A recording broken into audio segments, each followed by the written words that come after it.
Hey Daryl. How's it going?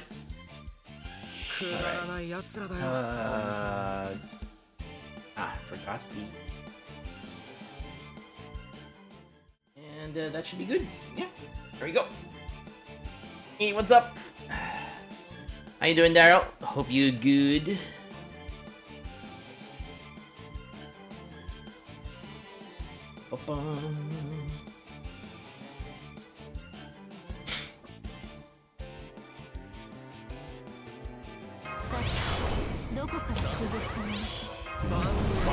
Been busy last night. Helping a friend out. Thesis. Oh. Then today had laundry. What was his thesis statement? Or what's his thesis about? Gonna be napping after lunch. Assume the endless farming after. Good luck. Yeah, I'm just getting some farming done. Getting it out of the way. And then hopefully I get 2 more CE drops so I can make a MLB CE. To get ready for round 3. Actually, I kind of need MLB CE right now, but unfortunately I'm using aerial drive on Morgan. But using games and simulations as a means to improve pedagogy.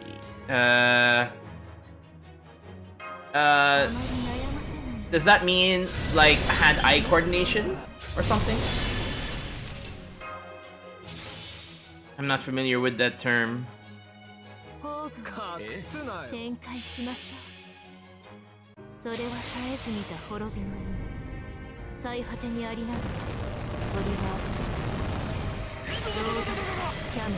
Teaching methods. Oh, okay.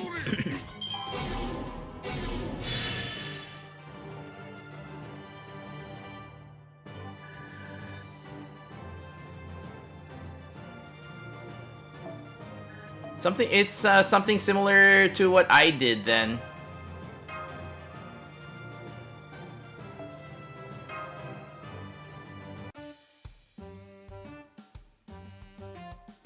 But it was more on, rather than teaching methods, it's learning. How video games can help with learning techniques.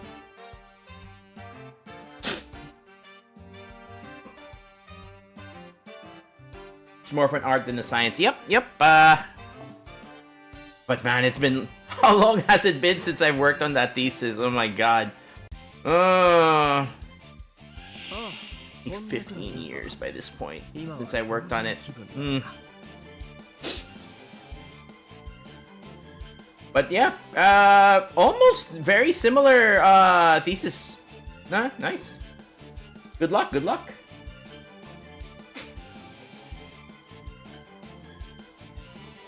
Snakes on a plane. I don't get that one. Taught me history and fucking gambling.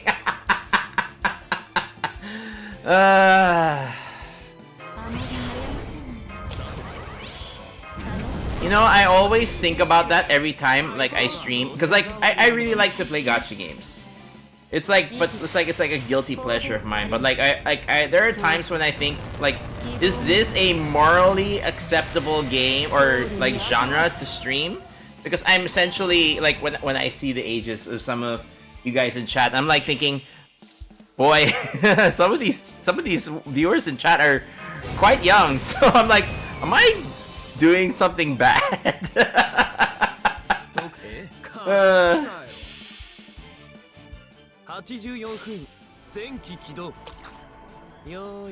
I mean, sure, like I'm always an advocate, you know, you can be free to play, only spend within your means, you know, I always keep saying that, but like still, gacha, which is pretty much just gambling for kids. Which is, I don't know, I feel like it might have lasting implications in the future. I don't know. That's just me.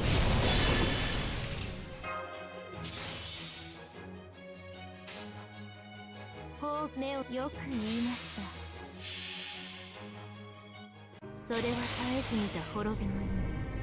最果てにありながら。It's a mixture of people like anime, but not too many games, and really hot girls. Oh, wait, which reminds me. What's the name of that new Azure? Manju apparently is. Oh, there it is. Azure Promilia. So we'll be looking at the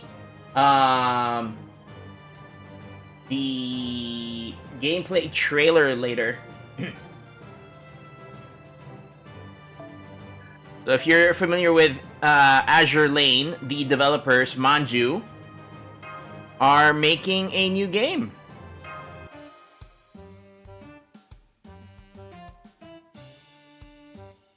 Saving for Ark, Nida Alter, Palamayas. Think about who else to get after those three.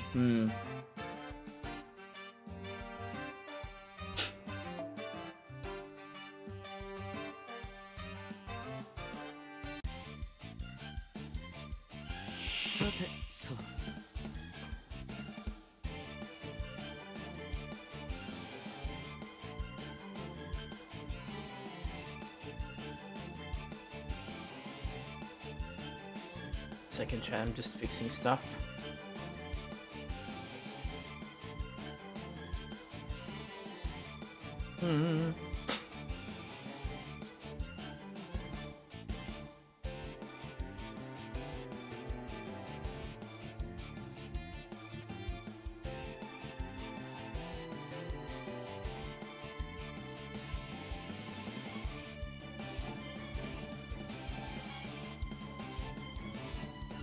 Bum.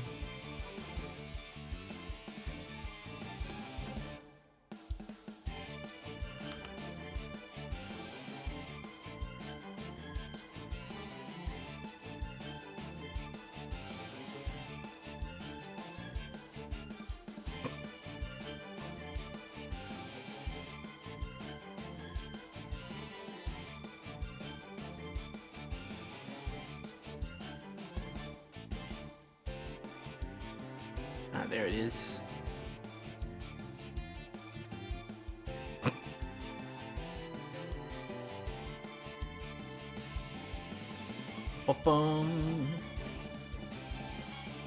Okay, there we go. I also, I really should be farming more in CBC on the JP side. Guess I'll get to it.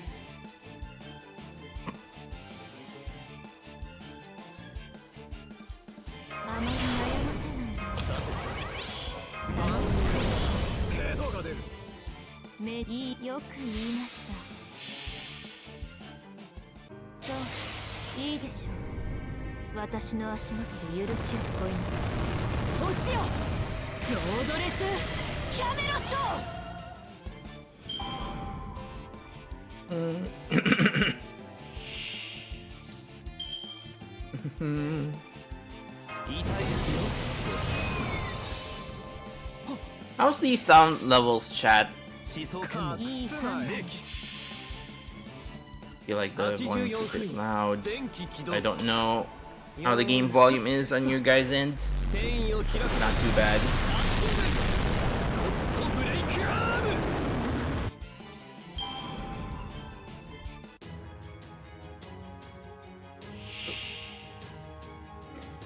Fine. Okay, good.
我が進化よ。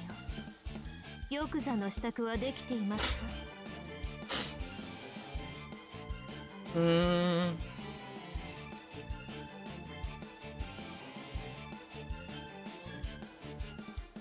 ？Done every challenge quest so far aside from the bug Liz and Tesla coil. I did some of the Tesla coil, but I don't think I'll be doing any of the rest.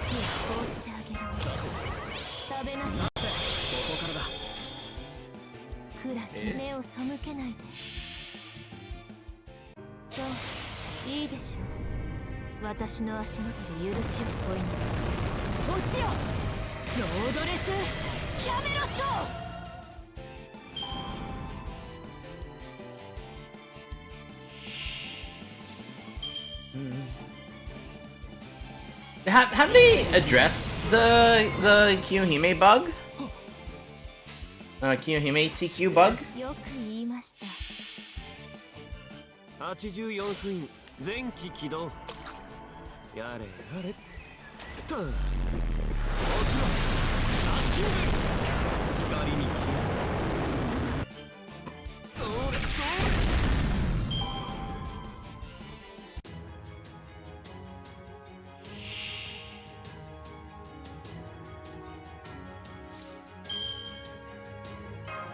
あまり悩ませないなあ僕の力じゃないさどう思う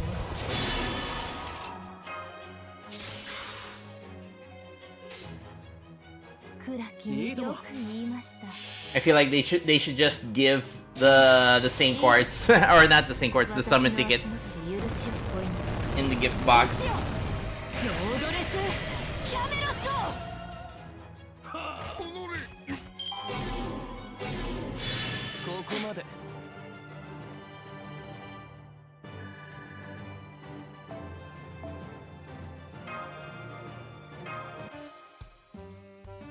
Hoping my CE luck will be better.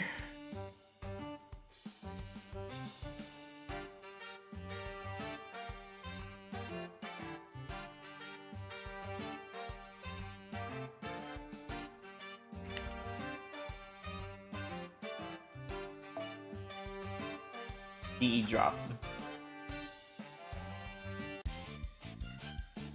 They've this bug, they'll probably fix it at reset. Maybe.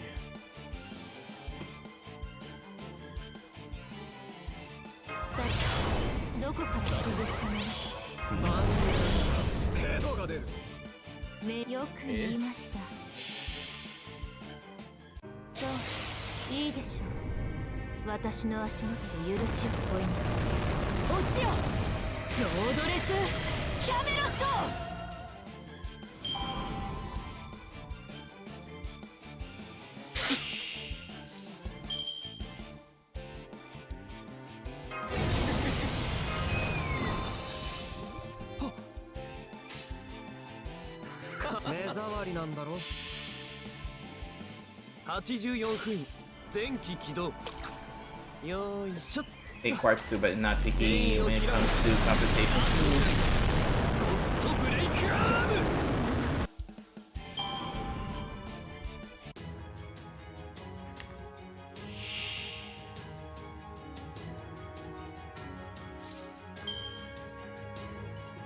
Ba-dum.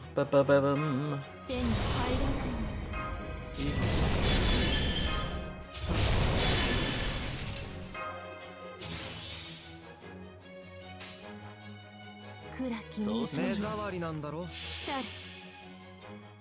れは絶えず見た滅びの意味最果てにありながらトリガースの私ロードスキャメ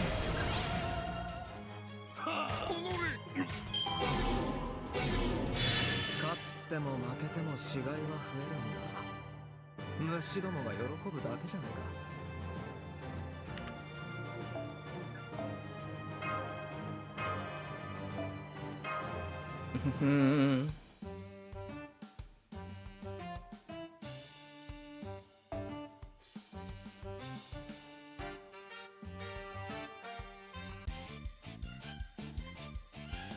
やりますか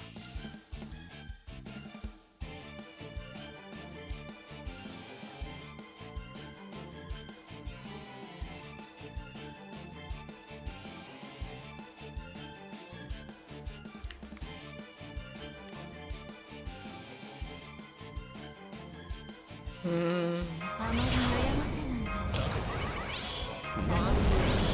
ヘドが出る。目に映る数をすなよ。すべてを灰に。それを絶えず見た最果てにありながらトリガースロードツキャメル。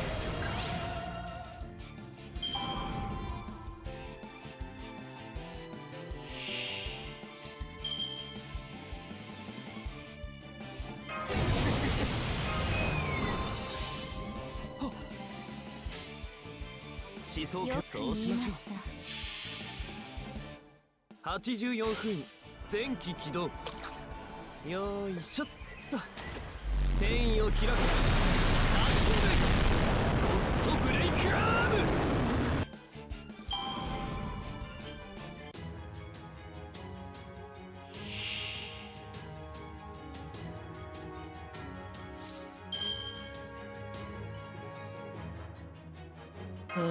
さてどこから潰して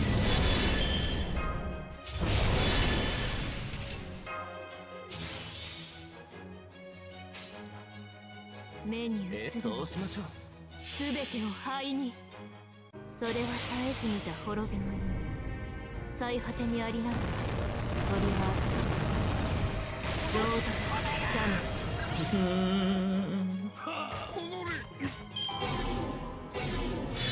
ここまで。 Limited? Okay.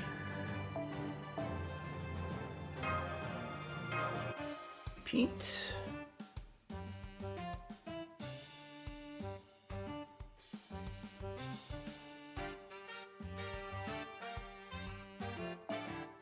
Hmm.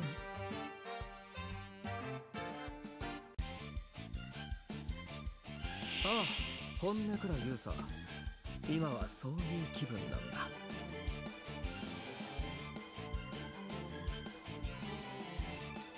すべて見つめますよろしい。万ヘドが出る。暗きそう水に隠すなよ。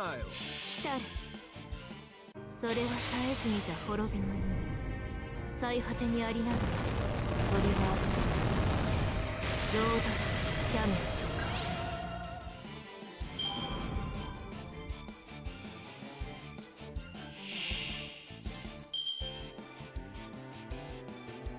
痛いですよ。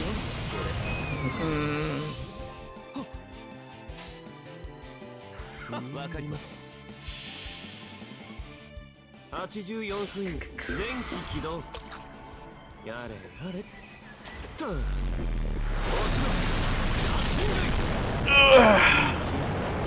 ろ。 I had a hard time sleeping last night. I don't know why. I just couldn't, just couldn't sleep. Ended up like sleeping sometime like, I guess it was like 3, 4 in the morning. I don't know.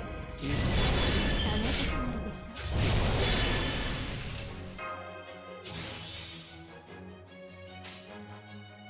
暗きに目を背けないで。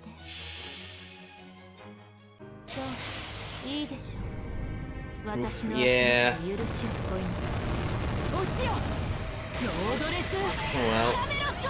I hope it doesn't interfere with my desire for a long stream. We'll see. 終了です。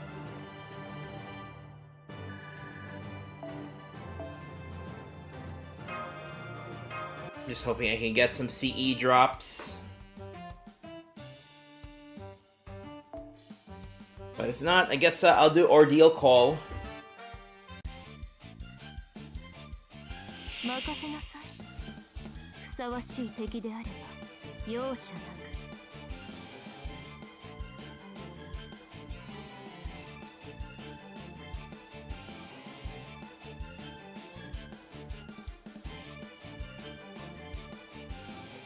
さあ、どこから潰したの？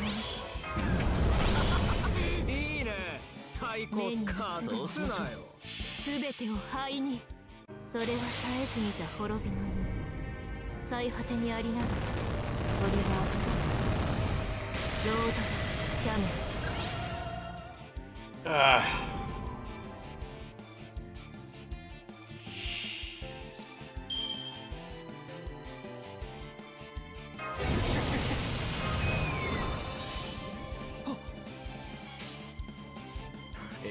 障りなんだろ。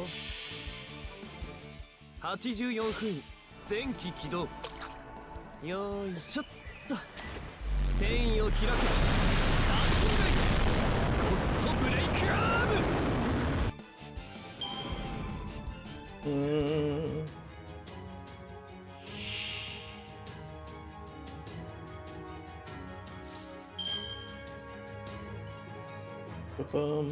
ム。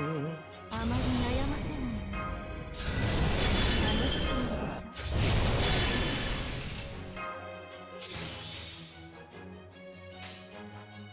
ょ。ほう、いい目を背けないで。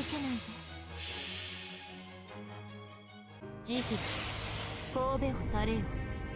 恐怖を、希望も、何人も、ゴールにあたわず。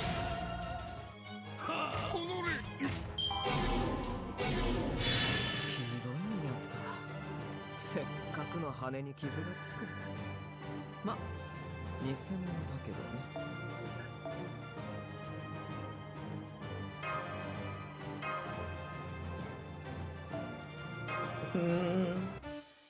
And as we continue, I just need 2 more CE drops. Game, come on. Once I get the CE drops, I think I will switch over to JP for Ordeal Call.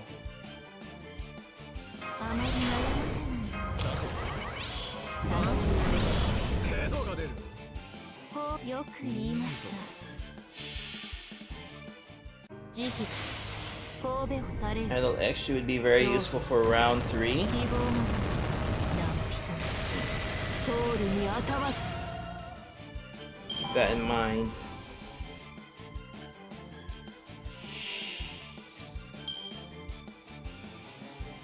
I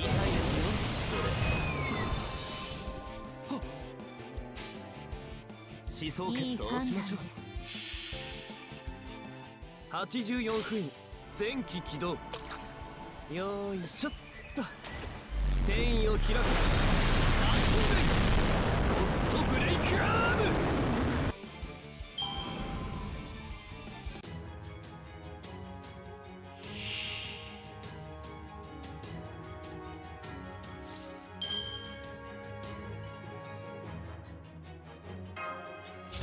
こうしてあげるわ。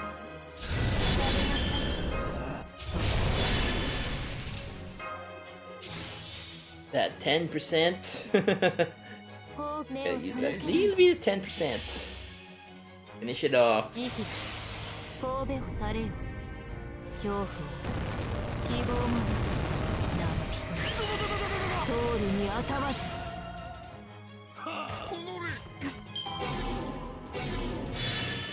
でも負けても試合は増えるんだ。虫どもが You could do Idle, Single Target Servant, Scotty, and Oberon. Well, I don't even have 1 MLB, so I don't know what I'm gonna do. Very affordable comp.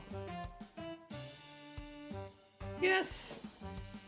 The hardest part would be Scotty and Oberon, though, but yeah.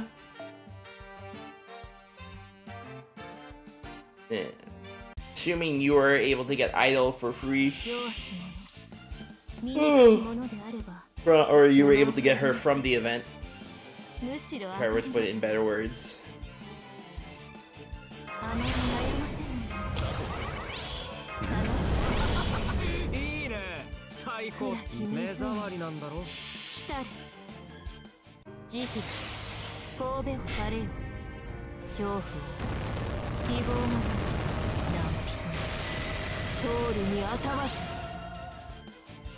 The main quick Scotty is a must. Just grab Oberon from your friends list. That is true. Yeah.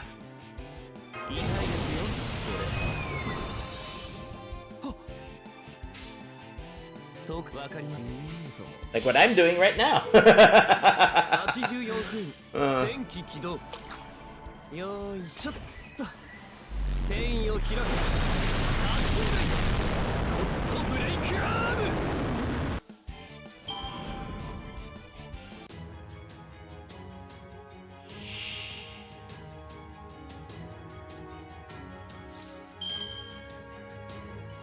すべて見つめます。よろしく。そう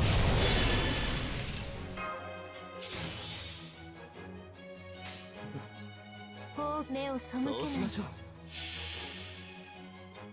慈悲神戸を垂れよ。恐怖を He's abundant these days. He's become the overworked boy にあたわず。 in the modern meta. Yeah. 勝っても負けても死骸は増えるんだ。虫どもがよ。 And like waiver.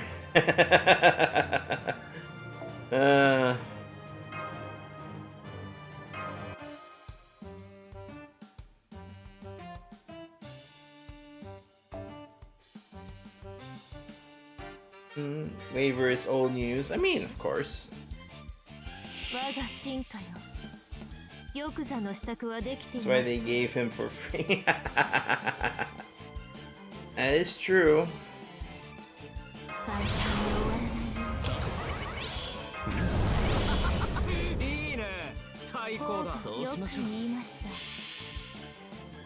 そういいでしょう。私の足元で許しを請いなさい。落ちよロードレスキャメロット。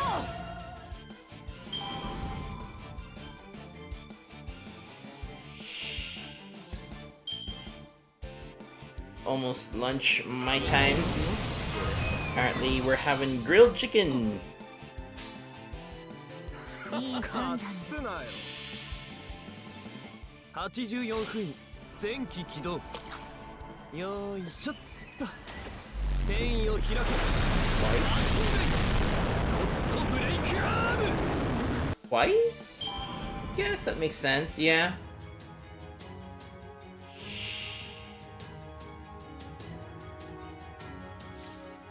But then again, that depends on when you start playing the game. So すべて見つめます。よろしく。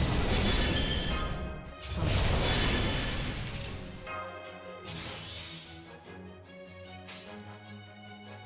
目をよく言いました。そういいでしょう。私の足元で許しを請いなさい。落ちよロードレスキャメロット。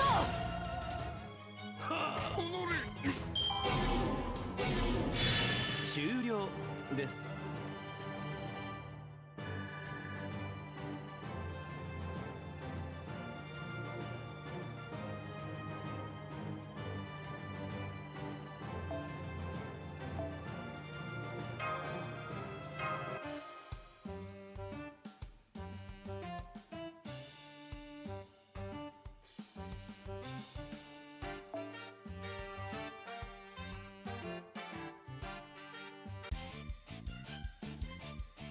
気は進みませんが。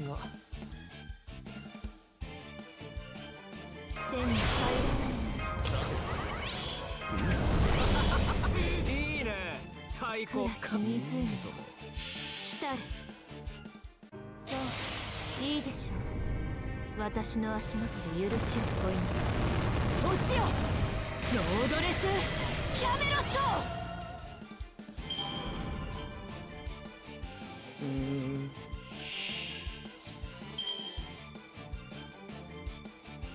痛いですよ。わかります。目を背けないで。84分前期起動。やれやれっと。落ちろ発進弁光に消え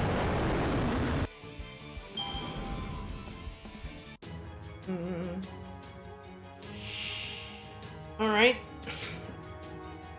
These guys again.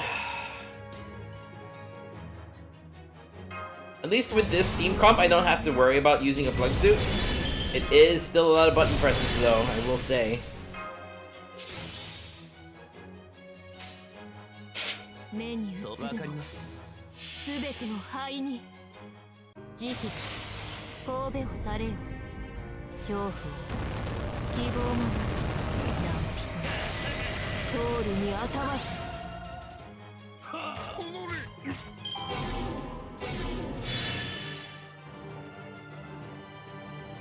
You want to level up the plug suit though? I mean, I feel like it will get leveled up over time.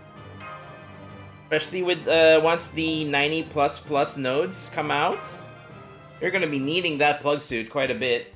But yeah, I could imagine like you wanting to get that done already or leveled up. That way the attack can do more damage. The attack Mystic Code skill. Or buff. However you say it. I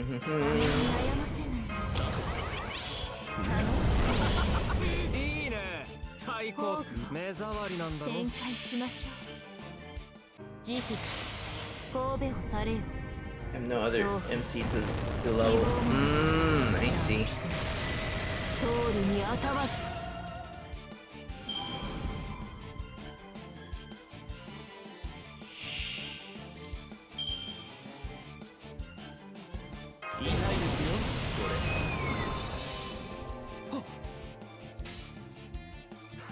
いい判断です。84分前期起動。やれやれっと。もちろん足で光に消え。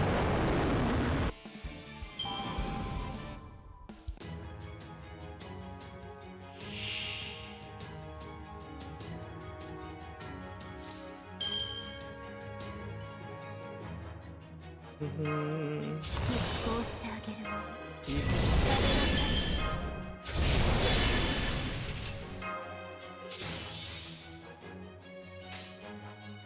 目に映るそうしましょう。すべてを灰に。そういいでしょう。私の足元で許しを乞いなさい。落ちよロードレスキャメロット。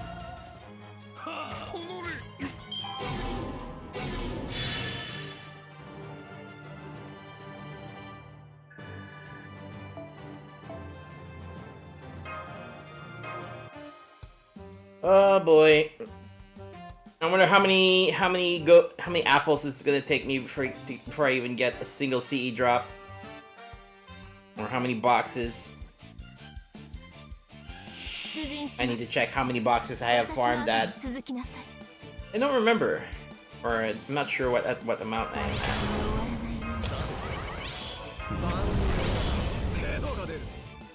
at. よく言いました。そういいでしょう。私の足元で許しを乞いなさい。落ちよロードレスキャメロット。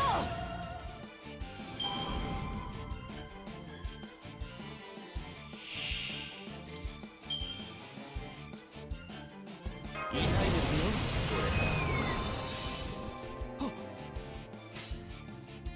すよ思想権もよく言いました。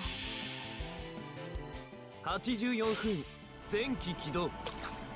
よーいしょっと転移を開く。足でゴッドブレイクアーム。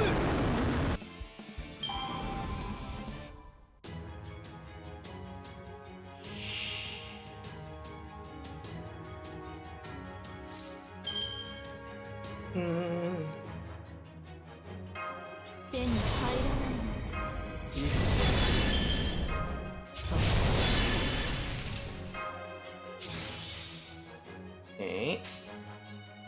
暗きに目を背けないで。それは絶えず見た滅びの夢。最果てにありながらトリガースロードレスキャノン。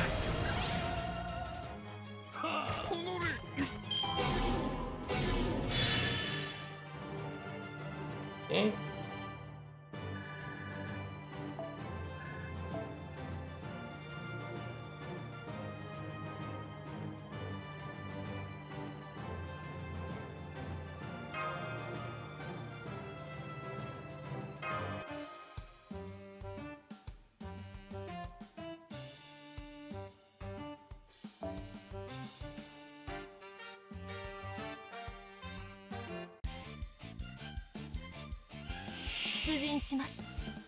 私の後に続きなさい。さてどこから崩したの？暗き目を背けないで。そう Ow. いいでしょう。私の足元で許しを請いなさい。落ちよ、ロードレスキャメロット。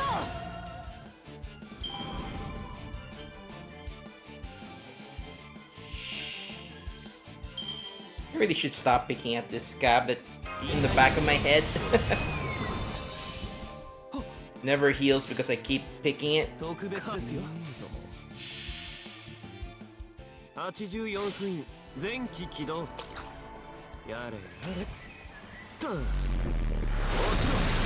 発信部光に消え。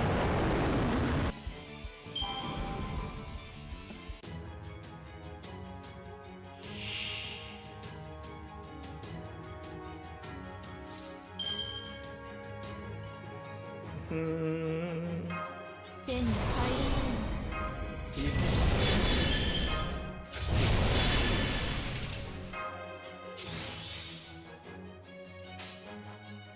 宝具を目を背けないで。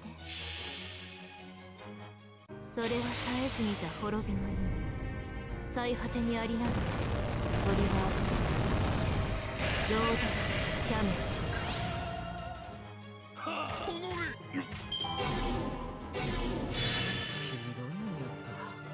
せっかくの羽に傷がつく。ま、偽物だけどね。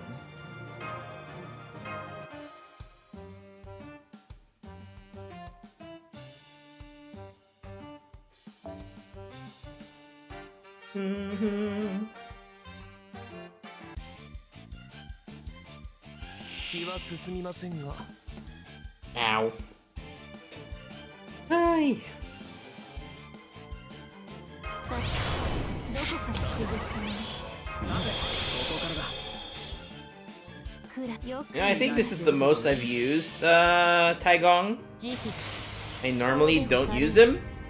恐怖、希望もない何人も通るにあたわず。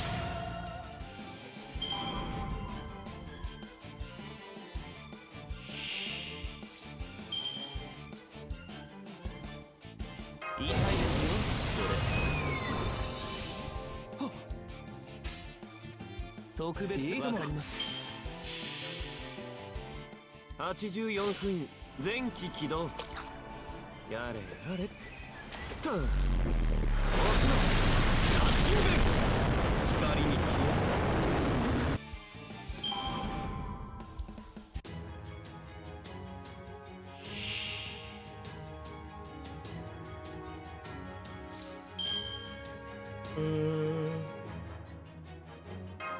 手に入らない。ありがとう。どうも。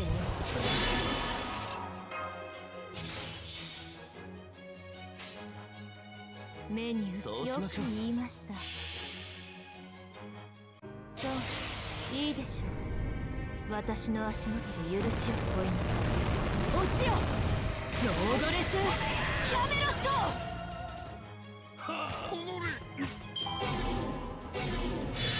終了です。 Ay, ay, ay, ay, ay. All right, let's see how much boxes I have. I don't remember how many I started with, but I have 10k here.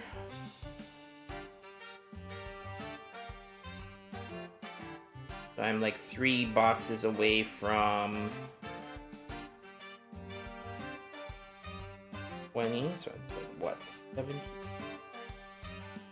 6,000 is 20 is 12.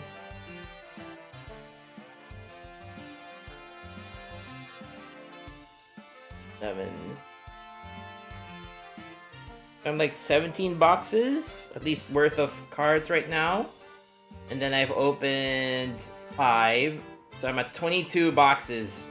Okay. Not much, sure, compared to like others, but yeah, doesn't bother me too much.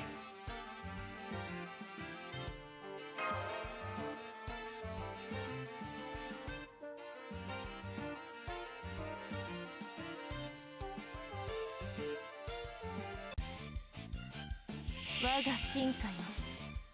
玉座の支度は Again, でき because て I いま don't す。 have any MLB CEs, どこ so を潰したの？ that does affect the amount I can farm. ほうよく言いま隠した。すなよ。そういいでしょう。私の足元で許しを請います。落ちよ、ロードレスキャメロット。 Ooh.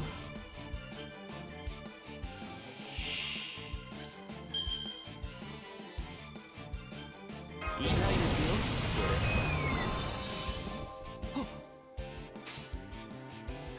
そうしましょ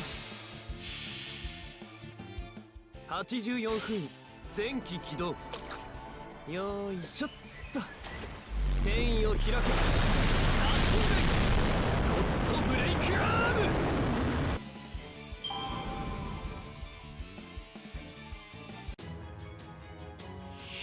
アーム。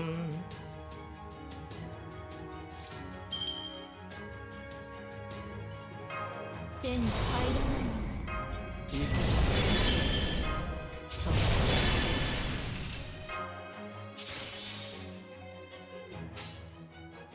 くらいい判断です。慈悲、神戸を垂れよ。恐怖を、希望も、何人も通るにあたわず。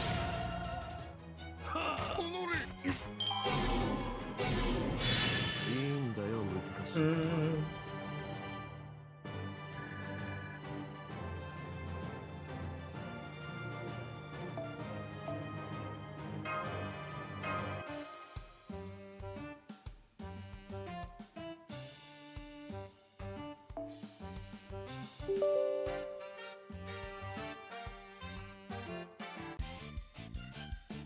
I misclicked. 出陣します。私の後に続きなさい。 Like me too much. That's fine.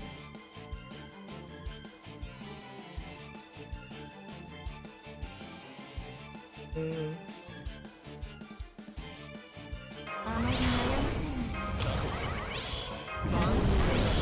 い。ヘドが出る。暗き湖に来たれ。それは絶えず見た滅びの世。最果てにありながら。 I'll be grabbing food in a bit. Wonder what I'm gonna drink. Cause like I know we have chicken.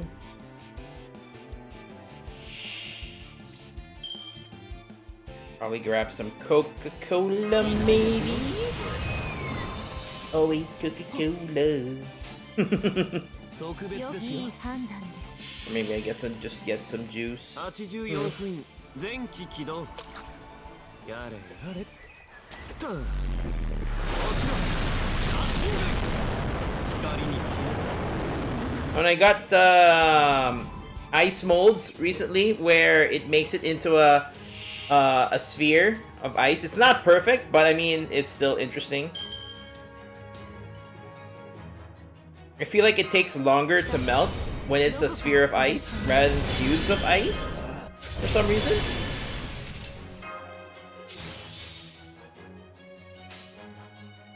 暗き湖に目障りなんだろ。来たれ。そういいでしょう。私の足元で許しを請います。落ちよ、ロードレスキャメロット。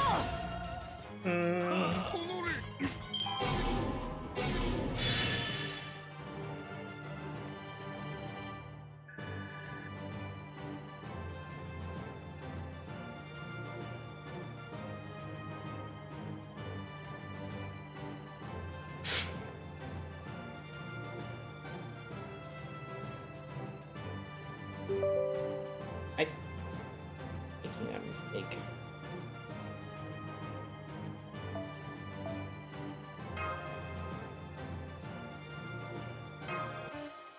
Okay, last round, then we'll be switching to Ordeal Call. Unless, of course, I get CE, but at the rate I'm going, probably not going to be getting one.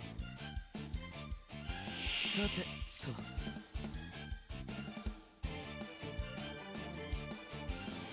あまり悩ませない。ヘドが出る。放棄わかります。展開しましょう。慈悲神戸を垂れよ。恐怖を希望もなく何人も通るにあたわず。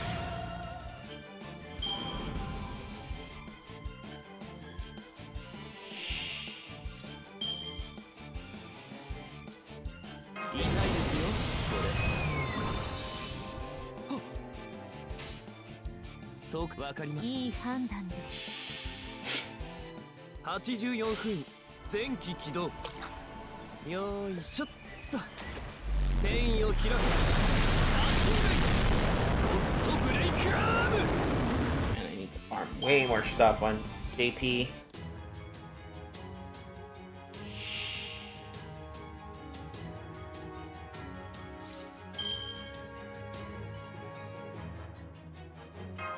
さてどこから潰したのか。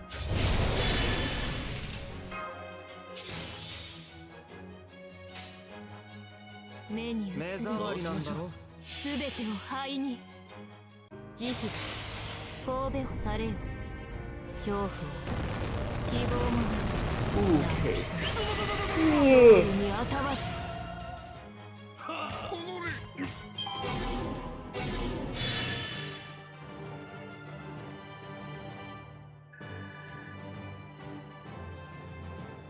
Alright, let's go to Ordeal Call, I guess. No CE drop.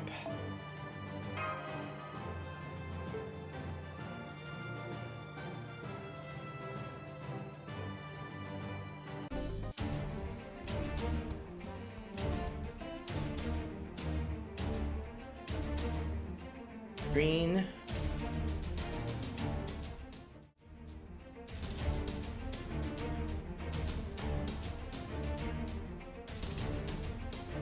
Okay, chat. I'll just check what's status on lunch, and I'll be right back. Real quick. I'll just also get some soda. I got donuts for dessert, so there's that. Yay! Alright, I'll be right back.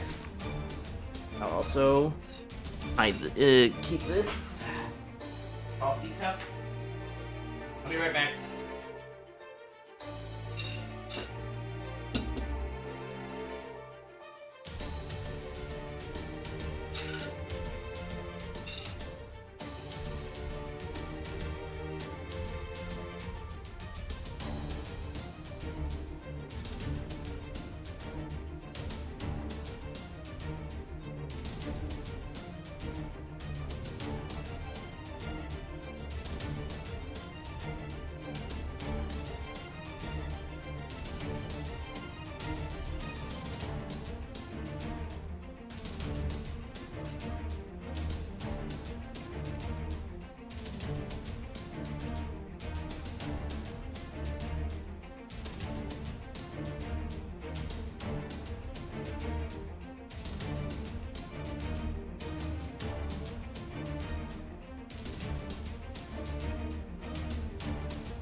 Hey.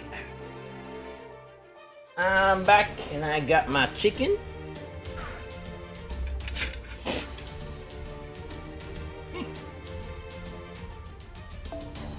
See what we got.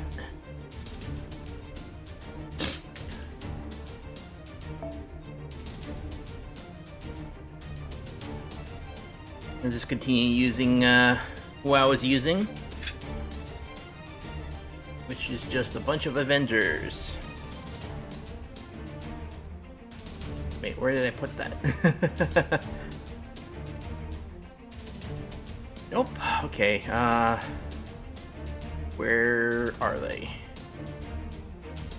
Guess I rearranged it. Okay, that's fine.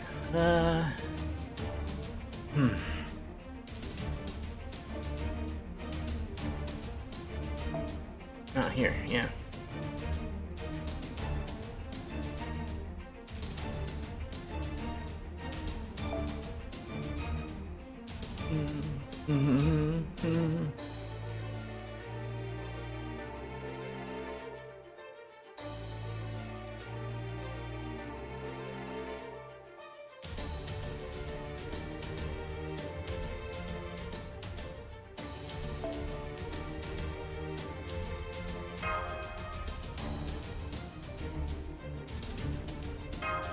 Alright, anyways, let's just have fun with it.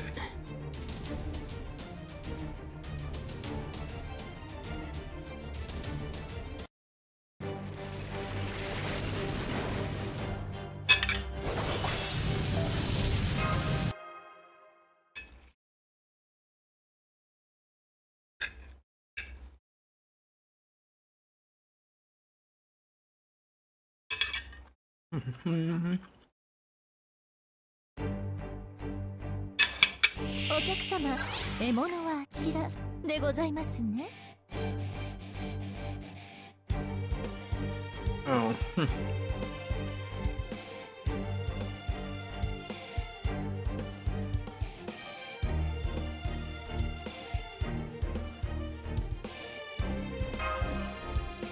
踊りなさいな。優雅に物神のままに。燃えないかしら、骨。そう。剣は憎悪、竜は復讐、炎は王法。差し貫くは何もかも。ラグロンドメントデュヘイン。回れ回れ。ブンブン。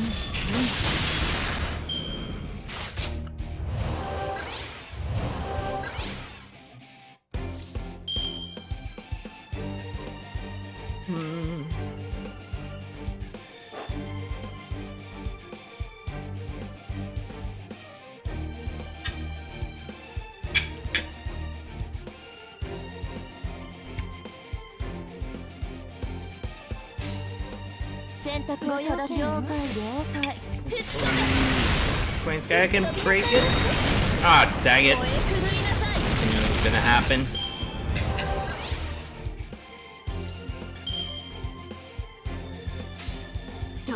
So.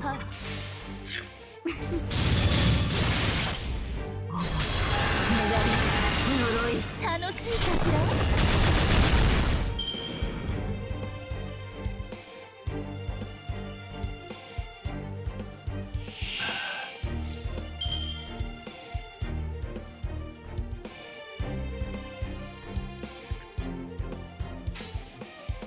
いいわ。はい。よろしく。誰も愛してはいけない。誰も許してはいけない。ビビクテス。すべてに呪いあれ。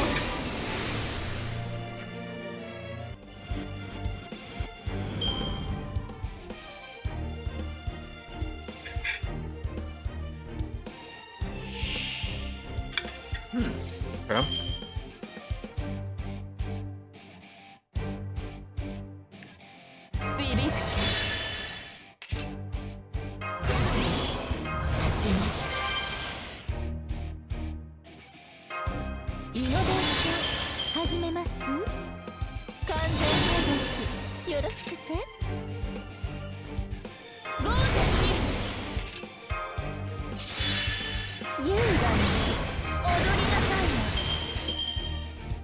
そんなに見たい。誰も愛してはいけない。誰も許してはいけない。ビビクテス。すべてに呪いあ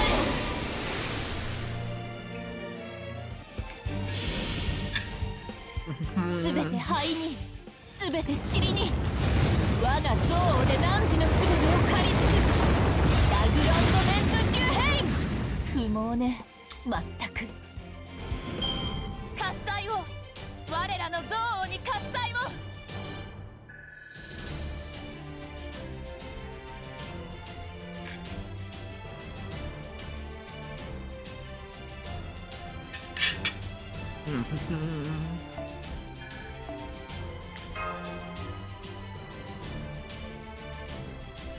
What I also did is I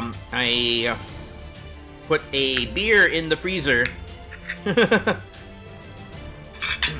Figured why not.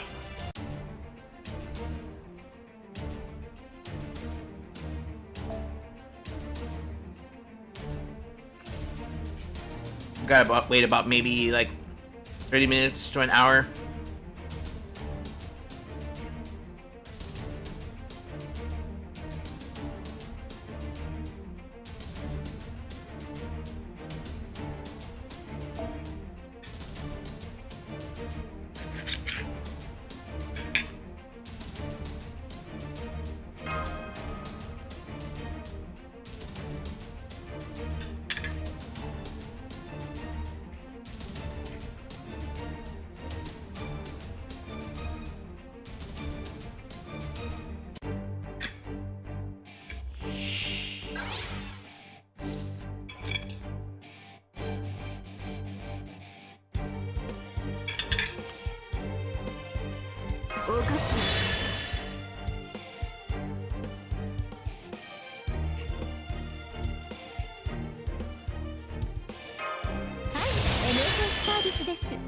もちろん完全放牧よろしく。ゴージャスに踊りなさいな。はい、そういい、燃え狂いなさい。回れ回れ。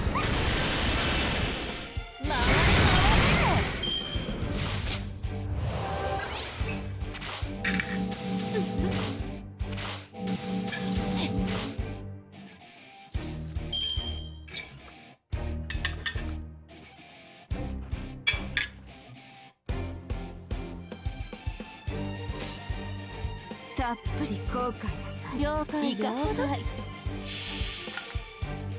すべての民の災いを、明日の敗者に災いを。ビビクテス、みんな許さない。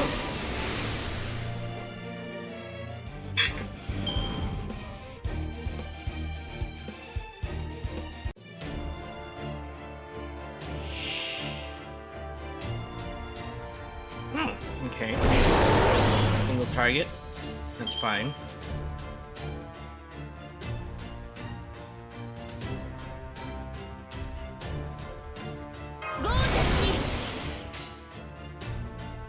燃えないかしら、この服。了解了解。剣は憎悪、竜は復讐、炎は王鵬。差し貫くは何もかも。ラグロンドメント・デュヘイン。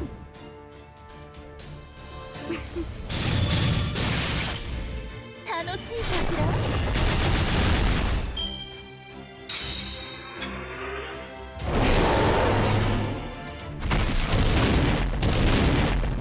Wait, did he just steal some of the stars? That's annoying.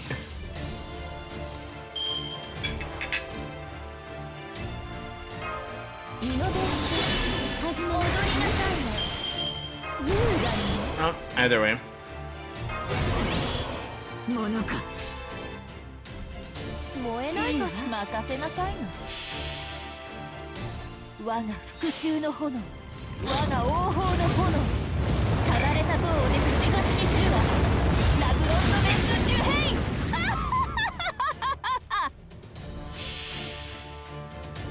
誰も愛してはいけない。誰も許してはいけない。ビビクテス。てに呪いあれ。吹っ飛べ。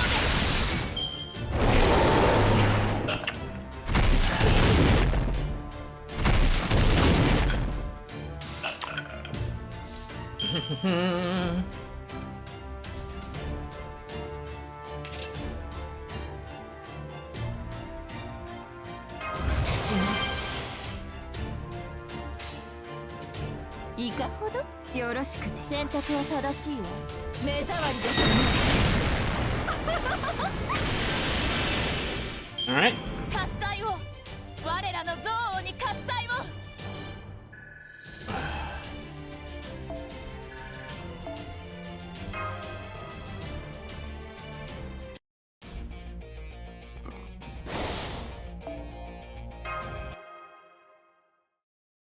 Hmm.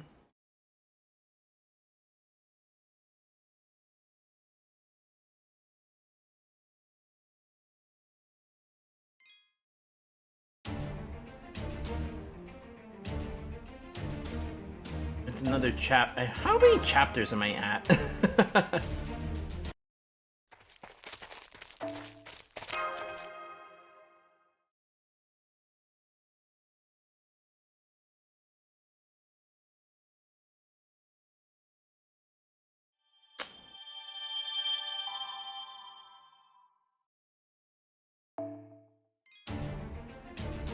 Whoa, that's that's a lot of ticks.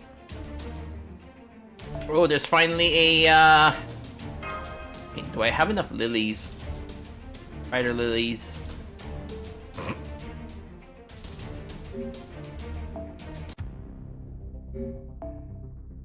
Yokoso. I went to the wrong screen, but whatever. Nope, still at 9. Well, when I finish this chapter, I'll be able to get her to max ascension.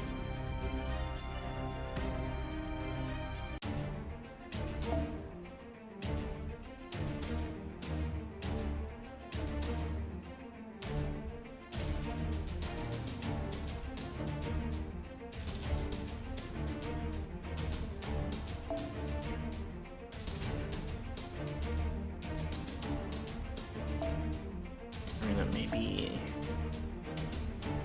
yeah, I'll run Castoria instead.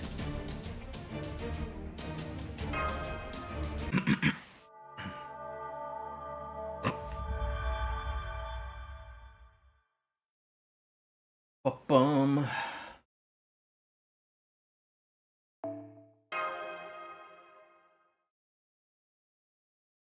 Of course, I have no idea what's happening. You'll level her to 100. Stops laughing. CC rainbows. Yeah. I was like, ha ha ha, huh?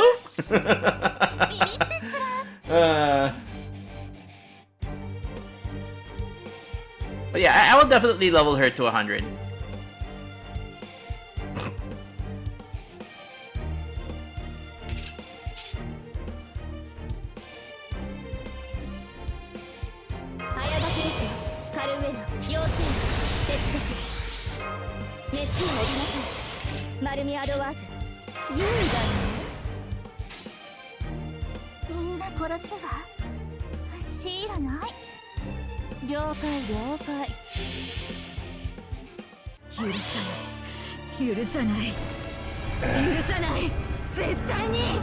How you doing, Mr. Clock? Hope all is good. How's your weekend so far?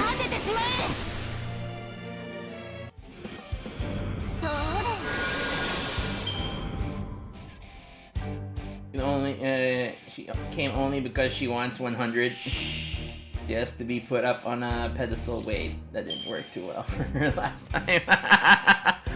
Oh boy.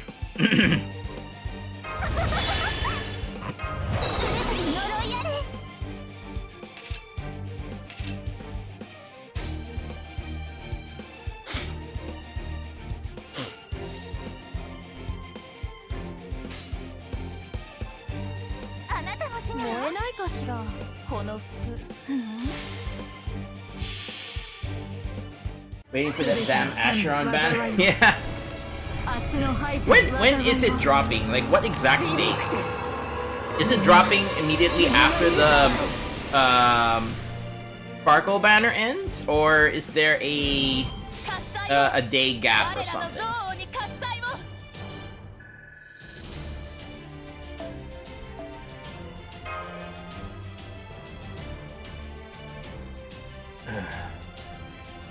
Yeah, Giselle, got the Marie? Yeah. You want to see how I got it? I uploaded the VOD on the YouTube channel. I got her relatively easy. Nice.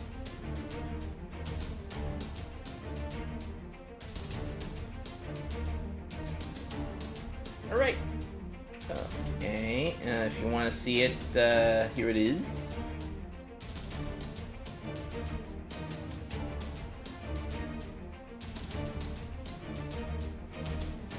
How are you doing, Azazel?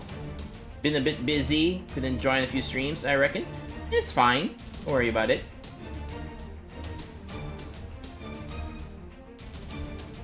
And then Ashron will appear 8 to 9 time as far as I understand. Oh, okay. Not sure what the schedule is. I haven't really looked into what schedule is like on my end, so I'm not sure.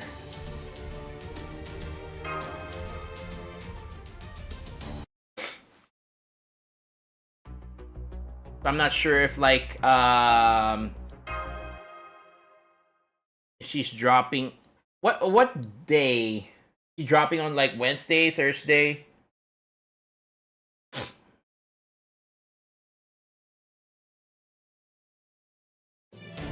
When 5-star Arash, yeah, that's what I was thinking as well. But nah, she doesn't yeet herself.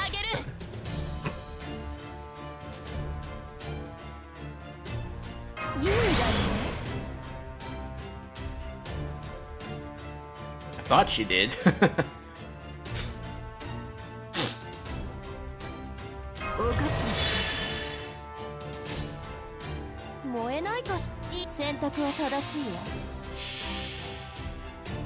I'm in the Asia server, yes. I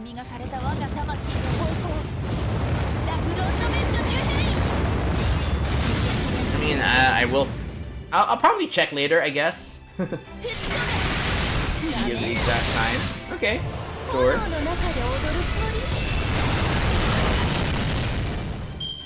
Need her for emotional support.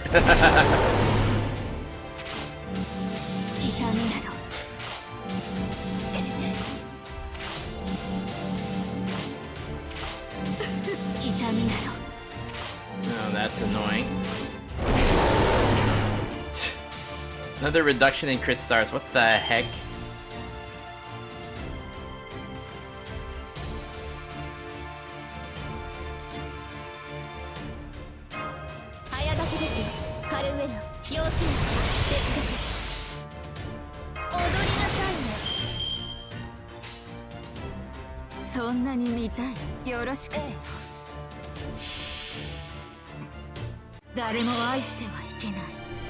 Three days, 2 hours. Ashron will appear in 3 days, 23 hours. Oh,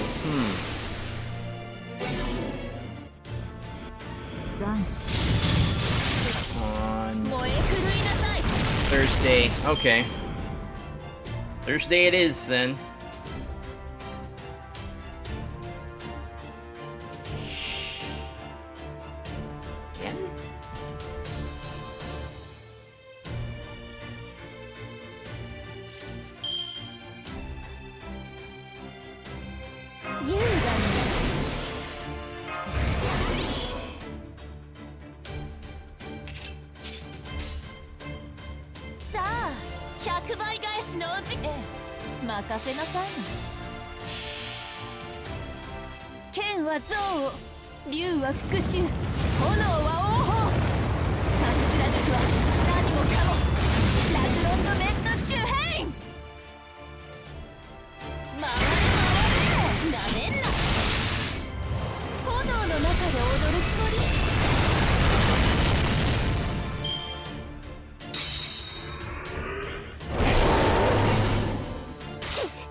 Ow. He keeps removing stars, but not that it matters.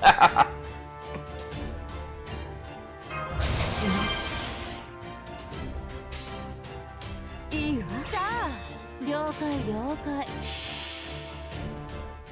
全ての民に災いを明日の敗者に災いをビビクテスみんな許さない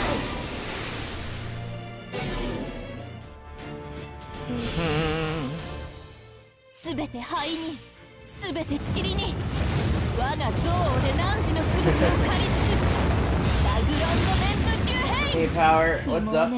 Jolter received so much new animations, bunch of new expressions. Okay,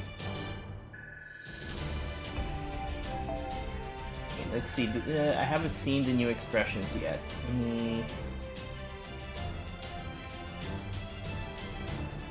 Let me see.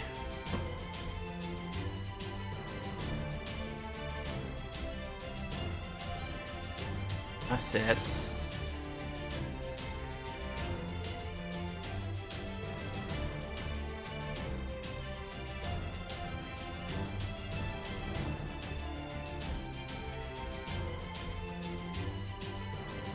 I wish there were, is there a before and after for the...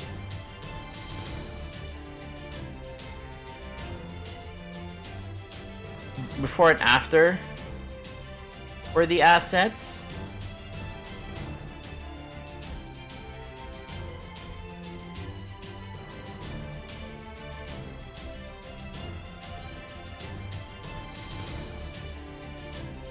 I guess that... Oh yeah, that's way more.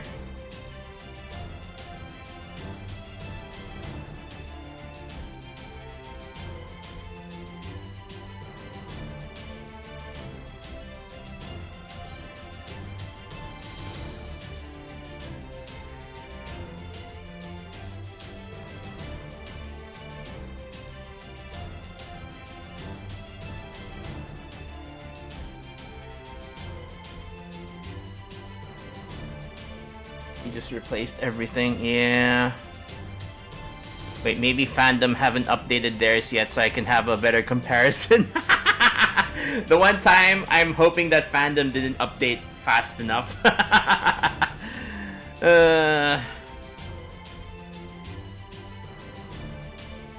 I'm sure they probably just Yep, they didn't they haven't updated it fast enough. Okay, so her expressions before were like 5. Or for the costume, it was 9. They increased it to 4, 8, 12, 16, 20, 24, 28, 30. They increased it to 30 expressions. Did you see the new for Asheron? Yes, I did. You know, I guess since I'm looking at a bunch of stuff, let us look at some other things as well that I've been wanting to take a look at. Just real quick. Quick change of pace.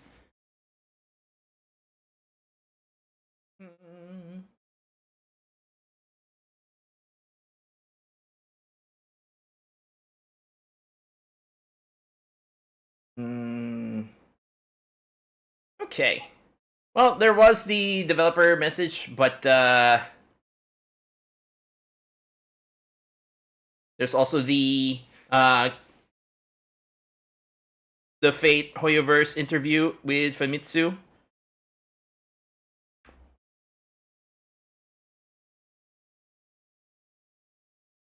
That's too big. Okay, we'll just go with it like that.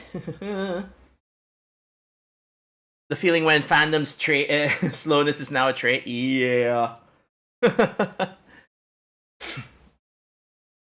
And then there's the new Azure Lane game, or not game being developed by the Azure Lane devs. There's that. There are those things that I wanted to take a look at.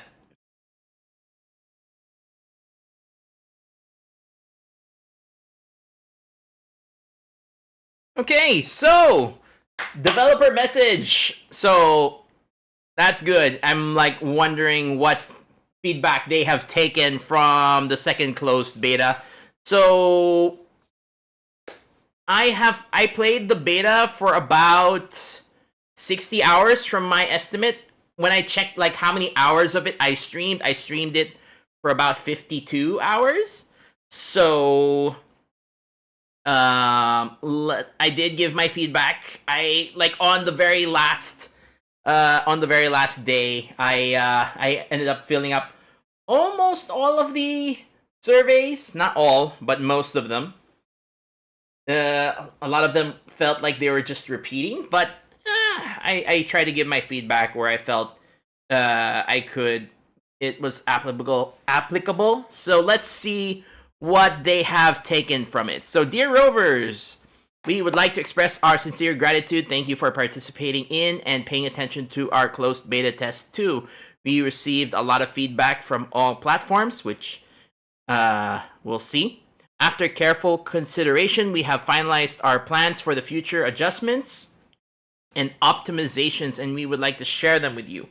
Okay, so they're going to address them, hopefully. We hope this developer message addresses any questions you may have.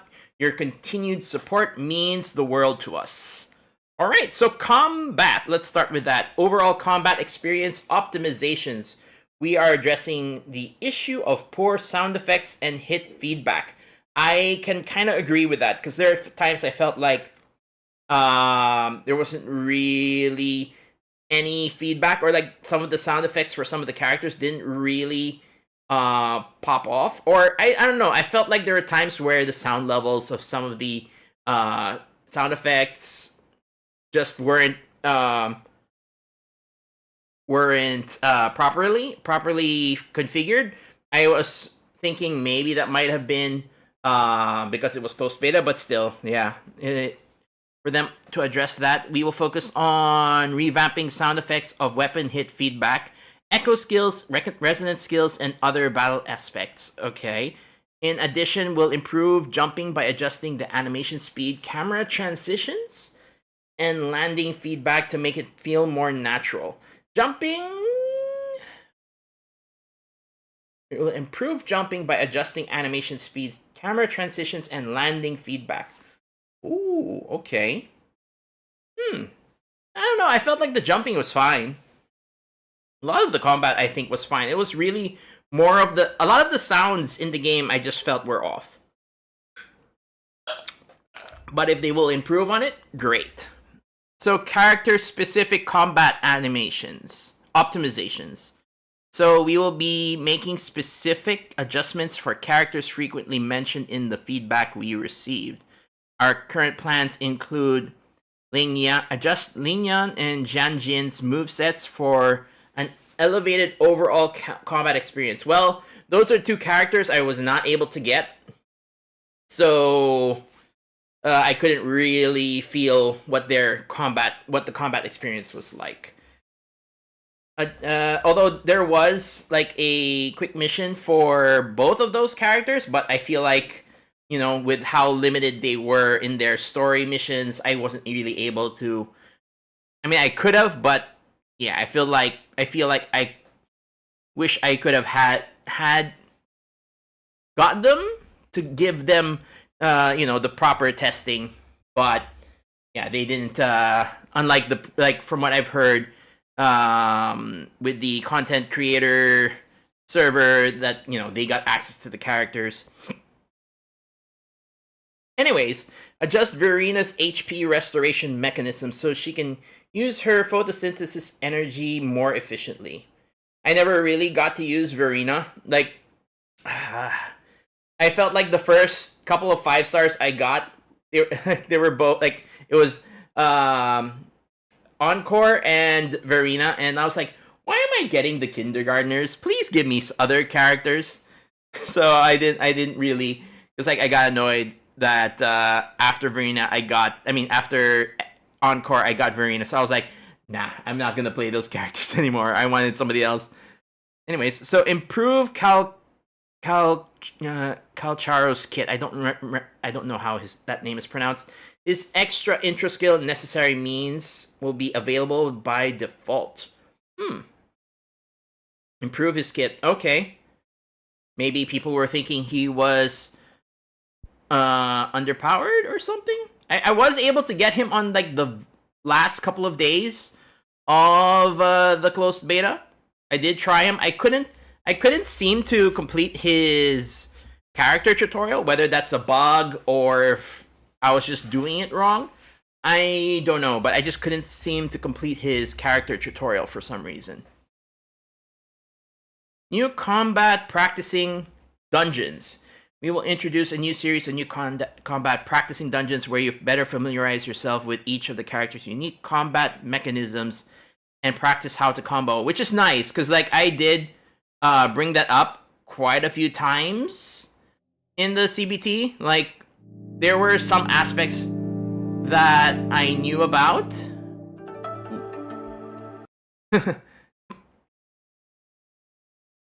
But they did not bring up during the character tutorials. So it's nice that they will have actual combat practice dungeons, which is nice. I hope that they have a system for being able to practice parrying, because each of the characters have different timings with the parry.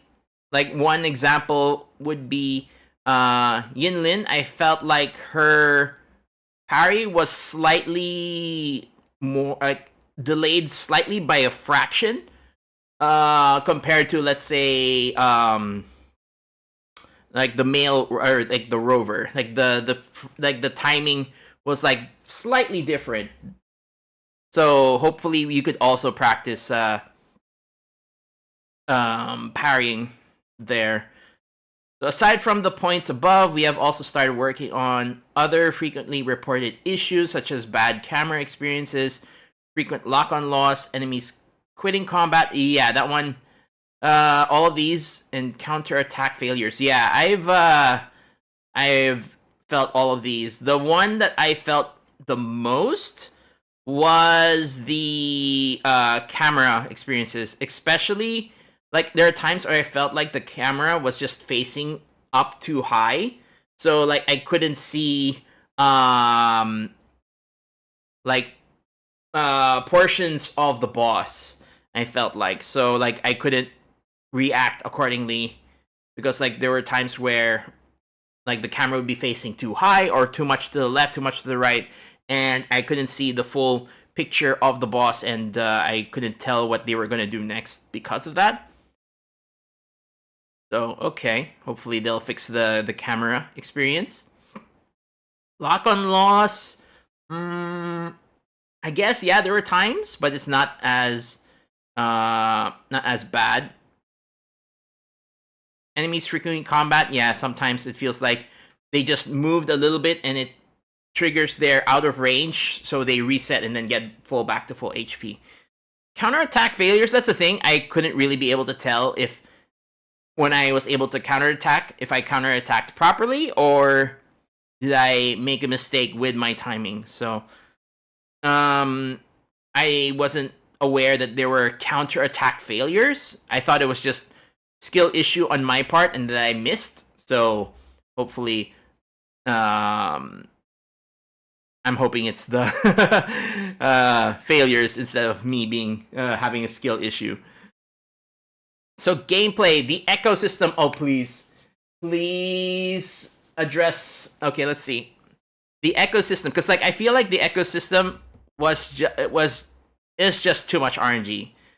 I love the ecosystem, but with the way it works, it's just too much RNG. So let's see. We received a lot of feedback on the ecosystem. Thank you so much for taking time to test out this system and providing valuable suggestions. We have received many suggestions and concerns about how the echo hunting experience was too grindy. Okay. How the game lacked disposable options for unwanted echoes. Yes. And other issues. Okay, let's see what the other issues is. To address these issues, we are planning to implement the following changes. Okay. 1, make it easier to obtain echoes. So that's good. We plan to make echoes available through participating in-game events, completing daily activities, and other means. Okay, sure. Provide a better way to dispose of unused or redundant echoes. You'll be able to recycle unenhanced echoes by converting them into random new echoes of a type you have unlocked. Ooh. I think that will be nice. Okay. Return the tuners when echoes are consumed. Oh, yes. Okay. When you use tuned echoes to upgrade other echoes, a designated % of tuners you previously used will be returned.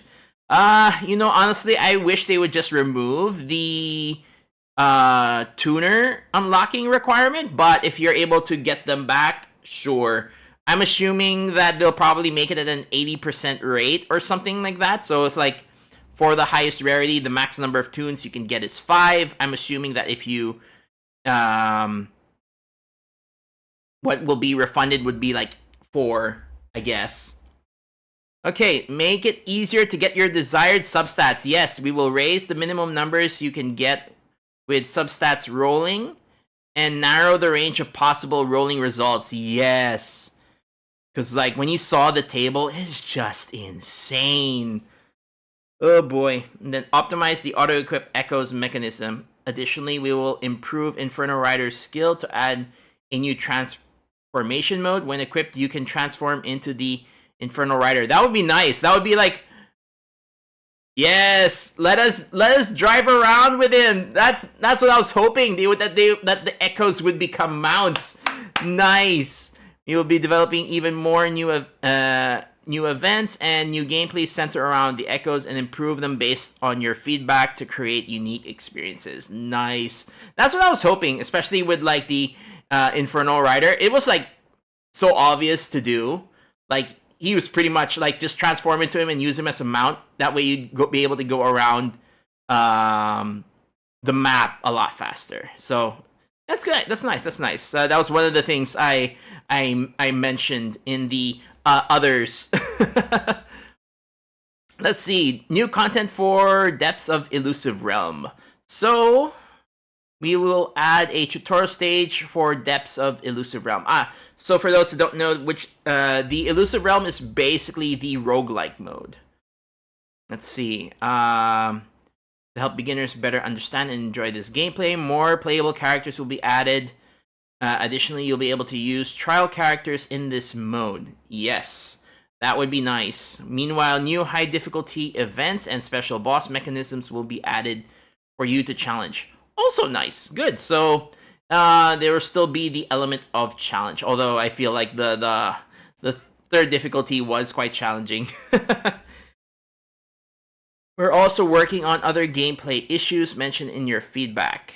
Here are a few examples. So drops from supply chests or enemies in the wild will be automatically picked up. That would be nice.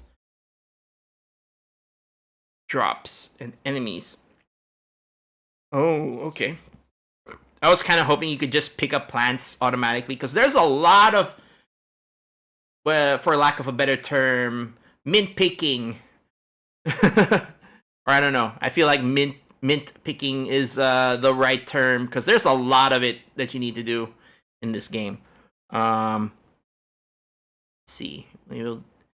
Co-op mode will be available sooner at a lower union level. Nice, because like you had to reach union level 27, and that takes quite a while. A batch salvaging option for unwanted items in your backpack. We hope these changes will further improve your game experience. Okay. So that's the Echo system, which is Elusive Realm. Okay. Story cutscenes and animations. We are working on the frequently reported issues about story cutscenes and animations,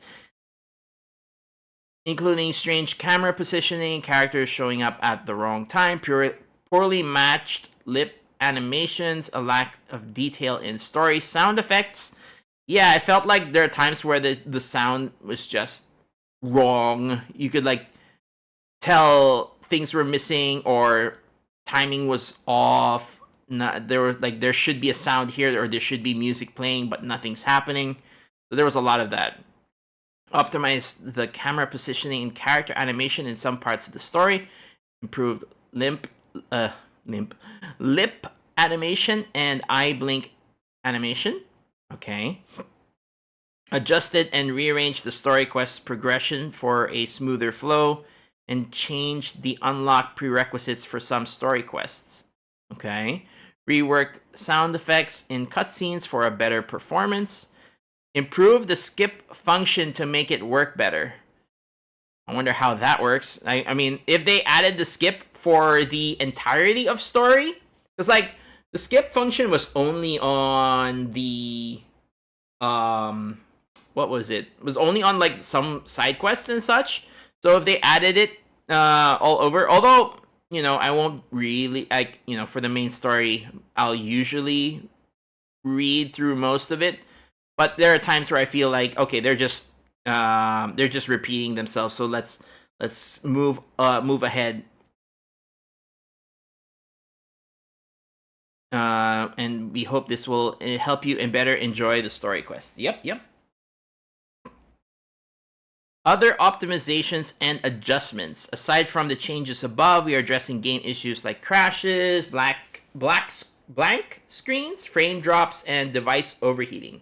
The device overheating, I'm assuming first more to the mobile. I didn't try the mobile. I didn't really want to go through it, so that's fine. And besides, I feel like I would really just play this game really more on PC, which is where most of all of my testing was done during the CBT. Okay. Localization, we will take localization quality very seriously. Of course, we're working on adding EN, JP, KR voice overs for stories and character voice lines. So yeah, most of the voice lines really were from the CN voiceovers. Like there were some English voiceovers, but mostly during combat. As for the JP, it felt like it was non-existent. I didn't try the KR voice, so I wasn't sure. But yeah, so I'm sure they'll probably work on that. Hopefully, when the game launches, we'll have a better sounding game. These are if there's okay, so that seems like those were all of the feedback. These are future adjustments and optimizations based on the feedback we received in CBT2. These are our future adjustments and optimizations based on feedback we received during CBT. We apologize for any deficiencies and unsatisfactory content in the beta test build. Of course, it is a beta test, so we knew that going in. But yeah, there were some things that, so addressing these issues and prioritizing areas that were less enjoyable. Yes, so I'm glad that they addressed most of the things that, at least in my personal feedback, they addressed most of the things I mentioned. But like there are some things, I guess, like maybe they didn't touch up on the map exploration, because like it felt like there are times. No, wait. It felt like there were times where there's like parts of the map that were empty. But then again, like if they do the whole thing where you're able to travel around with mounts, it might not be as empty, since you'll be moving throughout the map more quickly. So, but I mean, it doesn't address that there are parts of the map that are empty, but you might not feel it as much if you're able to move through the map faster. So I feel like Inferno Rider is going to be an important character, important echo to get early on. Other things from the CBT, I guess, is the music. There are some parts of exploration where I felt like the music could have probably been a little bit better. There's like the boss music, they're great, but it feels like there are times where like there's no music. Like if I'm gonna be comparing it to PGR, there is a lot of like iconic tracks that I remember from PGR, like Narwhal, Hikari, Lamia. Lamia is pretty much my favorite one.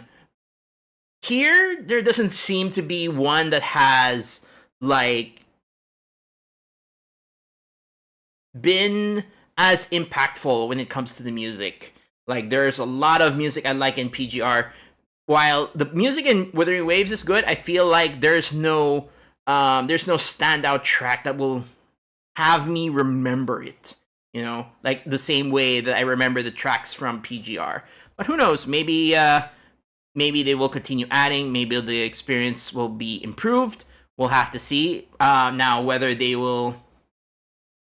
Our goal is to bring you a even better version of Wuthering Waves next time. So does this mean they will do another CBT? A lot of people saying there probably won't be another CBT because on the CN server they had a CBT where they could spend, and normally that means that that is the final closed beta. So when they say next version or better version of Wuthering Waves, next time will probably be release at that point. Now, when will the release be? I don't know. Some people are saying it's going to be like in 1 or 2 months. I don't know about that. I feel like they need to work on the game as much as they can to have a better experience on launch. Because I feel like when you launch your game, that's a very important period for the game's future. So I feel like they really need to take as much time as they can and, you know, work on addressing a lot of the feedback that people were giving or that people gave. And we'll see, I guess. But, you know, another suspected time would be October, because that's when they were, because it has something to do with, you know, releasing games in China and how things are done there. So people are saying it's going to be maybe around October. So we'll have to see when they give us additional updates on it. But yeah, I'm glad that they at least acknowledged a lot of the issues that I was worried about. So that's good.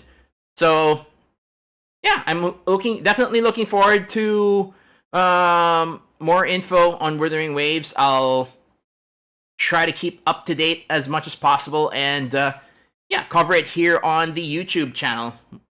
So yeah, if you're watching the VOD on YouTube, thanks for watching. And I'll see you on the next one. And hopefully we'll get more news on Wuthering Waves very soon. See ya, YouTube. Okay. I don't know how long that was, but yeah. Alright, okay, so that's one down. We'll go through the HSR Fate interview, but before that, I'm just gonna use the toilet real quick, so I'll be right back, chat, okay? I'll be right back.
Oh wait, chat. I need to check on my beer.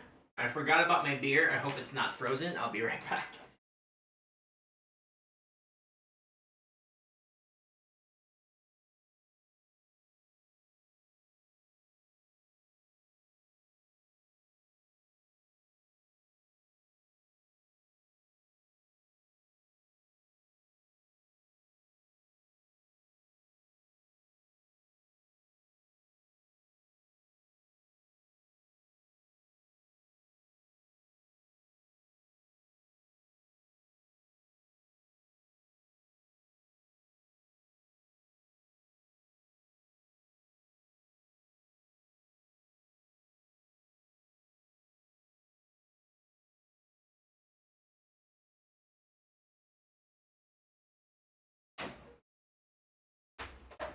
Okay, good.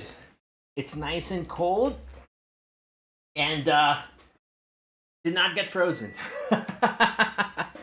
Okay. So, let's see what this has to say. Okay, special conversation. Kinoko Nasu from Fate and David Zhang from Honkai Star Rail. How do you deal with the feeling of, I don't know if it's what I really want to draw? How to materialize your dreams and desires. Okay. I love the Fate series and Type Moon content. Wow. That's strong off the bat. That's what David Zhang, the producer of Honkai Star Rail, says. Apparently, David came into contact with the Type Moon works, such as Fate Stay Night, during his adolescence. Like many of us, I guess. And was greatly influenced by his activities as a creator. It's true that Type Moon's works will cause trouble if they are exposed to adolescents. And this time, we were able to have a conversation between David and Kinoko Nasu, the creator of the Fate series and Type Moon works.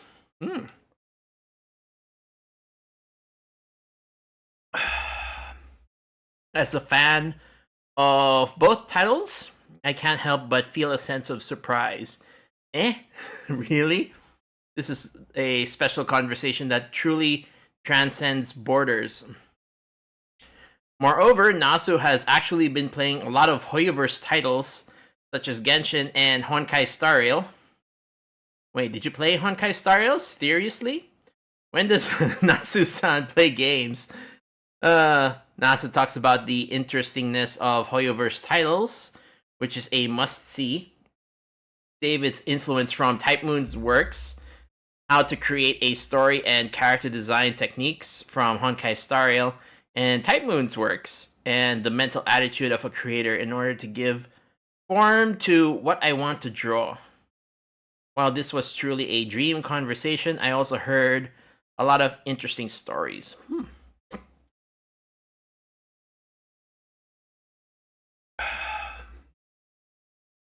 Hi, Mooncake. How's it going? Oh, thank you for the follow. Sorry, I didn't hear the alert. My bad. How's it going? Okay, so let's see. This is a wonderful conversation that can be enjoyed by both Honkai Star Rail players as well as Type Moon fans and masters. Okay, so that's this is Google translated. So enjoyed by both Honkai Star Rail trailblazers as well as Type Moon fans and masters. Okay. As for those who are fans of both, yes, you'll have a dream even greater than this conversation someday. Please watch till the end. Oh, okay. I mean, like, I would definitely like to see some sort of collab. Now, how will that work? I'm not really sure. I don't know if we would get it on the FGO side. Maybe it might be like an original character, but I highly doubt that they would actually bring characters over from Honkai or Genshin and then plop them onto FGO. I highly doubt that that would happen. But like maybe a character that was a new unique character that's designed, maybe, sure, hopping over on FGO and vice versa, where maybe like an event is an event story in Star Rail is made by Nasu. Maybe there, maybe even a saber face like character on Star Rail. If I swear, if that happens, I'm gonna I'm gonna wail for that saber face looking character. But who knows? We'll see.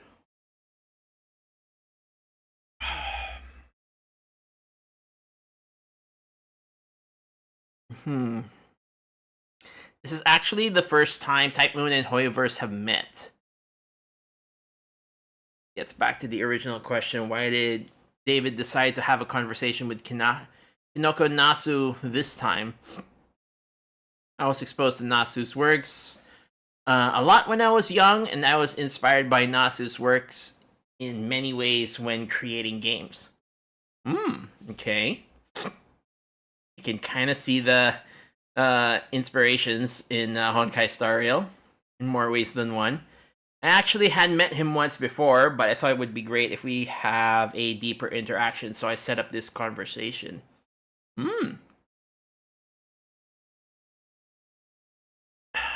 It's one thing I want to tell Nasu. You have the same he has the same birthday as Nasu. Oh.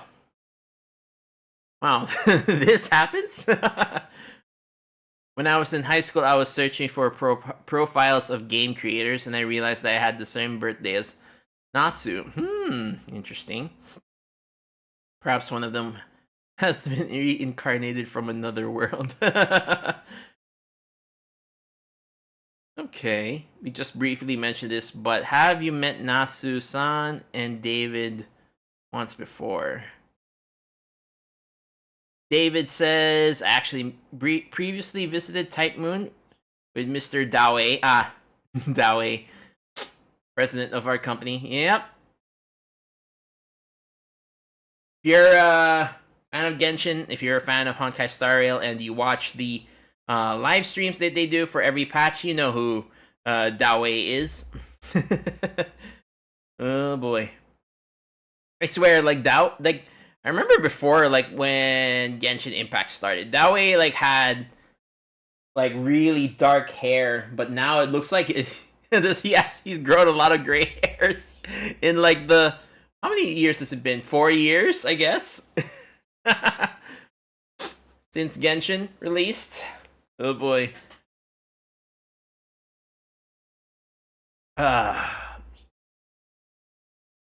That's right. I once had the opportunity to meet everyone from Hoyoverse. David and I kind of hit it off at that time. To some extent, I expected that Hoyoverse would be a group of people who loves games and that the company is driven by that passion. But what I heard back then was it was actually more than I expected.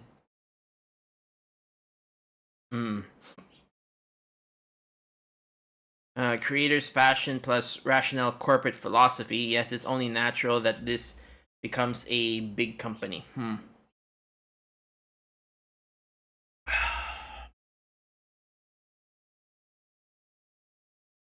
I felt a sense of closeness to the company's origins.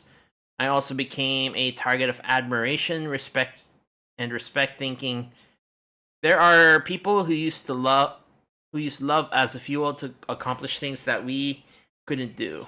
I did. Reverse. Tech otaku saved the world. Great. I was surprised there was such a connection between the two of you. By the way, what exactly did you talk about at the time? That's already a national secret.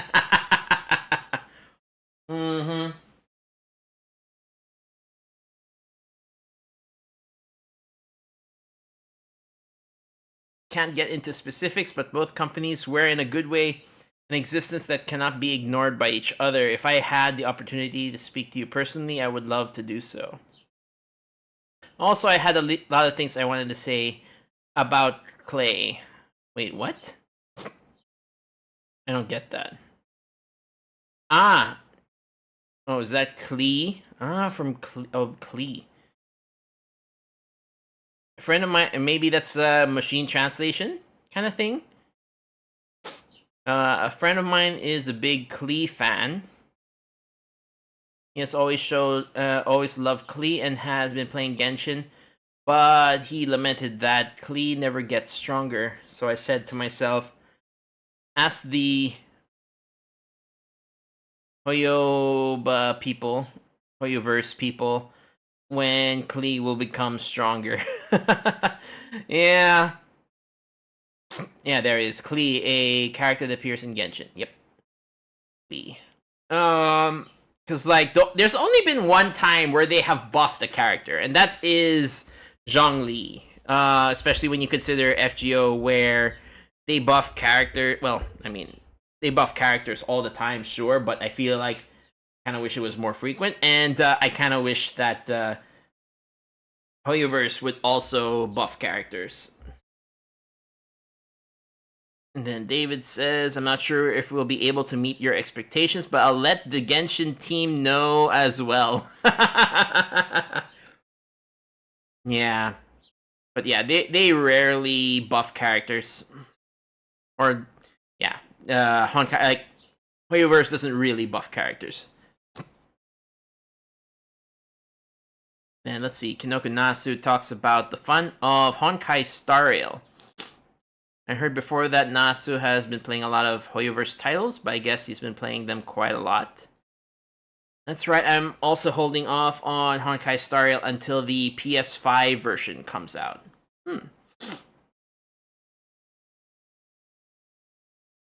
Well, the PS5 version was released recently, so slowly making progress.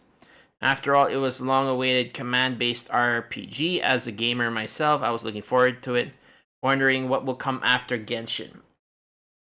However, when I saw a friend of mine playing Honkai Star Rail on his PC, I thought to myself, stop giving this away for free. Yeah, Honkai Star Rail is a free-to-play game. I enjoy it quite a bit. Actually, I played Kai. That's probably Honkai Impact 3rd, but personally, I found it difficult to play on smartphone. I like the direction of the action, but the swipe controls on the smartphone didn't really suit me. So I was thinking I wish I could play this action game on a consumer console someday, and then Genshin came out. Well, I think you can play Honkai on PC now. I believe there is a PC client and on Steam. So, but yeah. Partly because of this, I have been playing Genshin since the day the service started.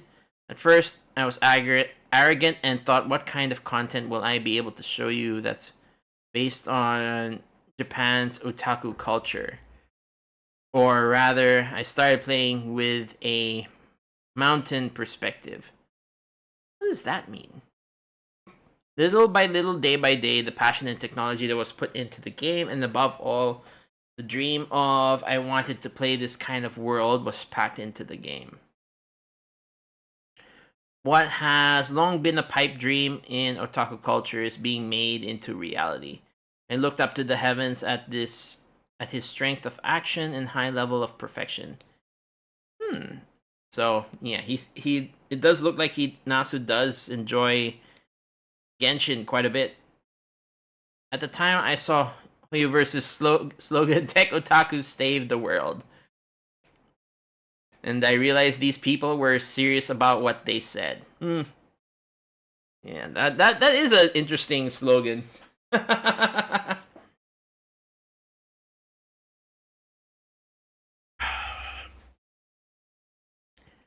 Is there anything you would like to tell David as you play Honkai Star Rail? And Nasu continues.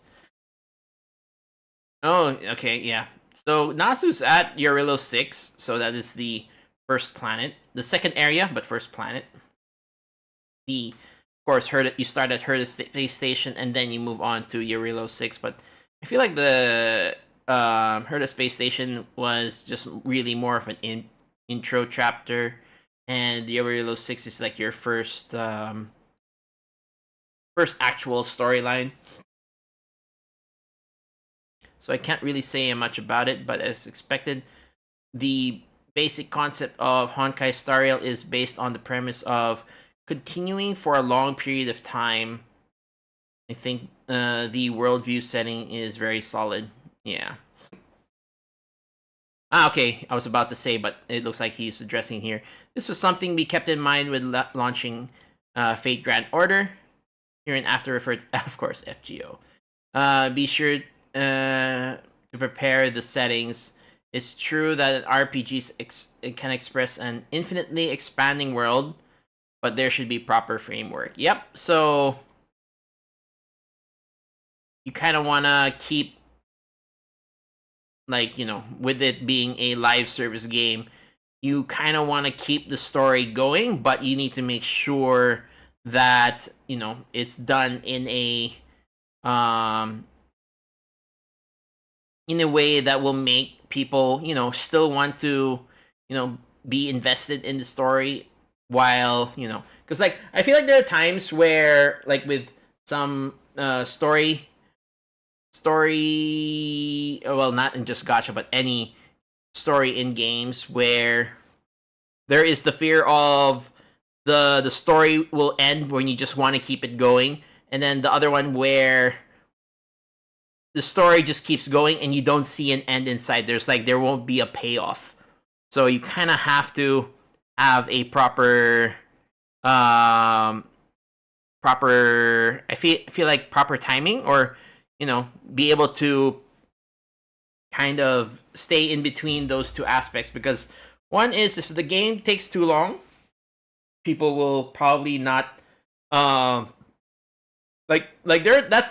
the problem I have with, like, some of the longer running mangas. Like, you know, when is there going to be, like, the payoff? You know, the manga just keeps going. So I ended up just dropping some mangas because, like, I don't see the end, or I don't see, like, the story going anywhere. They're just, like, you know, they just keep repeating, and there's going to be no big payoff in the end. Which is why, like, I like the way FGO did its, like, part 1 with the singularities. They had a framework where they could keep continuing the story, but they had a story that could be, like, a part of the story that, you know, was concise and that could stand alone while having a overall narrative throughout all of the singularities. And then they eventually ended the singularity arc, and then we moved on to the next one. So I feel like hoping that Honkai Star Rail and would be able to treat their story better, because that's one of the things with a Genshin I noticed. It's like, so with Genshin, basically we have, like, 7 different areas, or, like, 9 different acts, and yet it takes, like, 1 year to get through one act. So I'm like, I don't know if I'll be willing to wait or wait 9, like, you know, play the game for 9 years to find out what happens in the end. But then again, like, right now, I kind of feel like FGO is dropping the ball a little bit, where they take a bit too long between each of the chapters, the main story chapters. So yeah, hopefully, let's see. And the setting of Honkai Star Rail is perfectly determined. When I first played the game, my first impression was this was well thought out setting for a managed title. So I could kind of agree, but, you know, there are times where I feel like, how long did it take? It took like about 10 months for Honkai Star Rail to get to its next planet or next story chapter, and I still feel like that's kind of long. But we'll see. Maybe they might pick up the pace, or they might change the way the story is released. We'll see. We'll see how that goes.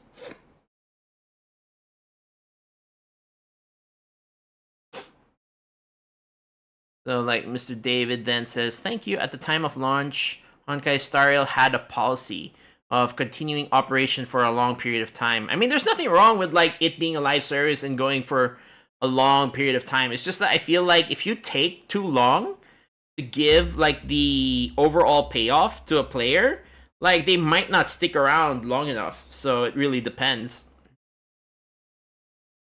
So, but still, like, now that we have the new Penacony area, they had 2.0. You know what? I was surprised that they released 2.0 like about 2 months earlier, because like if we base on what happened with Genshin, it's like the next version, like 2.0 or something like that, would always be like a year later. But with Honkai Star Rail, they had 2.0 like around, I can't remember if it was like January or February, when it should have been in March. So yeah, I'm kind of glad that they're not necessarily gonna wait the whole year. Still, I kind of wish that they maybe would speed it up a little bit. But yeah, this work has been designed with various ideas in terms of a clear and expansive story and the structure of the worldview. So like, I can agree, because like when you look at the different areas, you have like Herda Space Station. It has its own concise story. Then you go to the Urilo 6, and then of course you're on the ice planet. Then you're going through helping eventually you'll defeat or the Stellaron stuff. Like, that's the thing. So basically, the entire story is centered all around the Stellarons, but that doesn't become like the main focus too much. Like, you know that there's like an overall arcing story that is involved with your character, but then you have these other stories that that fit with each of the planets. So at least like you get like the payoff because of each of the stories on each planet, and then you're still invested in the long haul because you want to know like what's the deal on the main character and like the Stellarons, the Aeons, all that. So like there's an overarching story between like they'll probably that's the thing though. How long will it take before that overarching story will have the like the payoff or like the climax of the story? Or will it even have that climax? That's one of the worries that I have, where sure you're going from one planet to the next, but like how long will that be until like what? You have to get to like planet 15 before you get like the final payoff of like the overall arcing story, and then move on to the next arc? Who knows? But anyways, it's a space opera to begin with, so while we state at the beginning that there are various planets in this world, we also wanted to create a dramatic opening with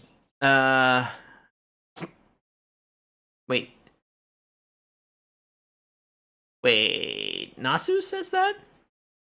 It might be because of the way the Google Translate is doing it, but like I'm assuming that he is describing it as his experience.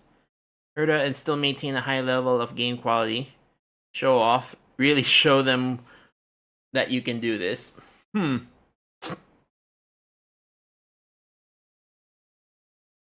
feel...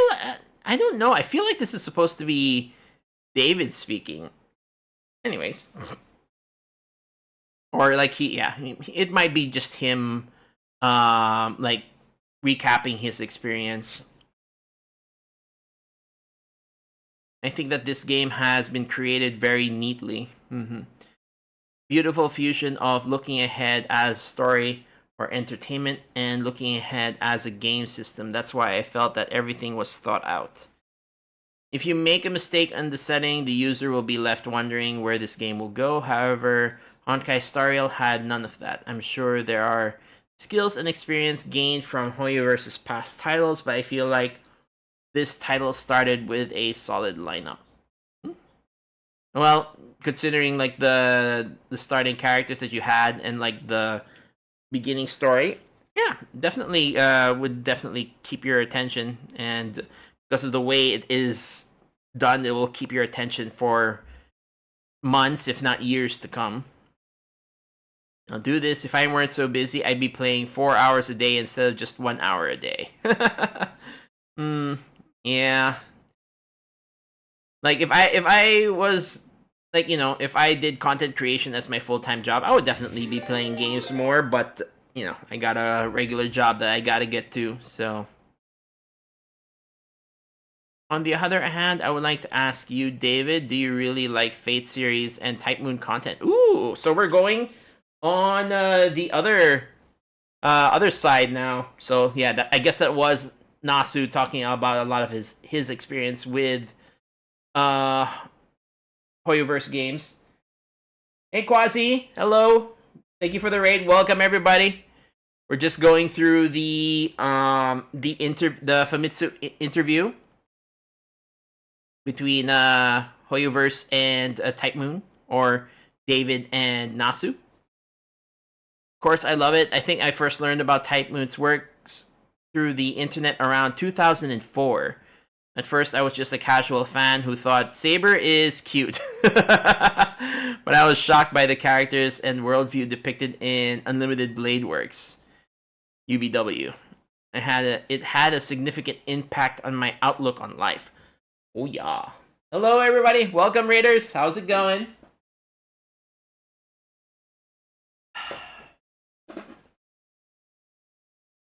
Even when I'm doing my current job, I sometimes use ideas and ways of thinking that I got from UBW.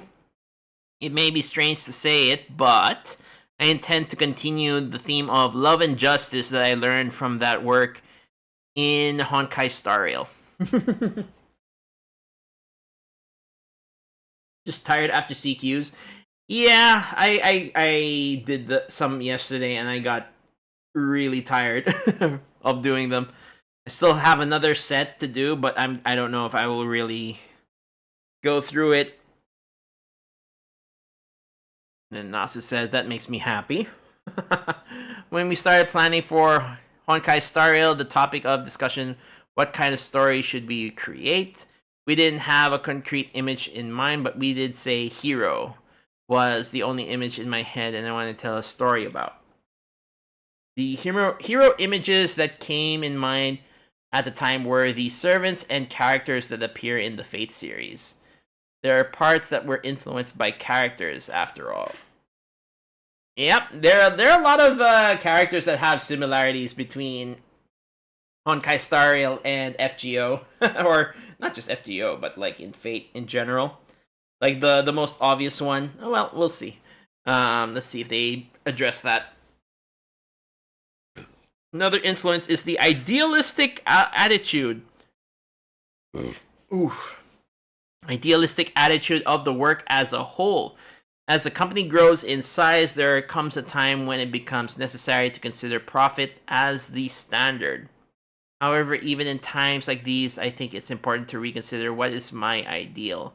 Of course, profits are important, but I try to think about my own inner needs and various options other than profits.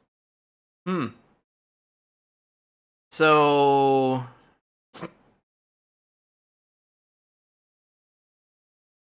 that's interesting where I feel like necessary to consider profit as the standard. Okay. Okay, let's let him continue. When making decisions like this, I often think, what kind of decisions would I make if I were the characters from the anime I watched when I was a student? That's why I love Archer in Stay Night. So I often think, what would Archer do in a situation like this? The CV Junichi Suwabe cool voice whispering David from behind. I'm gonna rest. All right. See you, Quasi. Have a good one. Shoutouts to Quasi.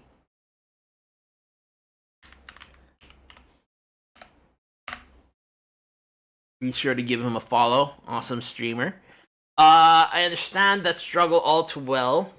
Profit as a managed title, and I think when they say managed title, it's like a live service title.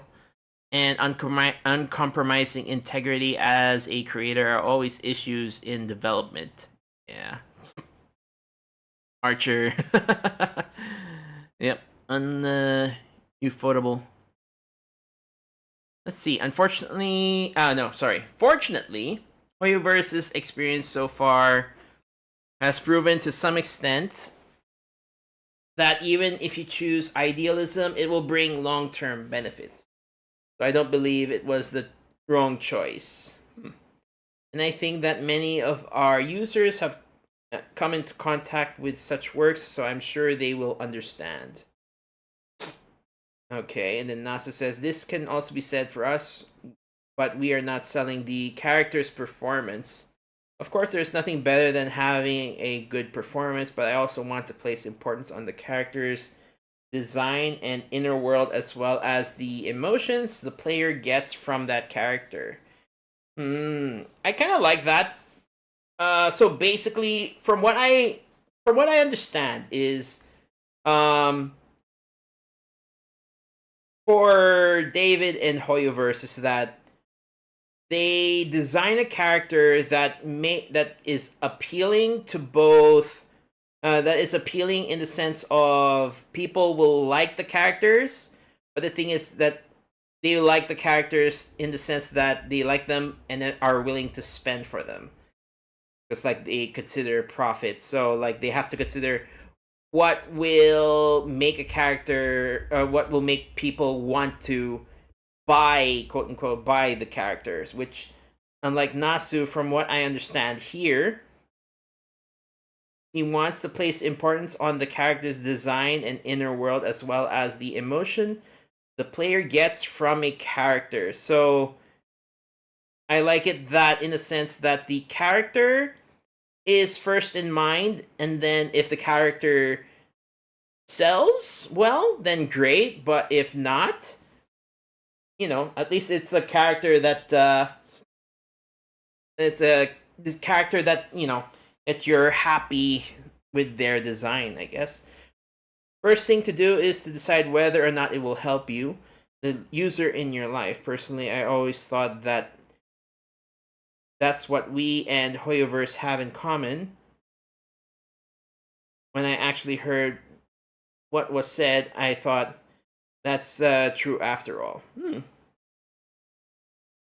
again, I guess there are some similarities how they approach character design.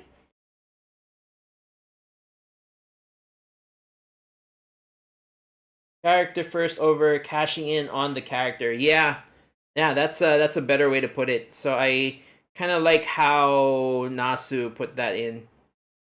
I mean, there's nothing wrong with making money, sure, especially when you're a live service. But I feel like, if you're making a character, and like one thing that you have to consider is, the character has to be profitable. Aside from being a character that people will like, but it has to be a character that will be profitable, versus a character that people will like, and then if it makes money, great. If it doesn't, it's still a character that people will like. That's way different in a lot of aspects, but also kind of similar in a way. But I like the way Nasu's approach to character design, definitely better.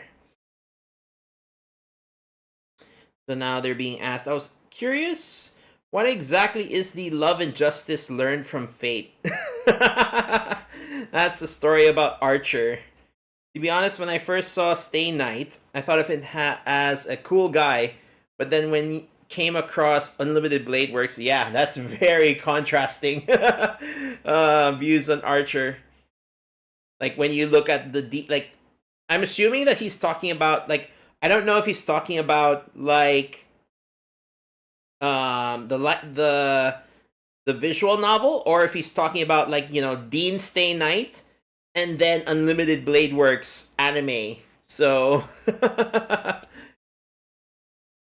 learned that about his heavy past and his quest for justice. It had a tremendous impact on me at the time. I also really love Kuhu Lane. Felt that the way he protected Tosaka Rin, even though Father Kotomi told him to kill himself. Lancer was very manly, so at the time I thought, I want to be a person like Lancer. What if the president first told you to harm yourself? Oh no.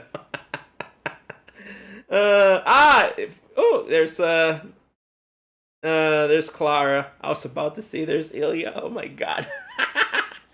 But yeah, I could like this is definitely like Clara is definitely like Clara and Svarog, definitely a reference to Ilya and Berserker. When I heard there would be this interview, there was something that I really wanted to ask. Are Clara and Svarog a homage or respect for Ilya and Berserker from Fate's Stay Night? You hear amazing things, don't you? You can't say I didn't use the reference. So in other words, yes. Yes, it was. After all, there is romance in the girl and the mighty being. And when you think of this combination, many people probably think of Ilya and Berserker. I try to create new, unique characters by referring to things that everyone likes. Yeah. That makes sense. I agree. It's something that otakus love, and I think it's a classic design that has been tested through trial and error in various works. It seems like there is always one for each work.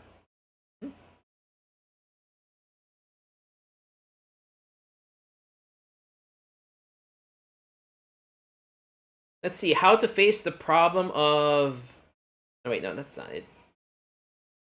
I think there are many users looking forward to the story of both Honkai Star Rail and the Fate series. I would like to hear about this method of keeping users interested and motivated with stories. There was official translation in their Twitter. Ooh, really? Where can you send me the link, Yohoshi? I think the official translation would be better. Wait, or let me see if I can find it. Race to find it.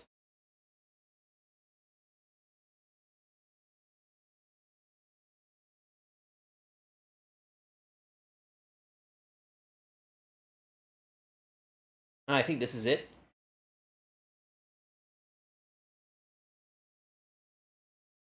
Posted on Global.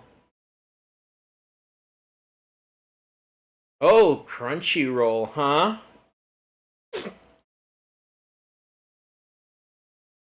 Okay.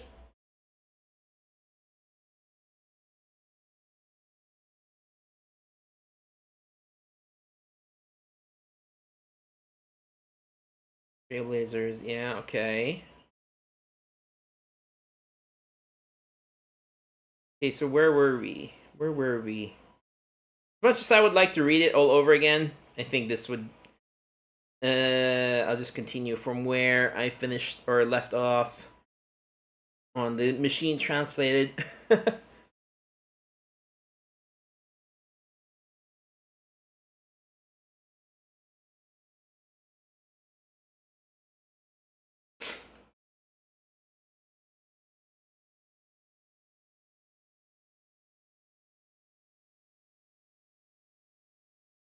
Here it is. Okay. Okay, when faced with not knowing if something you want to express, how should one deal with it? Both Honkai Star Rail and the Fate series have many fans who immerse themselves in the story. Can you both talk about the methods? So David starts and he says, yes, the story plays an indispensable role in Honkai Impact 3rd, which I was previously involved in. Same goes for Honkai Star Rail. We paid a lot of attention to the story design during development process. To specify how we did that, we return to the topic of love and justice. When creating the plot, we often follow this kind of pattern. First, think about how to express love and justice throughout the story in our minds, and then solve various problems that arise one by one. I rarely directly participate in story creation, but one of the main script writers for Honkai Star Rail, Mr. Shaoji. In case if you don't know, the reason why people point out Mr. Shaoji is because he is the one who wrote the story about character's demise in Honkai Impact 3rd. When he was involved in Honkai Impact 3rd, he sometimes struggled with story creation. Okay, but the stories he writes are very complete, and I personally think they're impeccable. At times like these, I usually give advice like the most important thing is to ask yourself, is this really the plot I want to portray? And are there characters I really like in this? Something like that. I think when creating a story, the most important thing is asking yourself honestly, is this what I want to express, rather than the technical issues.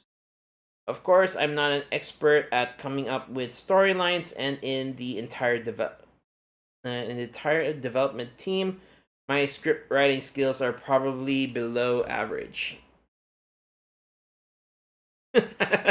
I'm.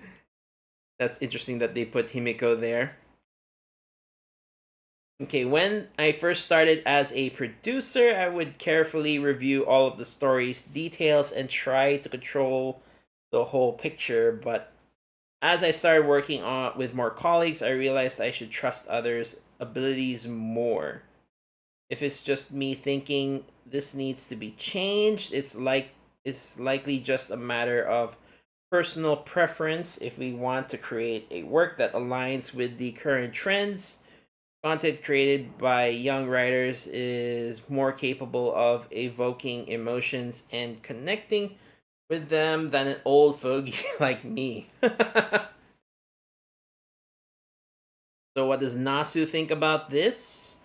When creating a storyline, it's important to consider the relevance to the era and the medium. Besides, it's also crucial to focus on maintaining player engagement.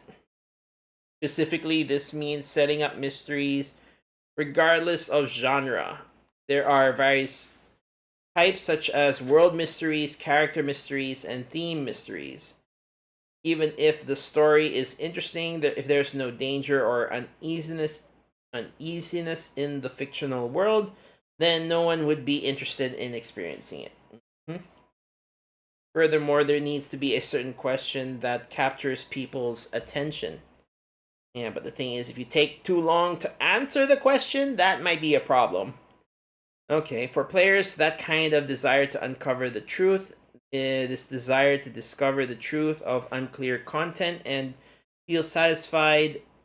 Yeah, there we go. Feel satisfied enhances people's level of interest. That's why I was saying earlier that if you don't give the punch, the punchline or the payoff, or if it takes too long for you to give that payoff, people might not feel satisfied and lose their interest.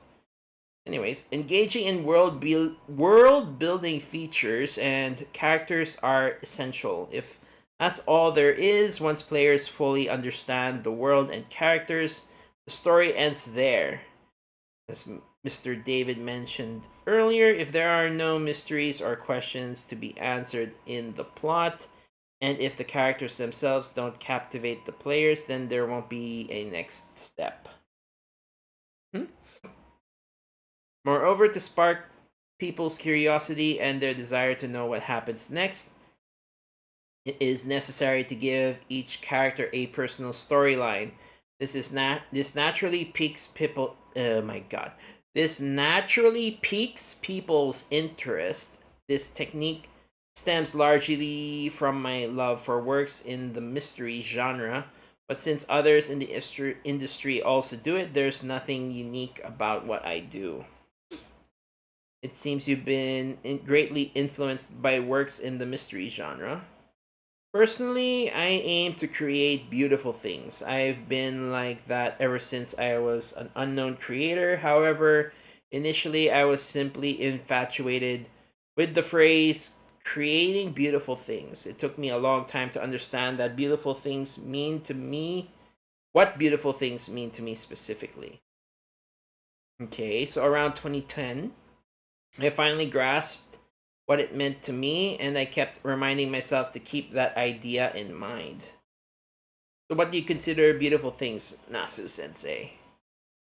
In short, the things most worthy of respect are people who persevere to the end, and also the state that comes afterward. It's Tsukihime.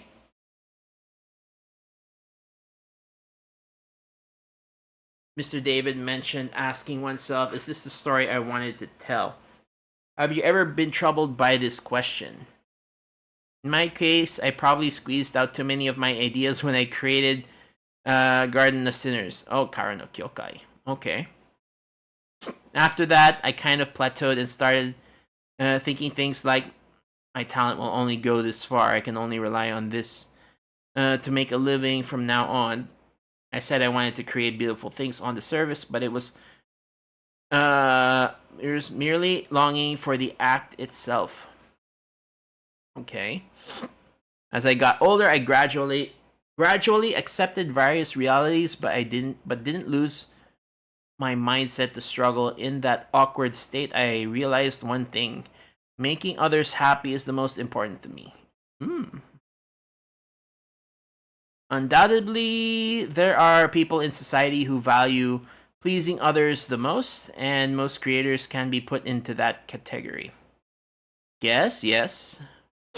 While personal ideas are undoubtedly important, we cannot neglect to serve our audience. What kind of writer you are, the call of your soul, they will naturally emerge when the time comes. What's most important now is to bring joy to everyone. At least that's what I believe. Yep, Garden no Kyokai, Garden of Sinners.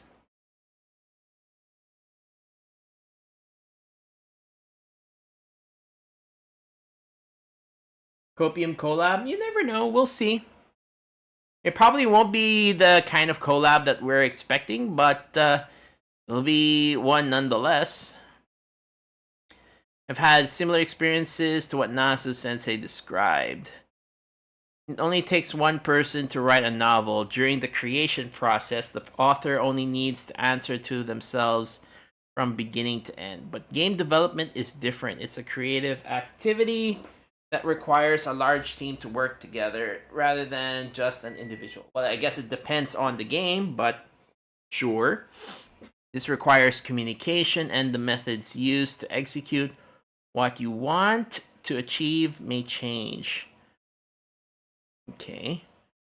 By the way, when you were going through that troubling time, did you ever talk to Mr. Takeuchi? So, if I had talked to him, the situation might have been different. In order to present myself as perfectly capable, I always acted as if I thought the next work will be just as wonderful. Of course, as of recently, I can freely complain at meetings and say stuff like, I'm exhausted, I just want to play some games and eat some snacks. So Takashi Takeuchi is the designer for Tsukihime and Fate Stay Night, and is responsible for the art design of many Type Moon's works, such as illustrations for the novel. Yeah.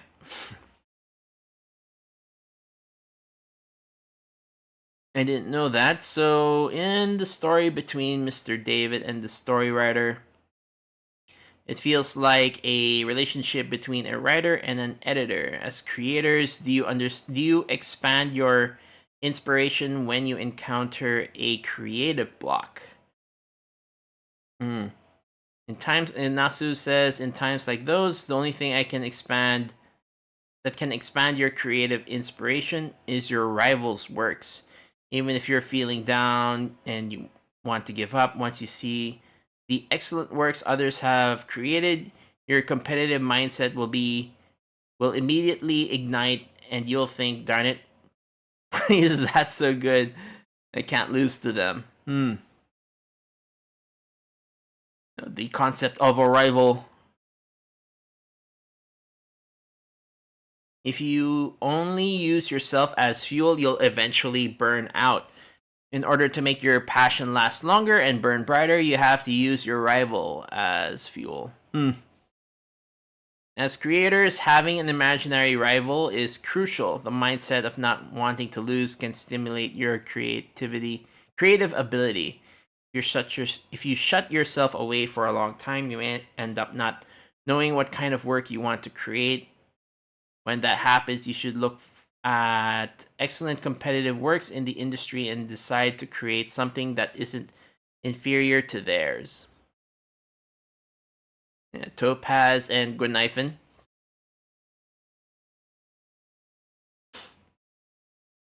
The difference between the two in terms of story creation, how to design games. So let's continue the topic about story. In long-term RPGs like Honkai Star Rail and FGO, the integration of storyline and gameplay is very important. I'd like to hear from both of you how to integrate the two and ultimately create a game. So Mr. David starts first. Regarding this point, we actually made many mistakes during the development process. Initially, the storyline and gameplay were designed separately by different teams. In terms of results, the overall integration of the game wasn't great, and we struggled for quite a while. To solve this problem, we adopted an approach that involved holding weekly meetings between the scriptwriters and the system developers. For example, the system team proposed adding roguelike gameplay, and the story team would write a story plan that complemented that gameplay, strengthening the two teams' collaboration. Then the two teams would spend 1 to 2 months coordinating. Once both sides fully understood each other's ideas, they would enter the formal gameplay development phase. Takeuchi was working a full-time job and could go home every day for lunch to help Nasu work on it. That's why Nasu doesn't like to cause Takeuchi problems, or so they said. Okay. That's how new gameplay mechanics like Simulated Universe are created. There are cases where new initiatives like Simulated Universe are proposed by the system team, as well as cases where story team takes the lead for new gameplay mechanics. For example, gameplay mechanic Clockwork was proposed by the story team, who said, we want to create this kind of storyline, so we want to have a game system that complements it. So as you can see, there are also times when the system adjusted to match the story. I personally believe that different teams having mutual understanding of each other's work is extremely important. Story writers should also play games more and fully understand the game systems, while the system development department should not only focus on programming, but also watch more animation. Okay.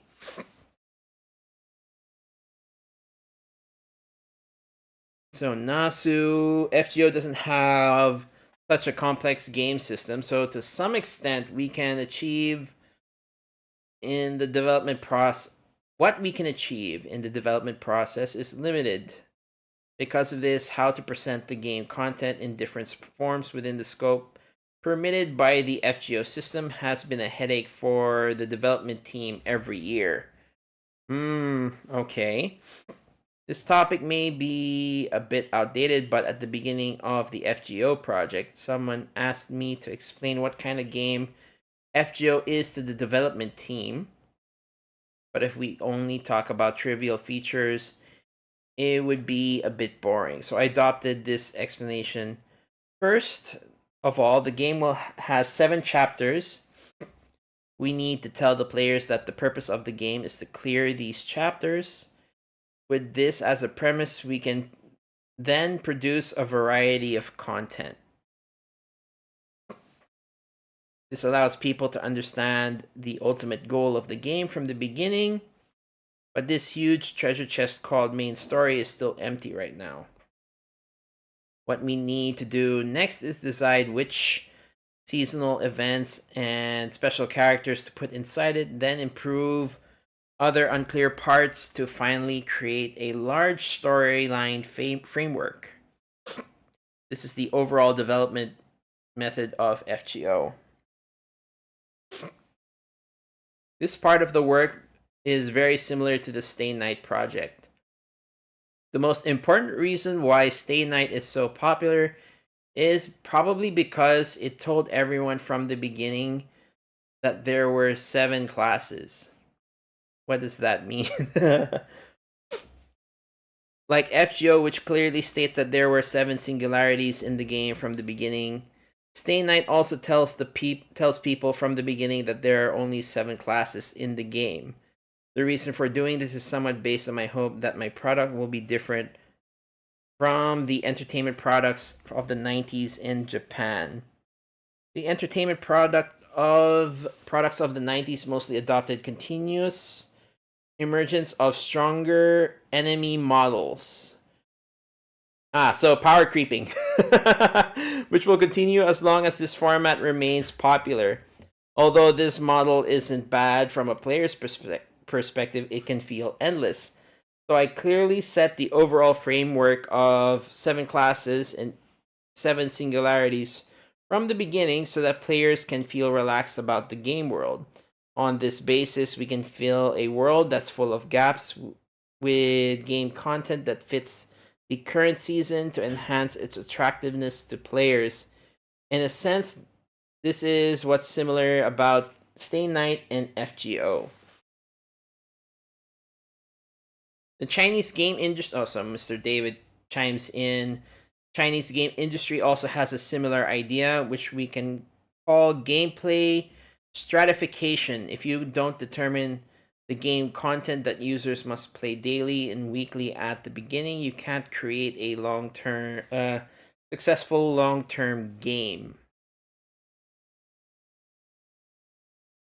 So because it's a long-term project, FGO will develop an annual schedule. Okay.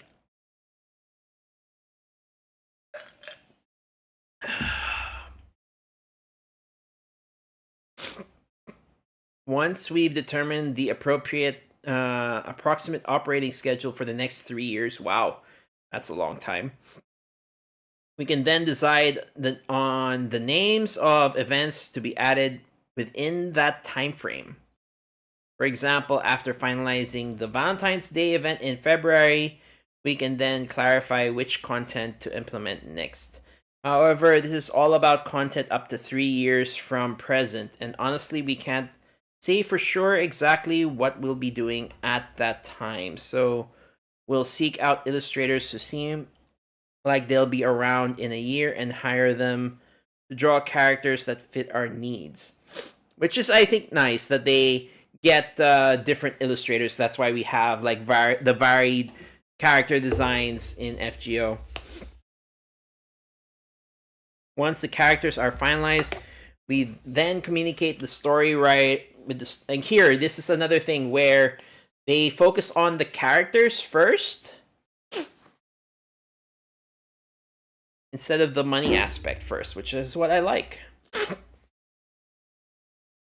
We then communicate with the story writers and determine the specific storyline for the event. Many aspects include the aforementioned processes must be decided during initial schedule. For this kind of cycle, the most important point is to avoid repetition as much as possible. As long as we don't repeat the same things, we can ensure the freshness of the game's content at the very least. This may be the simplest form of plan for a long-term project. Okay. So I see that you select illustrators for FGO based on this standard. What kind of instructions and requirements do the story writers other than Nasu Sensei have? Okay, first I explained the general storyline framework of the game to the script writers working on FGO. The theme of FGO's plot is how things in general will unfold and what the final outcome will be. Then I give them specific requirements.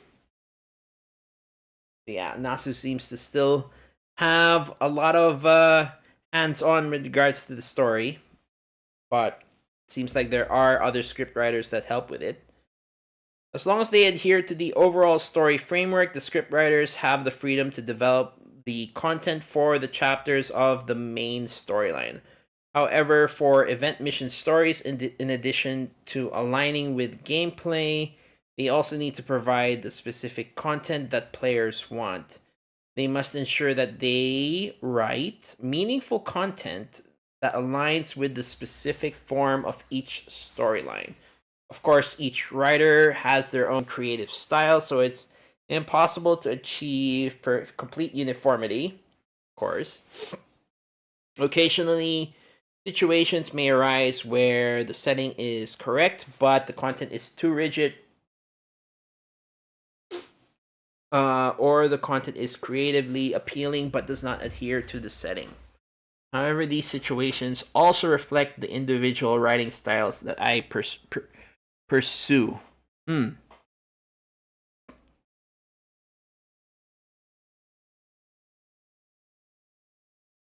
So yeah, because of each of the writers' different styles, I guess that there's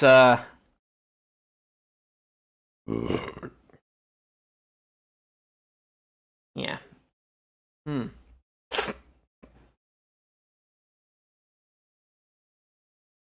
But the thing is, like, so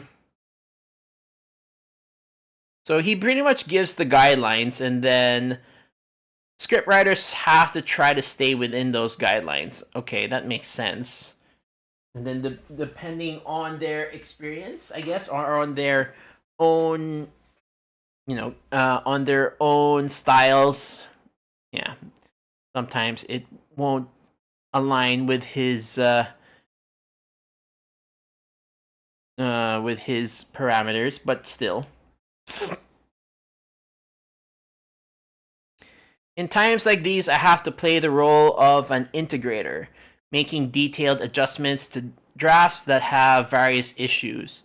If it's the former, I adjust the direction of the storyline. If it's the latter, I modify the content based on the setting.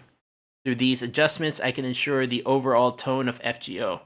So yeah, he's I mean, it's great that Nasu's still involved with the story, but I'm just wondering if that does this involvement with the overall story help me? Because I don't know, like there are times I feel like, because of like how long the main story chapters take between the next chapter and the next, is this what is causing delays, or is it something else? But anyways, that's not what's being talked about here in this interview. That was just my my own input, because of how long it takes between each of the main story chapters in FGO.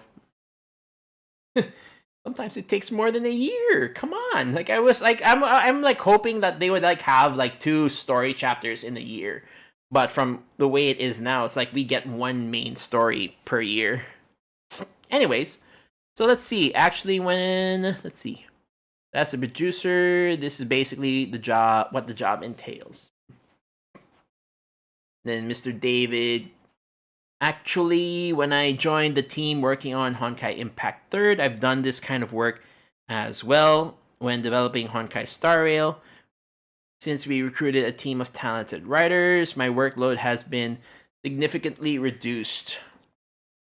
But it seems like our main scriptwriter for the Honkai series Xiaoji stayed up until 2 a.m. last night working on the storyline for Acheron. I am so excited for Acheron. Oh boy.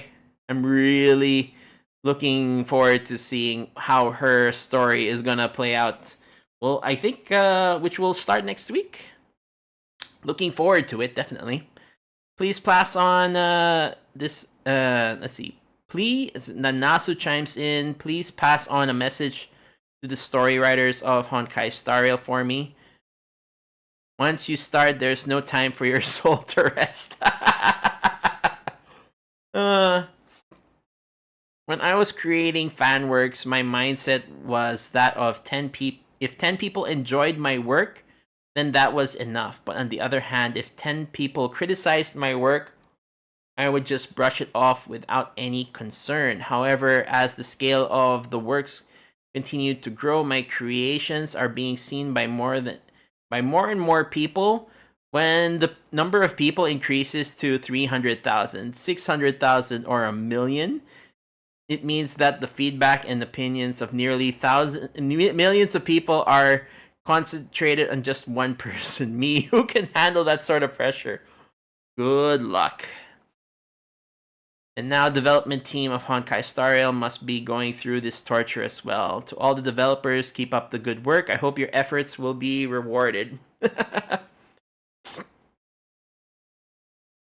And then, yes, as Nasu Sensei mentioned, Honkai Star Rail is now loved by players all over the world. As a development team, we're very happy about that. However, the increasing number of players also brings the challenge of pleasing everyone, which we need to address and find solutions for. For example, many players value expanding storyline and worldview. Because of this, we need to invest resources to create a brand new world similar to Penacony. This planet of festivities should offer a new storyline experience that is captivating as Yarilo 6 and the Zhanzhou Lofu. For players who value gameplay more, we also spent a lot of time refining and adjusting challenging game modes like Simulated Universe and Forgotten Halls. So in all, as a long-term game, we always pay attention to player feedback and continuously optimize things such as the user interface. The development team is truly working hard. Only in this way we can Honkai Star Rail and only in this way can Honkai Star Rail change with the times and stay fresh for players. I'd like to hear from both of you about how to create an immersive experience that everyone can enjoy. I'd like to delve further into the development of long-term projects.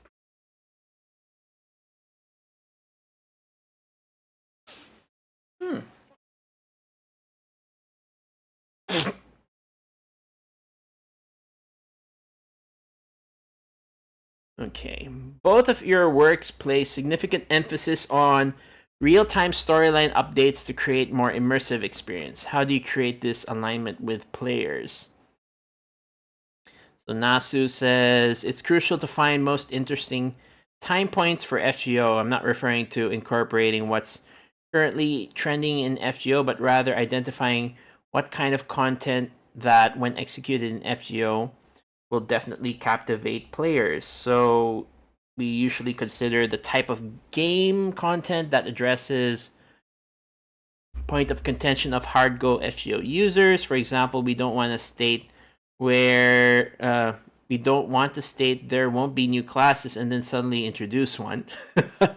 Especially one with a significant storyline. This means we must reasonably schedule in-game events at a time that pleases players who are deeply invested in the game's storyline. Furthermore, stability is crucial for seasonal events. These are events that naturally occur in life, and our goal is to provide content that meets players' expectations every time. Okay.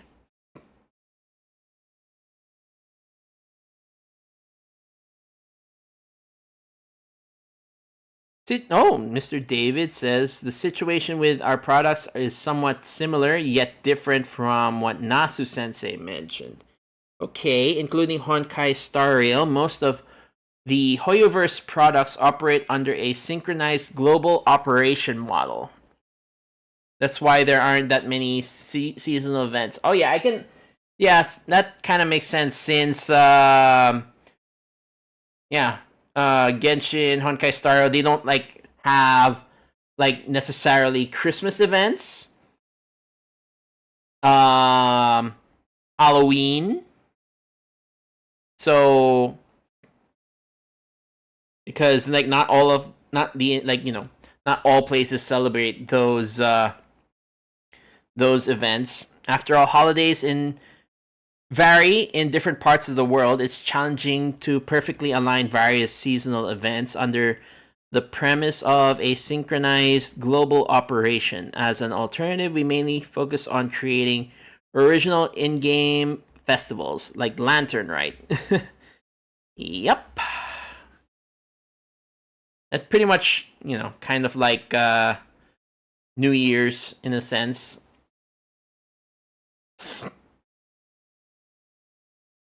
Another thing we value greatly is the promotions that match the main storyline. For example, before considering specific marketing and promotion plans, the actual main storyline has already been determined. This involves setting specific plot points, such as this character will undergo growth, or this character will exit the stage. And then thinking about promotion plans and timing accordingly. But there's a problem with doing this. If we finalize the storyline first, it may cause difficulties in the subsequent development work. After all, game development must synchronize the plot, performance, and action.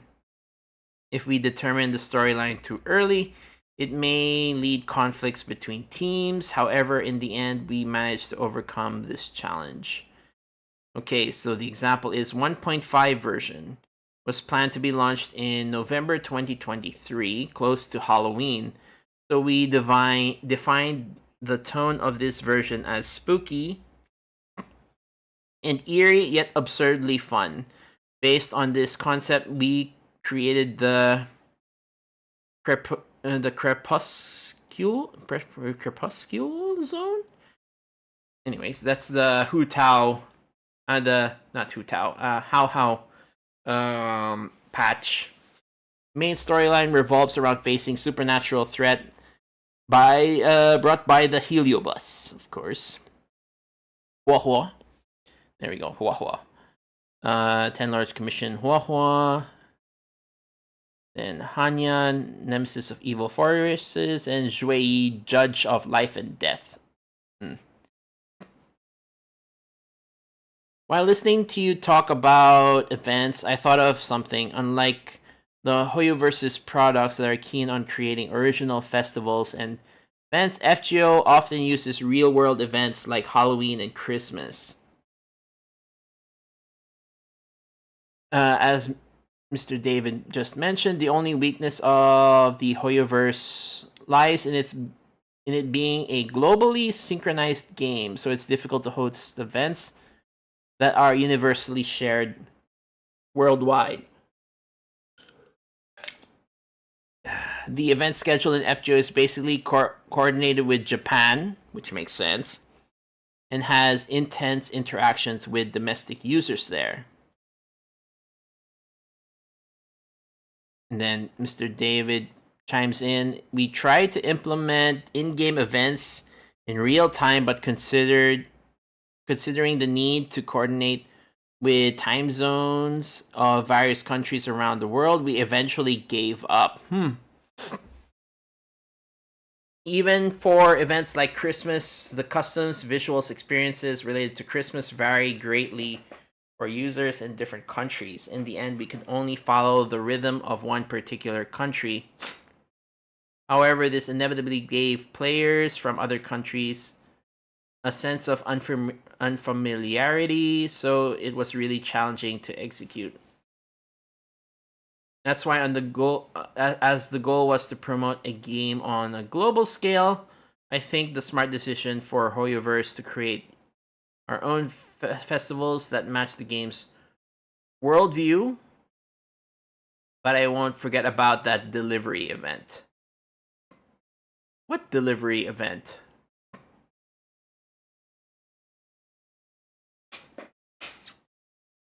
Exit stage left, aka you got dead. You dead. Yeah. Is the otaku culture subject to regional restrictions? Since we're talking about global promotions, I also want to discuss the aspect of character design. Up until Honkai Impact 3rd, the character designs in Hoyoverse always made me think, the styles are basically what their employees like.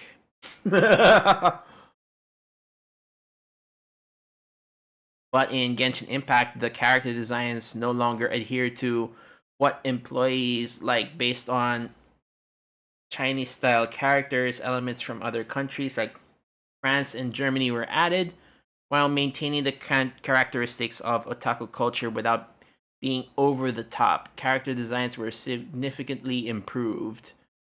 And this design characteristic was further refined in Honkai Star Rail, where the design style is so distinct that everyone instantly thinks, these characters are from Star Rail. Regardless if the character styles, their core are based on a Chinese design, this feeling is very strong when I play Honkai Star Rail. Yeah, I kind of agree. Like, I definitely like the character designs in Honkai Star Rail more. So recently, I've started thinking this design direction should represent a completely new style of otaku culture from China. Whenever Hoyoverse is mentioned, people often think about their team size and development capabilities first, but their design capabilities are also rather outstanding. Every time the game is updated, I feel this even more strongly. And David is grateful for the praise, but honestly, we've also had quite a bit of trouble with this to ensure the completeness and quality of our work. The character style must be consistent with the worldview, so as Nasu Sensei mentioned, whether it's Genshin Impact or Honkai Star Rail, the design must follow the path of making it instantly recognizable as a specific work. Okay. Although I feel like, I don't know, like when they design characters for Genshin Impact and Honkai Star Rail, a lot of the times I feel like I mean, I do enjoy the character designs, but I feel like a lot of the, like, what restricts the character design a lot? Ooh. What restricts the character designs a lot is that, like, for characters in each of the games, they have, like, a few predetermined body archetypes, so they kind of end up, sticking to those archetypes when designing characters. Especially, like, there was a joke I made recently about, like, a lot of the characters or the female characters from the Lawfu. They pretty much like the dresses that a lot of the female characters from the Lawfu wore all had, like, fairly similar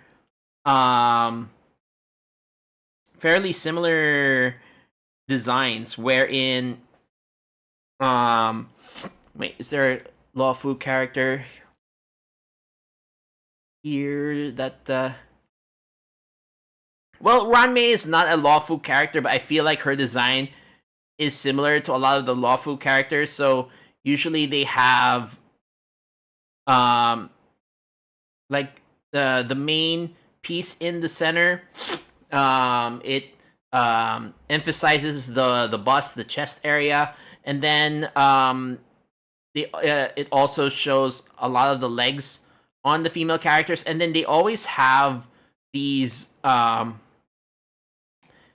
pieces of clothing that that flow off the back of the characters that give kind of like a tail like look.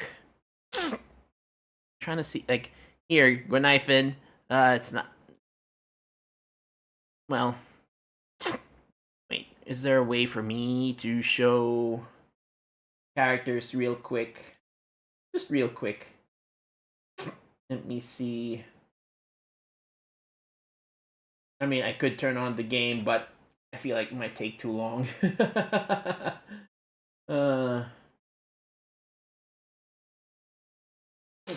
But anyways, so I don't know. I felt like that for especially for the lawful characters that have like the same body build or the same framework is that like here. There we go.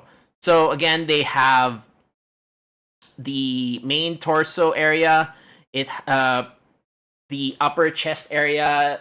You know, kind of showing the cleavage a little bit, showing the shoulders, and then they have the sleeves, and then the showing a lot of the legs, and then they have cloth flowing behind them. A lot of the Luofu characters feel like they have the same design for that specific body archetype. So again, here, Hanya, yeah. So like the chest, while her chest is not shown as much, she does have like the main torso area. The dress fits her very well. She shows her shoulders. She has sleeves, and then a lot of the legs are shown. And then again with the a lot like part of the clothing flowing behind the character. I feel like that is like very similar designs. And then like here we have Ron May. While she not necessarily is a lawful character, again similar designs. The shows part of the cleavage. She has shoulders. She has gloves. You can see a lot of her legs, and then the flow of the dress behind her. So that's one of the things when it comes to the character design for the lawful characters specifically. Wait, where was I?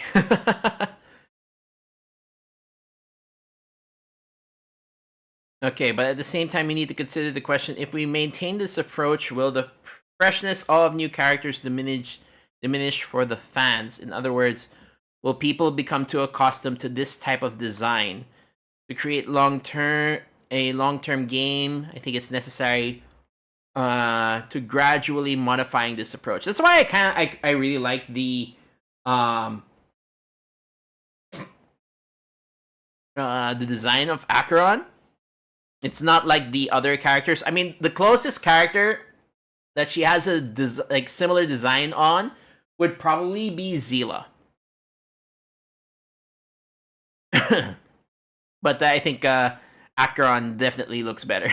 Are you referring to the feeling of similarity when a group of characters are standing together? There you go. Yep.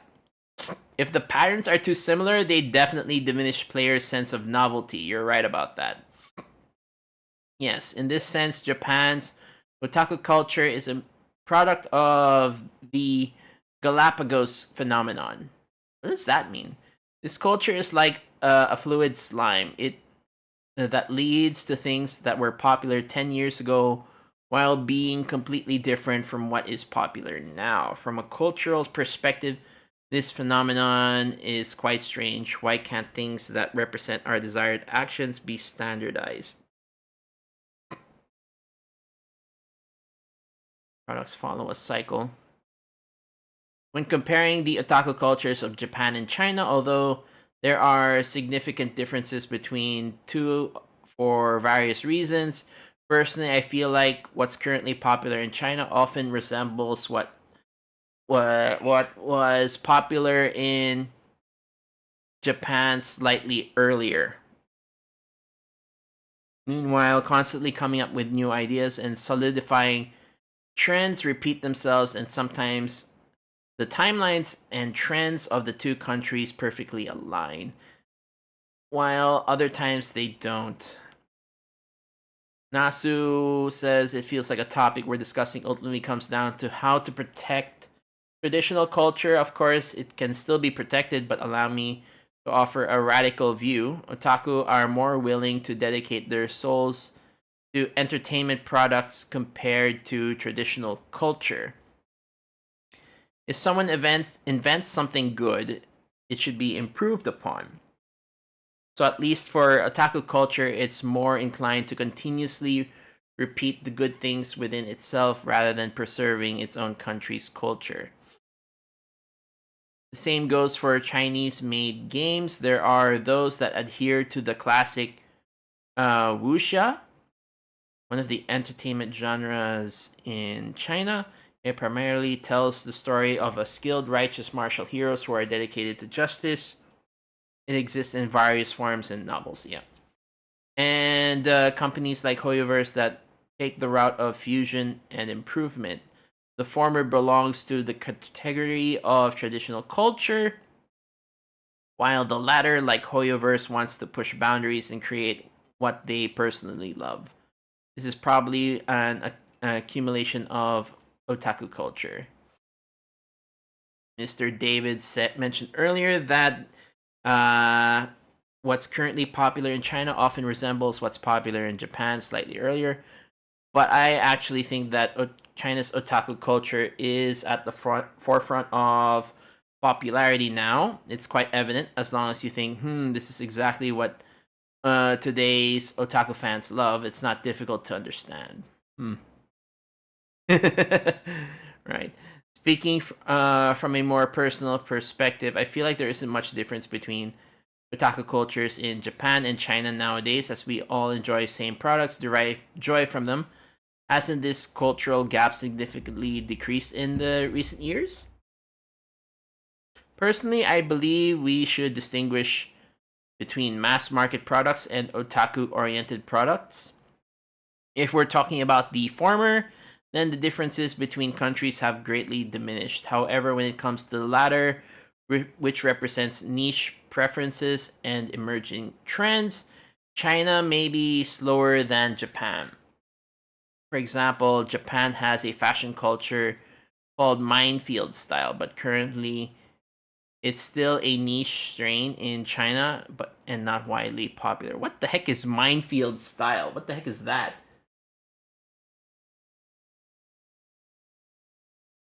Character may be popular in the global server, may not be popular in the main server.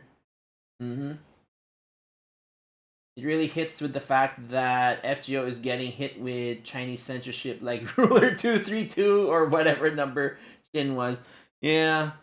Hey, Final. Okay, so nevertheless, Japan and China have always been neighboring countries. From a product standpoint, as mentioned by Nasu Sensei earlier, characters designed with a Chinese aesthetic as their foundation have been widely accepted in Japan. We pay great attention to the acceptance of such design styles among Japanese players. For instance, one of the High Cloud Quintet, Jingliu, incorporates many orchid cacti elements. In China, there's an idiom, ephemeral orchid cacti, which describes something that's gorgeous but fleeting, a momentary beauty that aligns with Jingliu's circumstances, perhaps because Japan and China share cultural similarities, that this Chinese aesthetic is more easily accepted by Japanese players. Conversely, users from other regions outside the Asian cultural sphere, such as North America and Europe, may find it more challenging to appreciate this aesthetic concept. That being said, as the internet and social media have become more widely used, there are also many Western players who can understand and analyze the design concepts of Chinese-style characters like Jingliu and Blade. Nasu says, How come such stubborn cultural barriers still exist even though the characters are already such big hits? Hmm, true. What was the other style? I guess more Western look. Let's see. Just now, both of you were discussing the topic of otaku culture. As a player myself, I can sense that both sides have incorporated what otaku want to do and content they enjoy into games, making them extremely appealing. For example, does the development team of Honkai Star Rail get a lot of enjoyment out of creating male characters with irresistible charm? That is a good question because I feel like most of the time people really just like me personally. I just roll for um, female characters, but there are times when a male character is really appealing. This aspect is influenced by the interests of the development team, but it also involves commercial considerations. I feel like this means that the females make more money. However, we can assert that we put tremendous effort into shaping each and every character. Whether it's strategic or courageous, Shanzhou General Jing Yuan, who leads from the front lines, the timid little girl Huahua, who unexpectedly becomes one of the judge of the Ten Lords Commission, or Topaz, who's despite being young, already became a senior executive in the strategic investment department of the IPC. With her exceptional beauty and efficient work style, we've implemented a diverse range of characters in the game, and we believe that every player can find one they like. My favorite character right now, in design wise, the characters that have not released, or like Honkai Star Rail.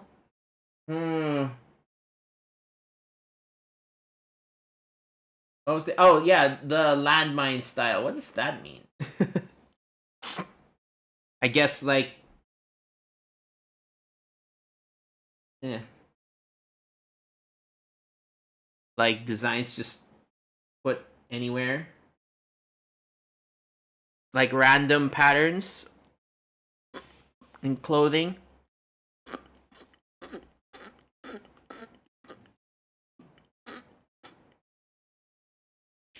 Oh, my throat hurts a little bit from all the talking and reading. Give me a sec, chat. I'm just gonna take a lozenge.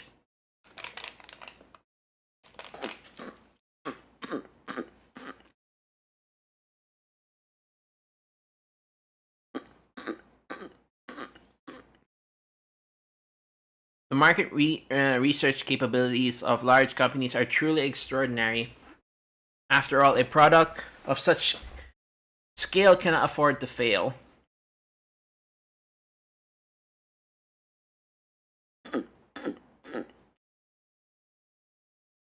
The survey data regarding user preferences for characters is also shared with the directors responsible for character design.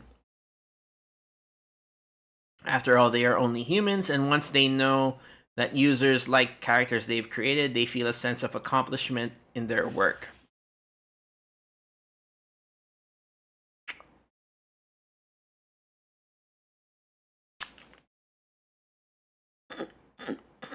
Every character, to some extent, has a goal to generate revenue.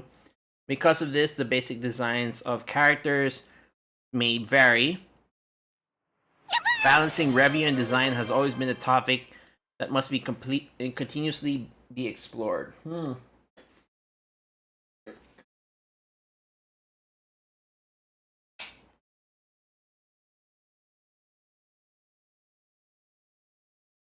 Landmine is almost always used in negative context towards a person and to harass or demean. Huh.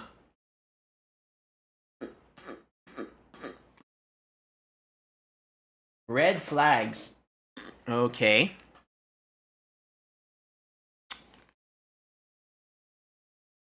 Oh, like the red flags in Minesweeper. Okay. Interesting.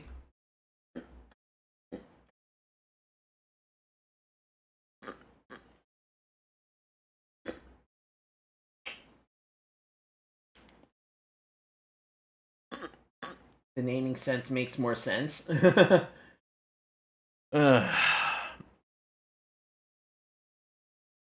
When we create certain characters, we lower our commercial expectations for them and approach creative process with a sense of freedom.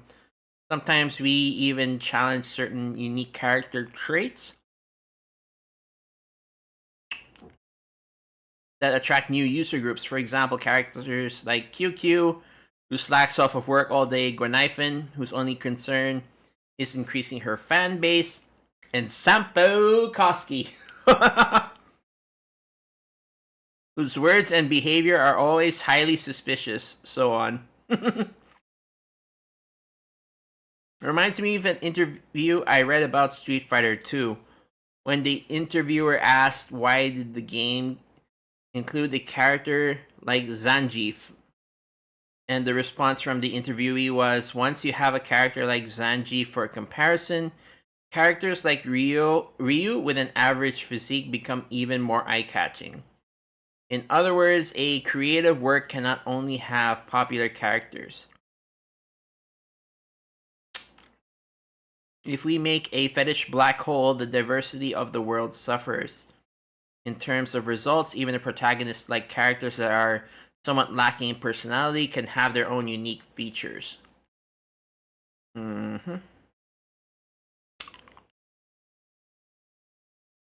for me, when it comes to playing Street Fighter, I always choose Zangief and Dalsim. In my opinion, characters like Ryu have a somewhat niche design.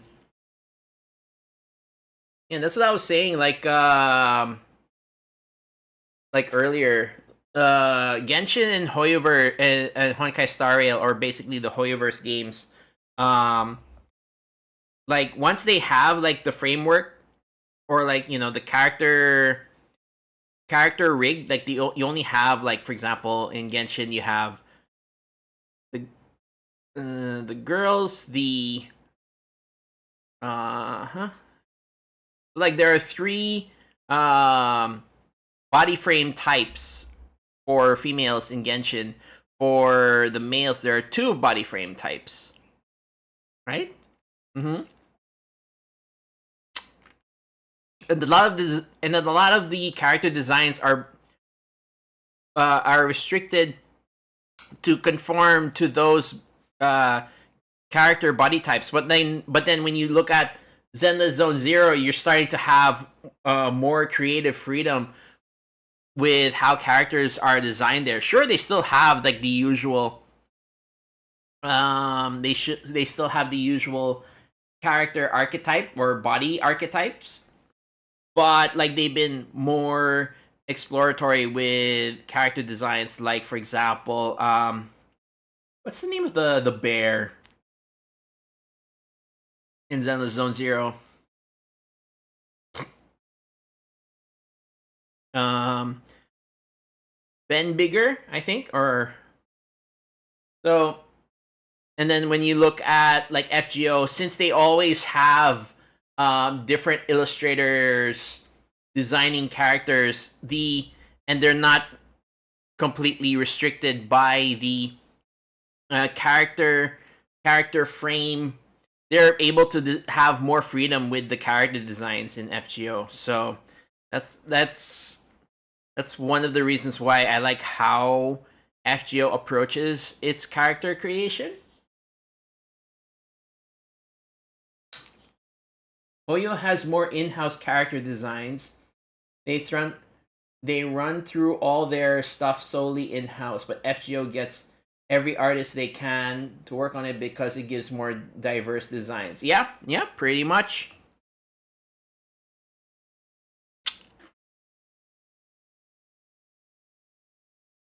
But like with Zenless Zone Zero, they seem to be trying to make different designs for characters. So I'm looking, like, I am looking forward to what other character designs they will bring in the future. but I can still see like where a lot of their character, because like it is a lot of work to always like end up like making a different body rig for like maybe like one specific character design. Unlike if they just make like presets and then work within those presets, it would make it easier for them to develop new characters. But I feel like, yeah, because of that, there are some restrictions to being able to design characters in the Hoyoverse games. But that's why I like how FGO approaches their character designs, where they get different different artists to design characters for them. So Nasu, speaking of that, I believe characters required in the main storyline can be divided into two categories: inevitably born characters and characters born based on dreams. What does that mean? No, strictly speaking, it should be characters born based on desires. A recent outstanding work, Delicious in Dungeon, also explores the element of desire. It feels like there is no issue with referring to dreams as desires. So, the so-called inevitably born characters are those that personify the concepts that need to be portrayed in various storylines. For example, in FGO, both Oberon and Tez are concept-driven. After determining the need for characters and their functionality, we collaborate with the artists who can definitely create the desired effects. If they can deliver a product we 100% agree on, then we will proceed with the development based on that image. On the other hand, characters based on dreams and desires are different. They're born based on the creator's thoughts. I want this kind of character. I want to see this type of character. When it comes to character illustrations, they also come from the artist's desire to create characters that align with their own preferences. Those sort of dreams and desires. Okay. So that explains that. If a creator can continue to produce excellent game products even after transitioning to a business role, they must maintain their personal desires. Everyone has desires, but the level and direction of those desires differ. Broadly speaking, they may include the desire for economic success, the desire for social success, the desire for a stable life, and the desire to live with loved ones, and so on.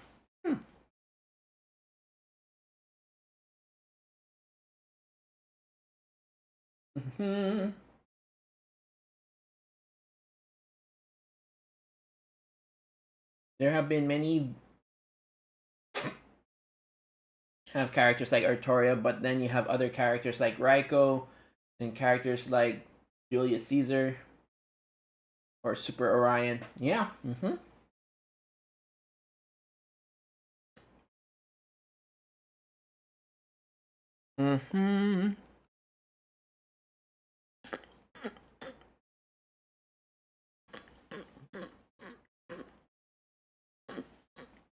My throat is becoming really itchy. No matter how much the scale increases, I still believe that valuing personal desires is crucial. In other words, if you don't value your personal desires, you only create mediocre products. Development team of Honkai Star Rail has created characters and storylines based on the assumption that they will likely be appreciated by others. Personally, I think the most impressive aspect of Hoyoverse is that while maintaining the market operation model of a large-scale company, they still manage to uphold their creators' passions.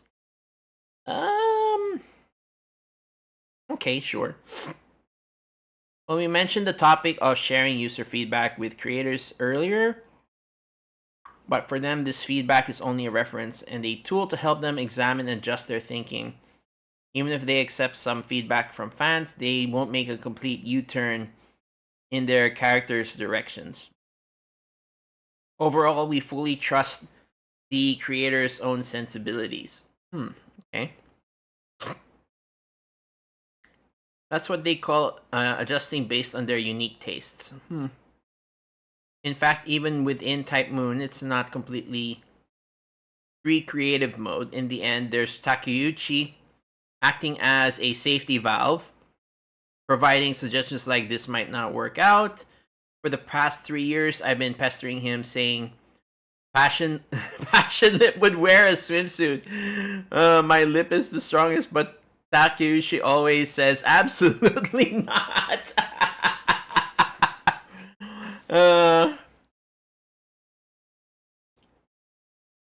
Even Melt got a swimsuit. Right? Every time my request is brushed off, we seemingly reasonable excuse like him, passionate swimsuit might or may not be censored. I plan to spend another year persuading him. Might sound a bit biased, but the characters born out of a creator's love tend to be more charming. When playing Genshin and Honkai Star Rail, I had a strong feeling of that.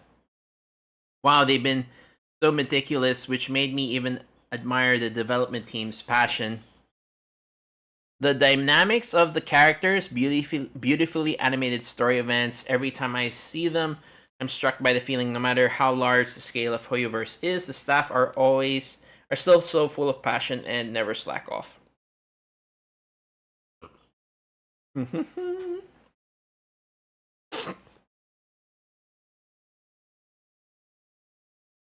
Thank you for that. It's truly an honor. It's been a precious experience to have Nasu and David share their thoughts on passion and perseverance. I am truly grateful to both of you today. And yeah. Is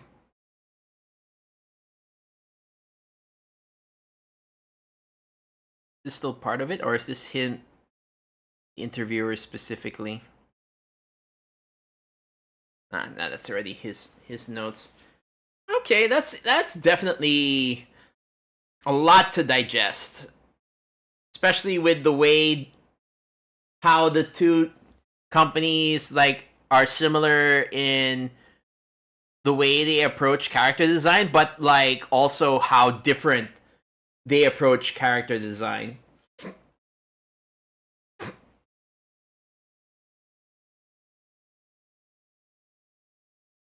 It's like based on what David was saying, not only did they consider a character's design on how it will be, appealing to a lot of people, but like also how it will be more monetarily appealing to a lot of people. So unlike with what Nasus was saying with FGO character design, is that, fully realizing the character first is what's important. And then if it sells well, great. If you have a well-designed character, it'll most likely sell well. I feel like that is like looking at them from both the perspective of making money. But I feel like with FGO's character development process, they're focused more on making the character. But then again, that's just from how they said they do development.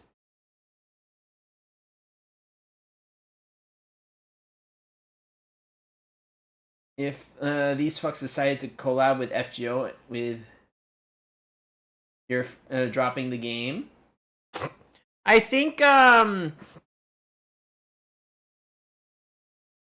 I would see them doing a collab is not a collab in the sense where they've done like how FGO does collabs with itself or how other games do collabs. It's more on, I feel like, they will, like, for example, with Honkai Star Rail, what I could see happening is like, they will have an event and it might have maybe a character that's designed by Takeuchi, and then the story for that specific event will be written by Nasu. Um, but like I don't see them actually bringing in Fate Stay Night characters into Honkai Star Rail, although I would like to get Saber or a Saber face in Honkai Star Rail. I wouldn't mind, but I feel like that's how they would go about it. Is that maybe there would be a character designed by Takeuchi and then story done by Nasu. And then if they were to do it over on the FGO side, I feel like maybe they would just how would that work though? I don't think that they would actually bring like Honkai or Genshin characters into FGO. I highly doubt that they would do that. But it would probably be a character designed, and then maybe like maybe Shaoji would write the story, and somebody will die.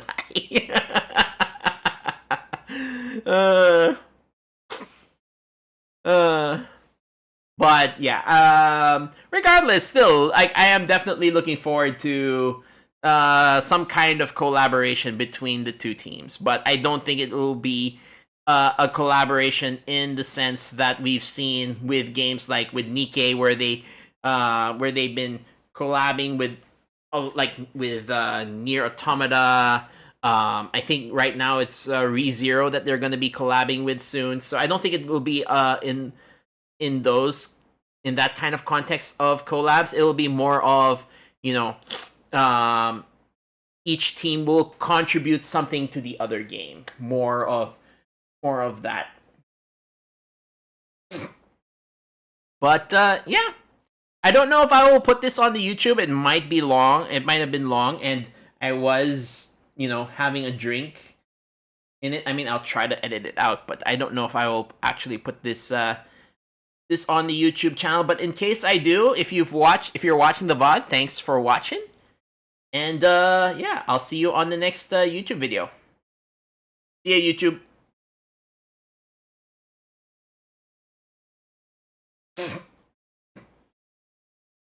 ReZero collab has already started. Okay, then there's that.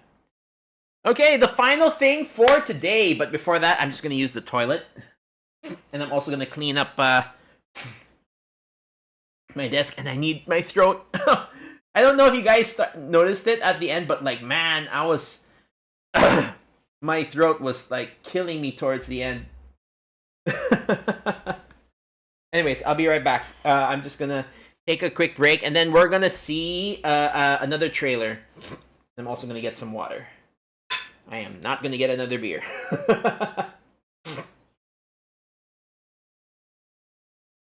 If only they were this passionate about FGO. Hydrate yourself. Yep, I'm gonna get a glass of water. That'll definitely help. I'll be right back, chat.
Properly hydrated, it's easy as a pea. I ended up getting a donut or donuts. So I'll be snacking on that later. But yeah. Alright, so this is Azure Promelia. So if you're familiar with Azure Lane, this game is being developed by Manju, which is who are the developers of Azure Lane. So this is a 14-minute gameplay demonstration. Let's give it a watch. Manju.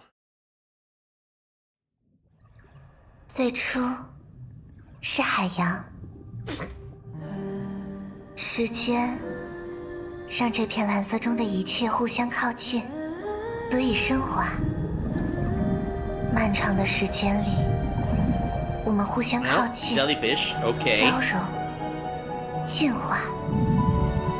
当我们能够感受到彼此的那一天起，生命的旅程 No, it's a 就 whale. 开始了。 Or a huge catfish.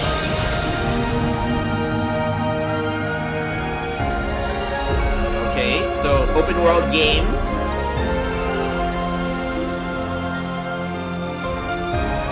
With what was that? Pokemon pals. 呀吼！伙计们，我跟沃尔回来了。这次的收获看起来不错。哦，卡库，这是你要的吧？然后是姐姐，说好了的，不准在村子里跑。被发现了，沃尔，快跑！瞧一瞧，看一看嘞，金花茶。Wait, what? 抱歉了，赶时间。总算赶上了焰火大会。我曾经因为一个生命的逝去而感到迷惘，是作为萨满的职责，让我渐渐明白了生命存续的意义。正是有了这份思念给予的勇气， The character 我们才 designs 能延续至今。不知不觉， I'm definitely liking the 已 character 经是可 designs. 以依赖的同伴了。接下来就请多关照了，伙伴。神鹰羽卫，亮翅，鹰击，抓紧我们冲过去。 And I am assuming that since, and of course, 我们就能见 right? 证到最后。 Ooh, so 没法跟上前 right 线 off the bat, flying mounts. Okay. 被种群淘汰，这也是天空的法则。我是不会就此放弃的。现在，这个瞬间，我就在这里。不要失联，他 We 们 have 能 a 察觉到 fantasy 你的 world. 永远不要忘记那份心意，然后让万物开始流 And I 转。 noticed that the characters, except for the character in the like there was most of the characters that were featured were female, 相遇， which 离 I 别， guess kind of makes sense considering 然后 Azure Lane. 化作永 All 远。 the gacha characters that you would roll for were ship girls. Okay, nice actual gameplay. Nice, nice.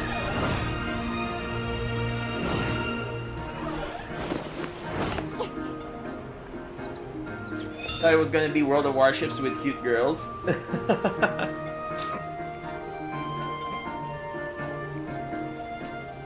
So I'm assuming that this is Manju's attempt at an open world game, which I mean it looks good so far, and already a plus that they are showing gameplay. 不好意思，我收下。 Now whether this is actual gameplay or early gameplay, still I think it's a good aspect, like to show great gameplay as early as possible. And there seems to be kind of like a Pokemon system as well. 大战一场吧！哎，拜托你了，帮唱。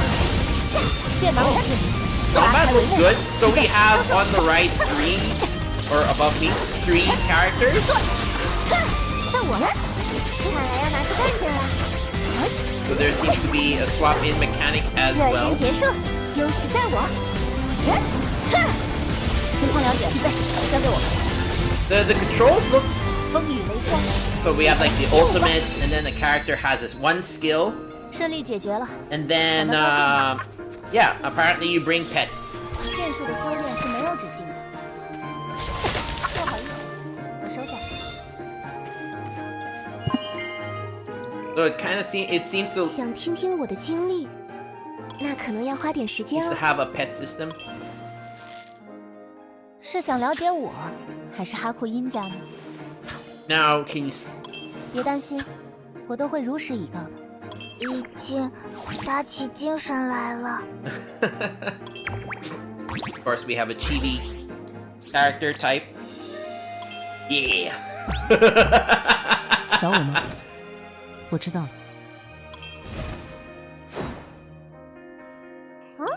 想要知道我的事吗？好啊。 And what is she? Is she a 我和刚才 okay? 画本里提及 That's 的 a 狐狸是不是 fox 同一 girl. I like her. 天下， I like her design.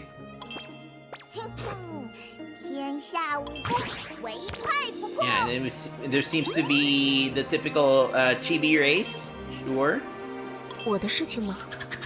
可能不是那么有趣的话题。关于我的事吗？还挺难为情的。想了解哪些方面呢？ And elves. Okay. Or I don't know. She had horns, so maybe she was a demon. Maybe. Ah, okay. So yeah, you can pick the pet. Okay.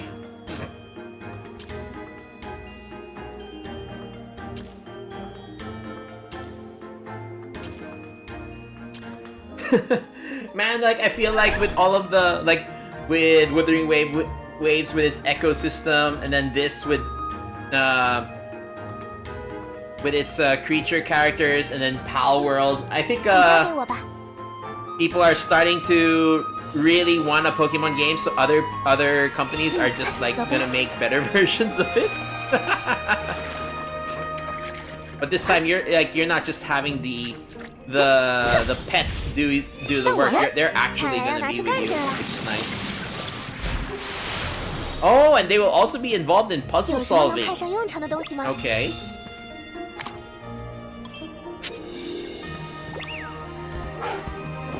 And then, of course, mounts. Nice. It's good that they're going with mounts right off the bat. That's one of the things like I've wanted with 免费的早餐就 Genshin. 更好了。 Give a mount, and I'm glad like if you've seen the developer note from Wuthering Waves, we'll probably also be getting mounts. 被 So 盯上了。 that's nice.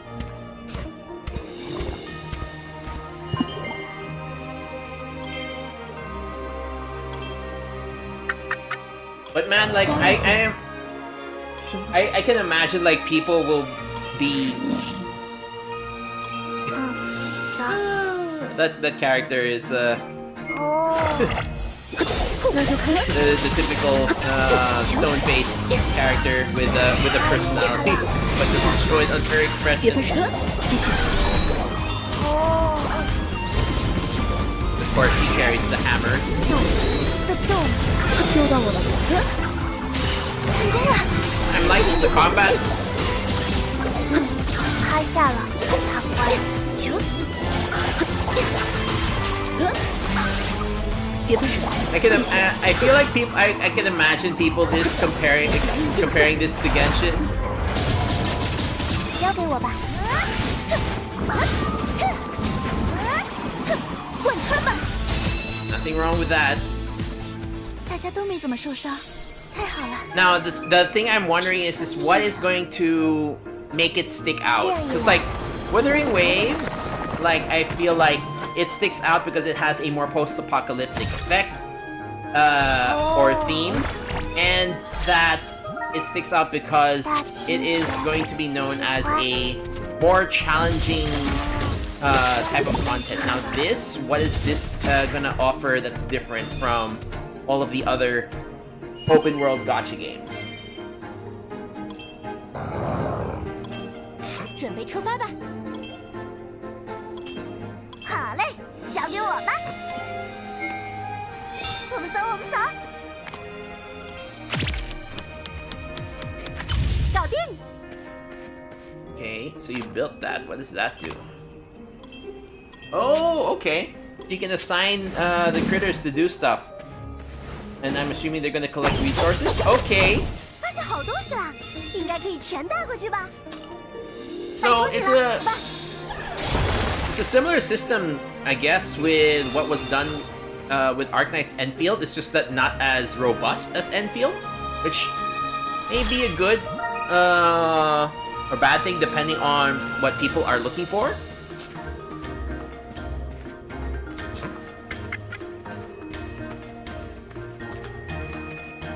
拜托你了，伙伴。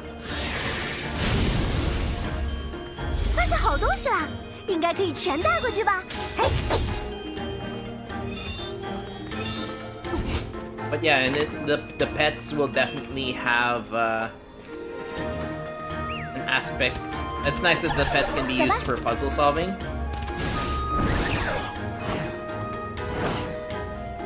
And the flying mount, which is nice. So you won't be gliding, thank God.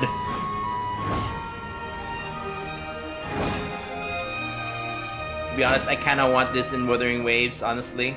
Which I can see happening because there is a part of the side story where you actually kind of have a sequence like this, but in Wuthering Waves. But it is scripted and it is on rails. But I can imagine them just taking that out and making it so that it would allow exploration to be faster.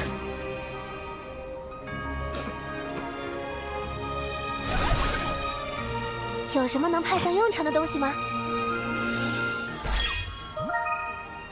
Like, oh, I guess the eggs are for hatching creatures? I wonder what the creatures are called.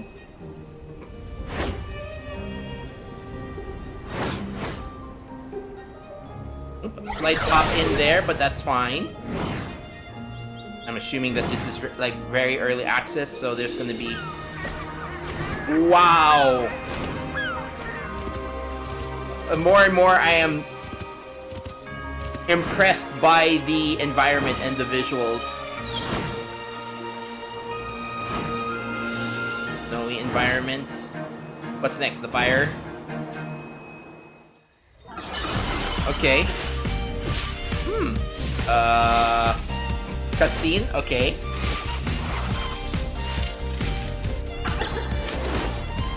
Boss battle? Question mark? Yep. 大看一场吧！哎， Can you catch the boss? 嘿，过来！拜托 Would 你 be 了， great if you can.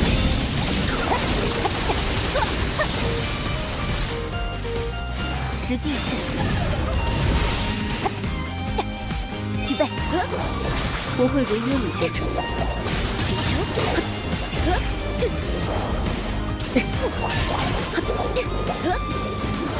求，察觉到了，这是不对的事情。实际一致，血令竞赛。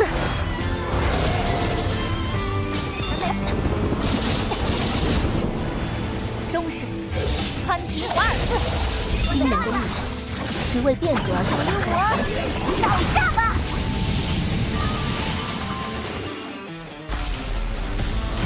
Oh, more bosses.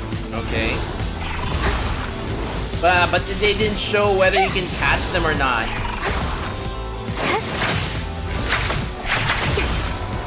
过来吧！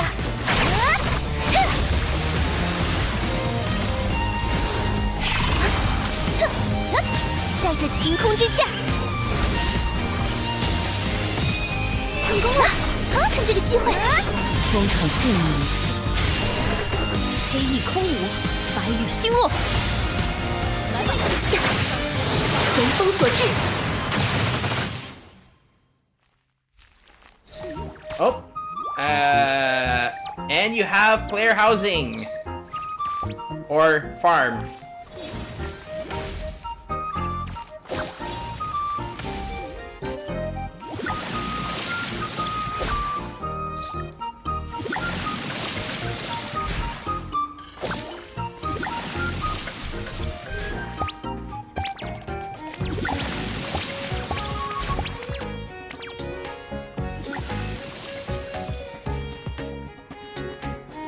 This is definitely giving me Pal World vibes.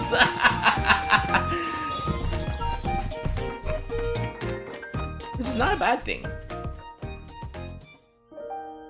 I definitely love Pal World, and if they put that in a Genshin-esque setting, then I think that would make for a good game. But yeah, I am definitely impressed. And I can, if anything, I feel like people will definitely be comparing this with you know what. But I feel like this world is definitely more inhabited, like with the number of monsters that you see on screen at a time. Definitely way more, like it feels more inhabited, which is nice. It's like, you know, there are times where you're exploring and there's like just nothing on screen.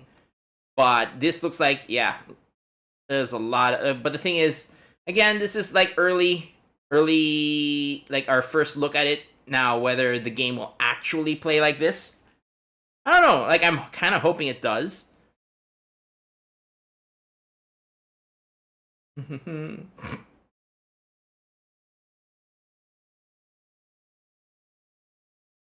I'm gonna have a time to check. Okay. But yeah, like, I mean, so there are a lot of systems that look similar. I mean, the combat, like, or at least the damage numbers look very similar to Honkai Impact Third. And it, of course, has the system where you have 3 characters that you can swap between. Each character will have, well, it looks like a skill, an ultimate, and then a passive. And I'm assuming maybe like skill, ultimate, passive, and then maybe the other one is like the swap-in effect. Like the 4th skill is the swap-in effect, probably. I like that. And then and they're all female characters, which, you know, coming from a game like Azure Lane makes sense. In Azure Lane, pretty much every character are female characters. And I am liking the designs of these characters.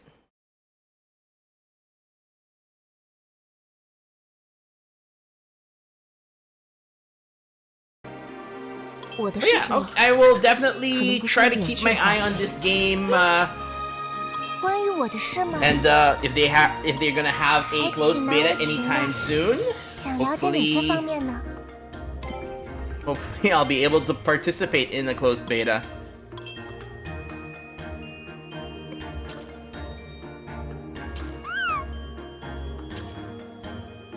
But yeah, like this is giving me definitely like if you mix Pal World with Genshin Impact, definitely. And both of those games I have enjoyed. And both of those games I haven't been playing recently, so yeah. But yeah, again, this is Azure Promelia. This is a game that is being developed by the Azure Lane devs, so Manju.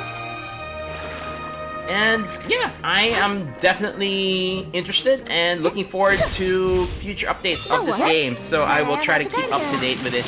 And yeah, maybe if they have closed beta anytime soon, hope I'll be able to get in. But who knows? We'll see.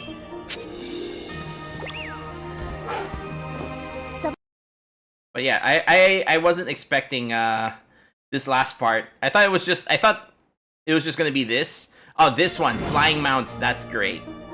But like, I didn't expect them to also have like farming and housing, or a farming sim in it. I kind of do enjoy like the Harvest Moon type games, although I haven't been playing much of those type of games recently. But then again, I haven't really found one that caught my interest, and who knows, this might be just that game. Sure, like Pal World also has, you know, its own like base building stuff. So I guess there is that. But yeah, I will probably put this on YouTube. So if you're watching the VOD, thanks for watching. And yeah, I'll see you on the next YouTube video. See ya, YouTube.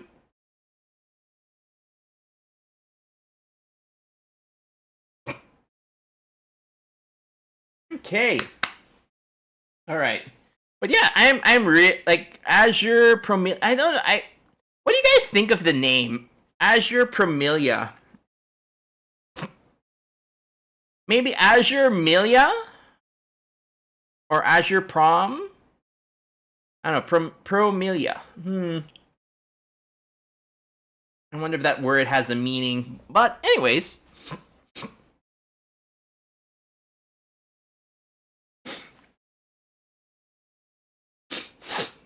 Yeah, so that Azure from Azure Lane. Yep. There is no E in Azure, but yeah. The rest is just something that sounds cool. Yeah. Azure Promilia. Yeah. AZUR for Azure. And then Promilia. PROMILIA. That's your take on it. I'm sure Promilia will have some relation to some game mechanic, probably. Maybe, I don't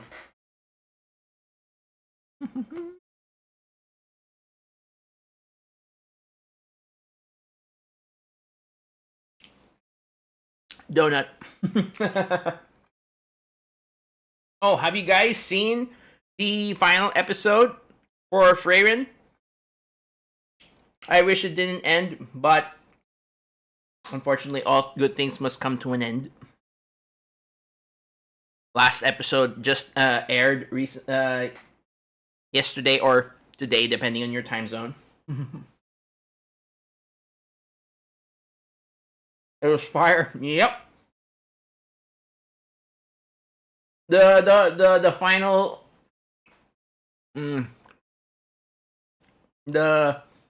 The last couple of minutes, like really hit hard in a sad yet happy kind of way. Are donuts expensive over here? So one donut, I guess, would be 25 pesos. So that is the equivalent of 50 cents to 50 cents of $1. So I don't know if that's expensive or not, but I guess depending on where you live, just use the dollar as a conversion, I guess.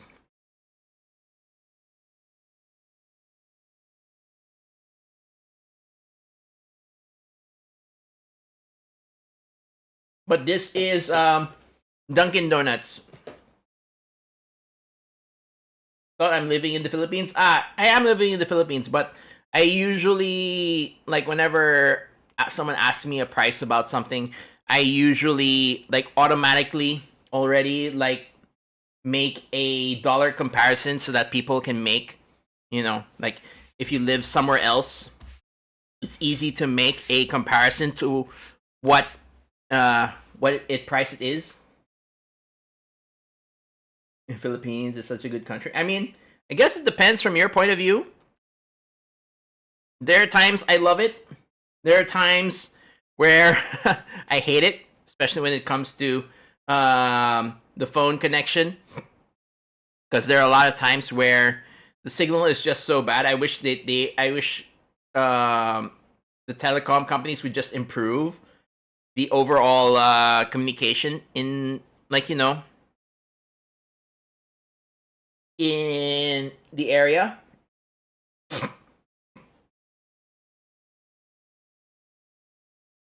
Would you prefer he converted to yen or whatever money China is using? Like, I used to do that before, but I haven't kept track of the exchange rate of yen recently.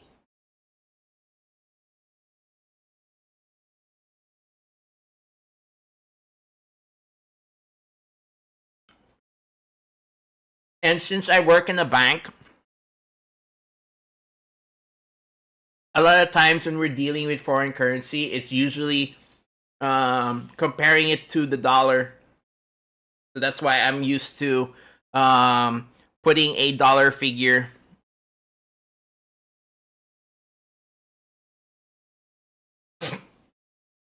One is to 40. Yeah, something like that.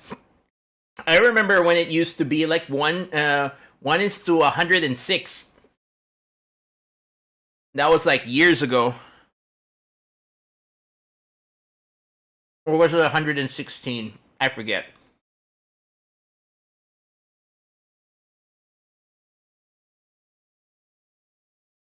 I'm living alone, so buying donuts ain't a bad idea. Mm-hmm. Hot coffee. Yeah.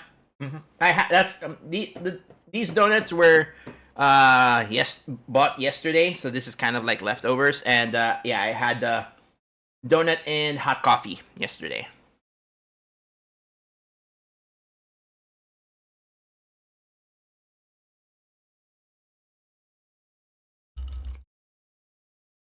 You know, Dunkin' Donuts coffee is not bad.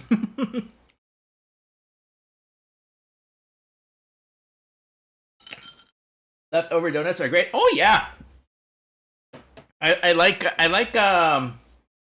leftover Dunkin' Donuts. The Dunkin' Donuts that are left over that I do not like are Krispy Kreme donuts. Like with Krispy Kreme, I feel like you have to eat it when you buy it. I don't like it when it's like left over. Today I had beer plus water plus donut. Yeah. Boston cream donuts? Ah, it's in the other box downstairs. I didn't get that. I feel like that would be too heavy.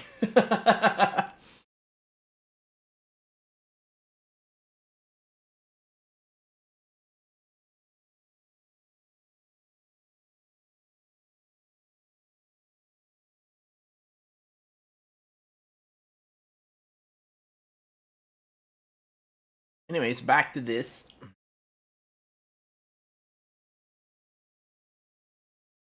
I was in the middle of doing Ordeal call. Don't addict. Yeah.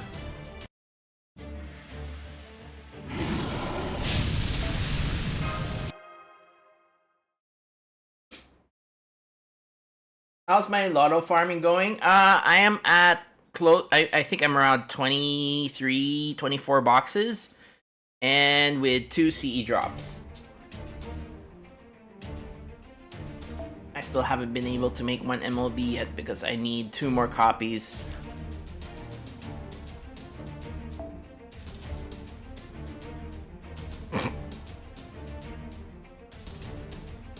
What's with those eyes? Ah, yeah. For some reason, there's something that traumatized us in this Ordeal call, but I have no idea what it was since I'm not reading the story. But yeah, I remember like, wait, what happened?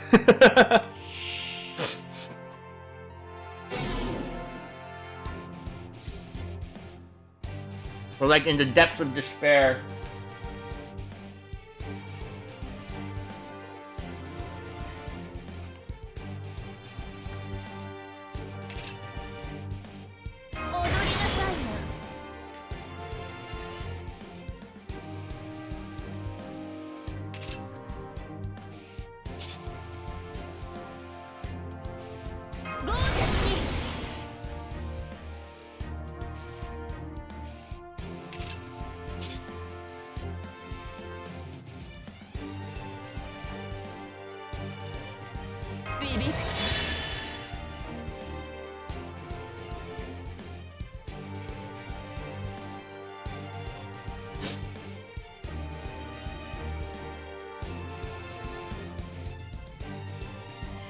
Looking at her on screen.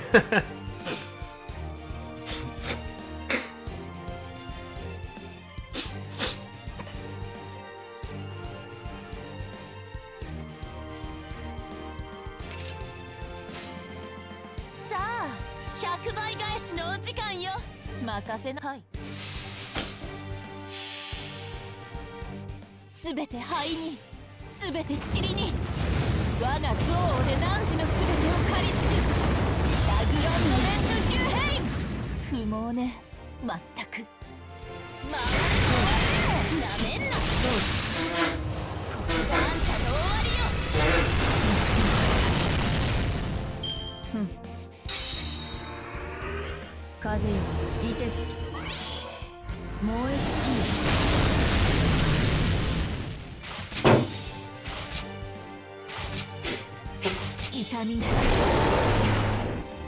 そうか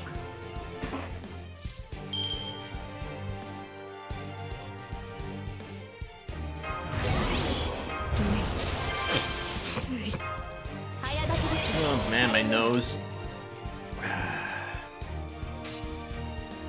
弱々たる夜のようにどうでもいいわそう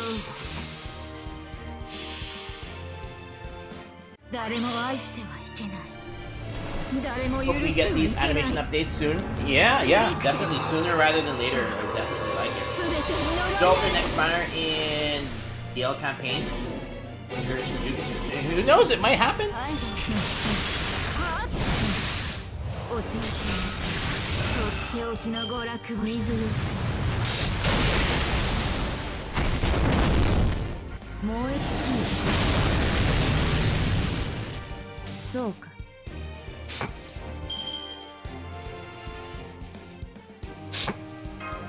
要請接続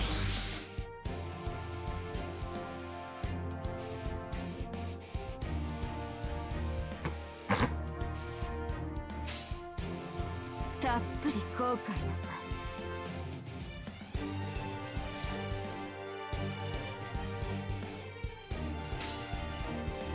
そんなに見たいどうでもいい誇りにかけて誰も愛してはいけない誰も許してはい Did けない get kind of this rank up way early. 全てに呪いなれ Well, that's a rank up. Animation update. We'll see. 呪い輝き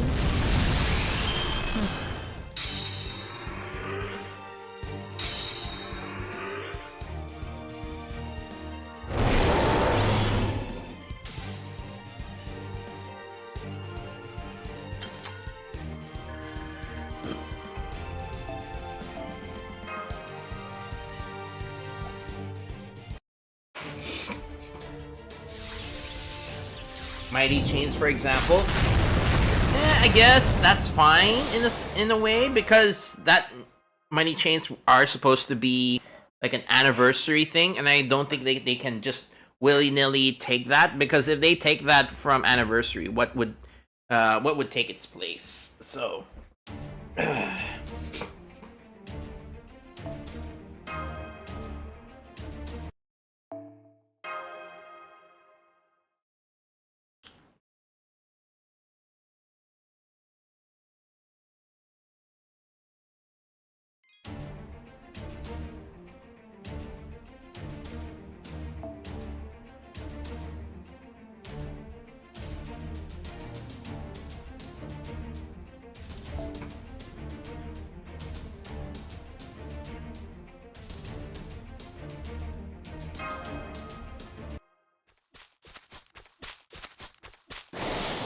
Mighty Chain is bound to be on time. Yeah.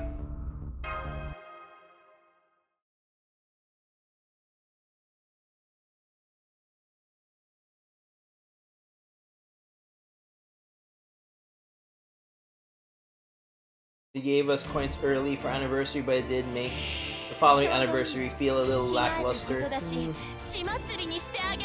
How do I think about the new Hassan? I just think of him as shiny Hassan, that's it. If I were to say though, he kind of feels similar to Voyager in the way. I mean, in terms of the NP. But aside from that, guess it's fine.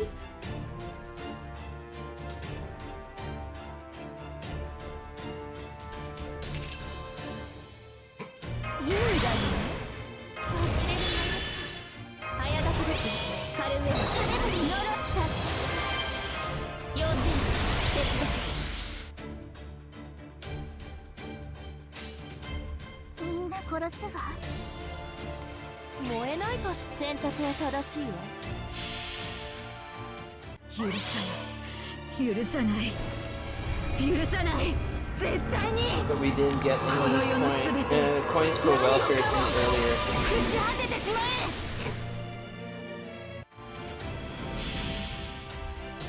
すべて灰に、すべて塵に。that's one thing I don't think we're gonna get early as well. The coins for welfares. They're gonna do the whole evocation thing.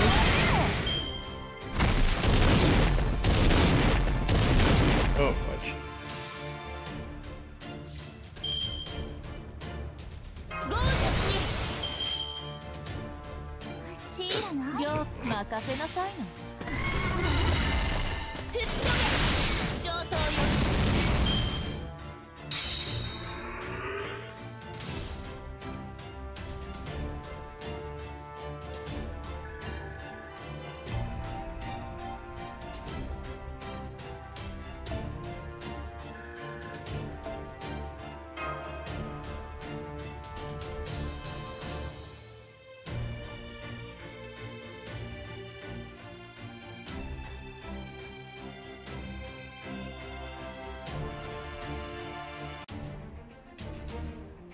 Two more fights and I can fully ascend Marie.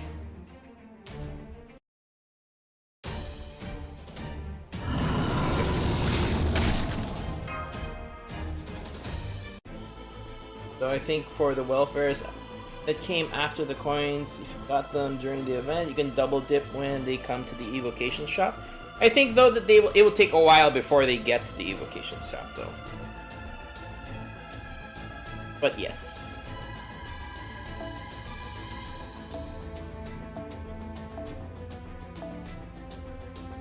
Oh, I'm using Nitocris. Interesting. Okay.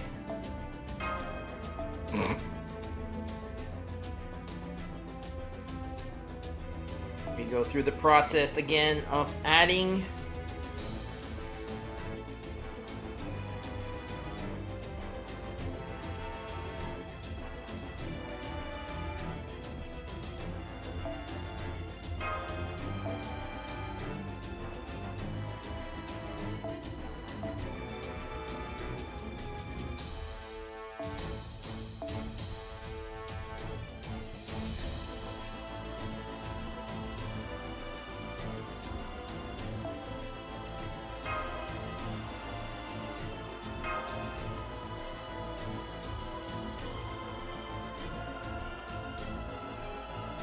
You have Liz as an example.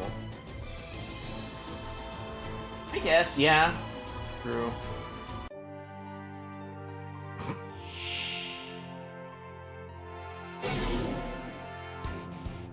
See, me.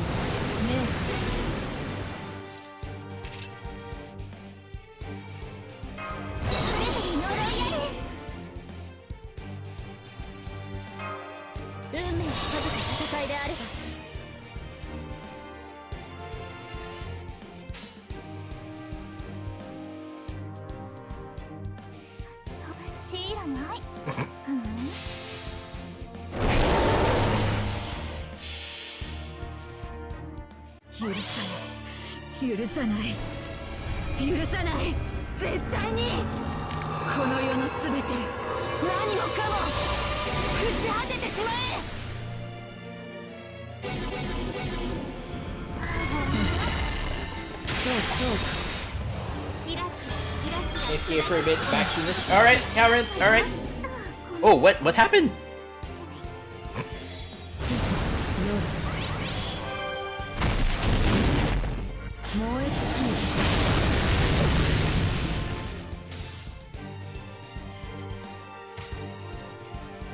Wait, we are being forced to use a Nitocris altar while fighting a Nitocris altar. Okay.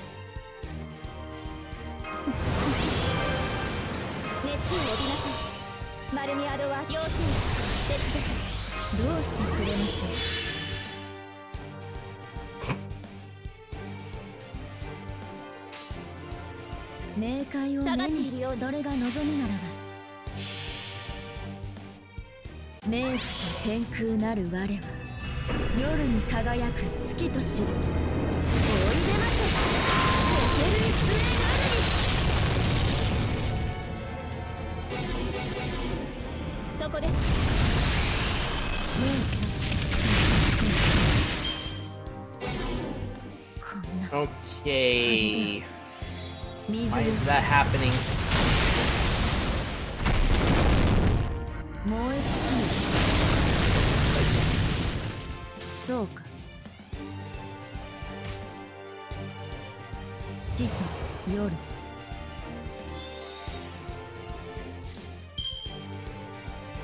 Okay.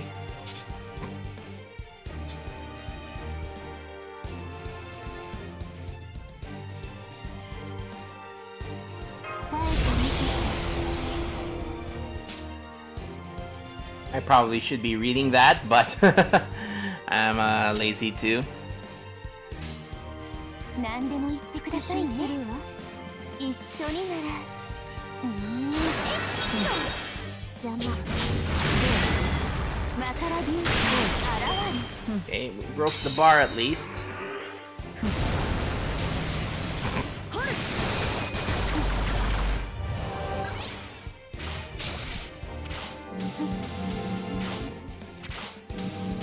ちょっと。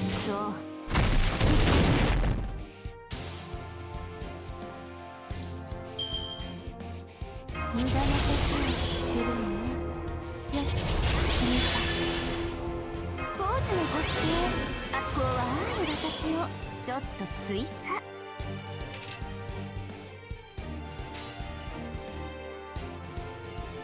堕落そうじゃなく。 Does 参 that's 加 a better order? 要 Okay. 請の決めました。のように並びなさい。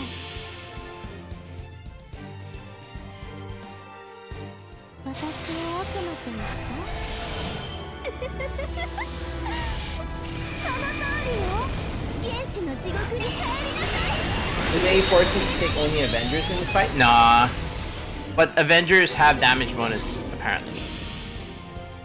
恋を飾るは花の冠。真夏の夜に堕落咲き。カーマルーパースター。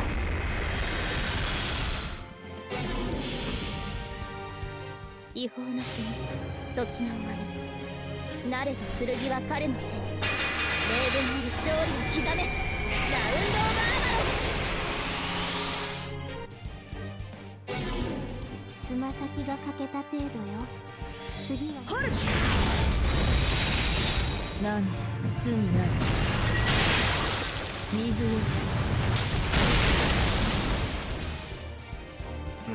Huh. 死と夜。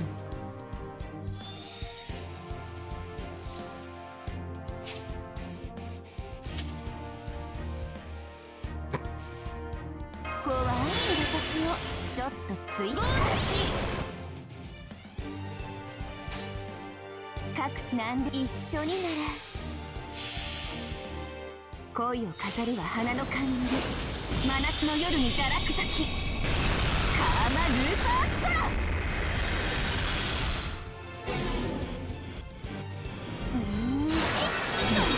見とれてくれますか。溢れ出る魔王パワー。せっかくやる気を出したって。 I'm assuming because I kill the ads, the characters die? ああ、ないで。燃え尽きる。ふん。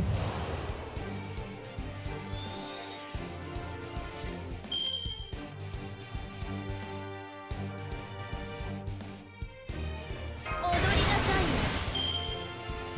ぶっ飛ぶわよ。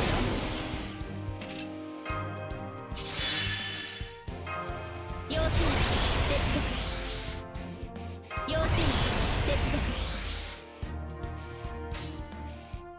誇りにかけて。了解了解。イーグル。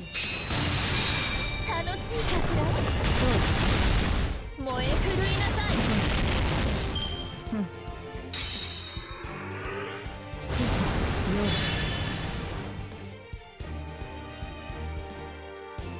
罪に罰を、死には導きを。ああ、その罪計り知らず。我ら連れて行こう。彼方へ。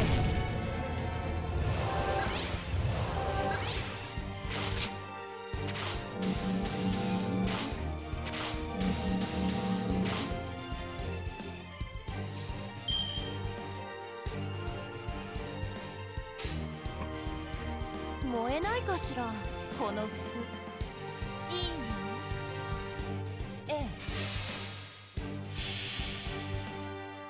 すべて灰に、すべて塵に、我が憎悪で汝のすべてを狩り尽くす。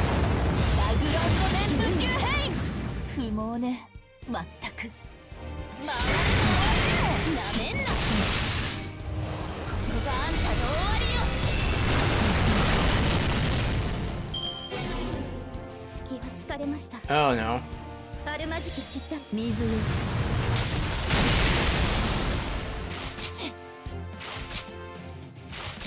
Ah! 着替えてく。 Ah.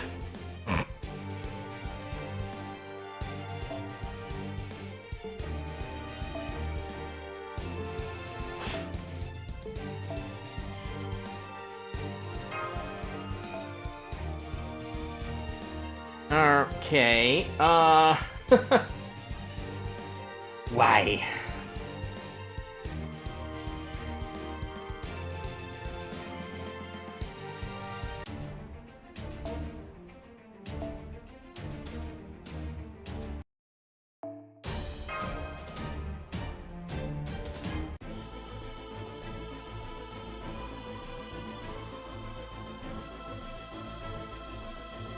Maybe I should use the NPC servant. That might affect the outcome. Maybe.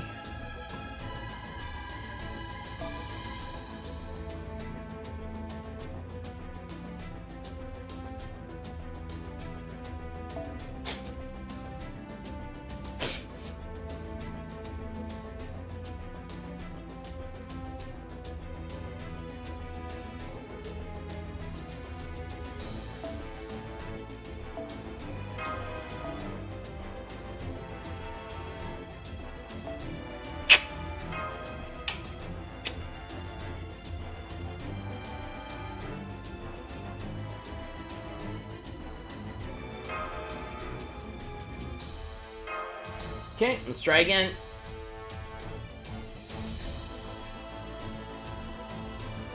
I think they would fall under the same gimmick.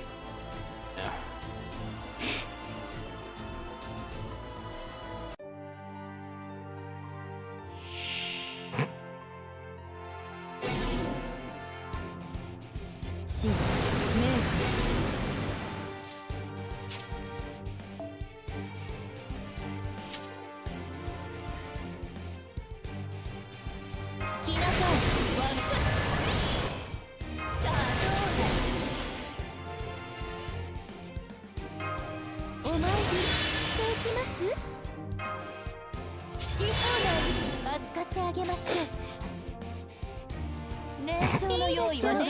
Oh, fuck.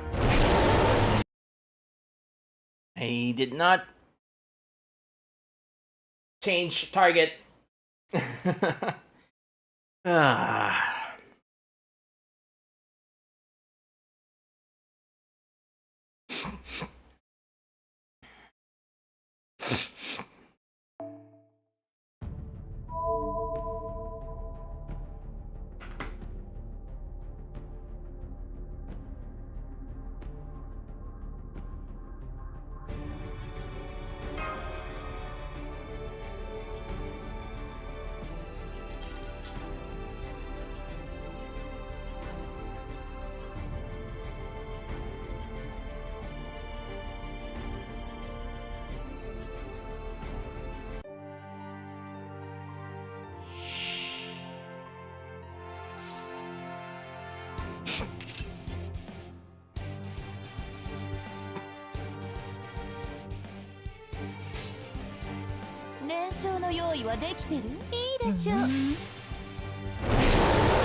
Damn it!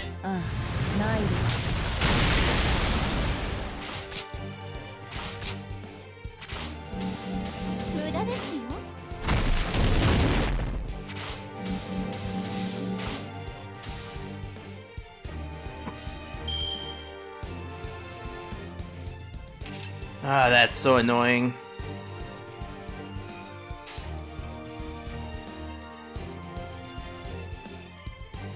すべての邪悪をここに。選択は正しいわ。いいのよ。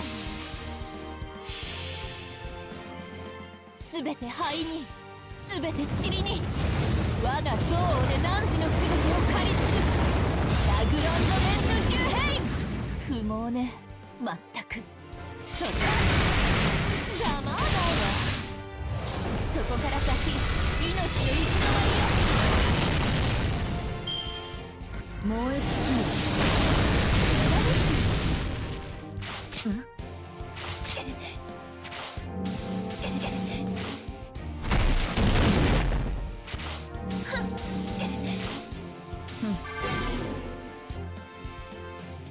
し、メン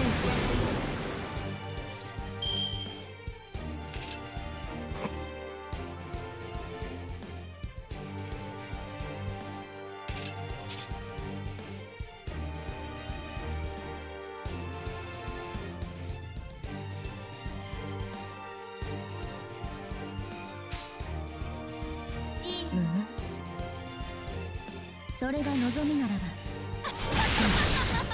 よいしょ。出ません。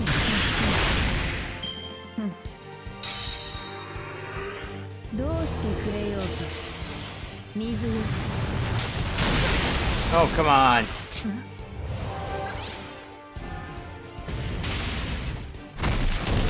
怒 Oh, ら fudge. ないから。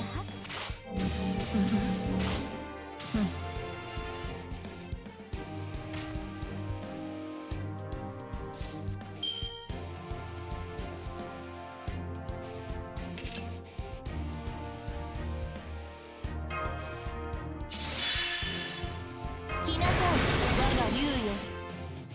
さあどうだ。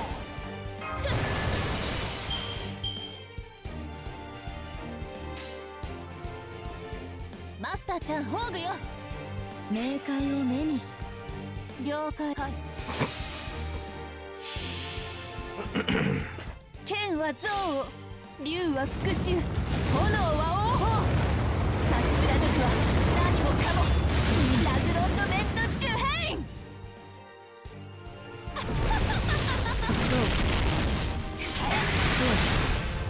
そこから先、命の行き止まりよ。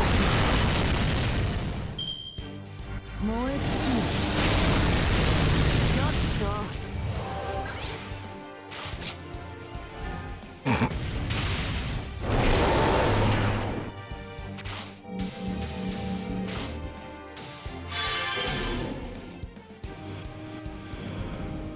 Okay.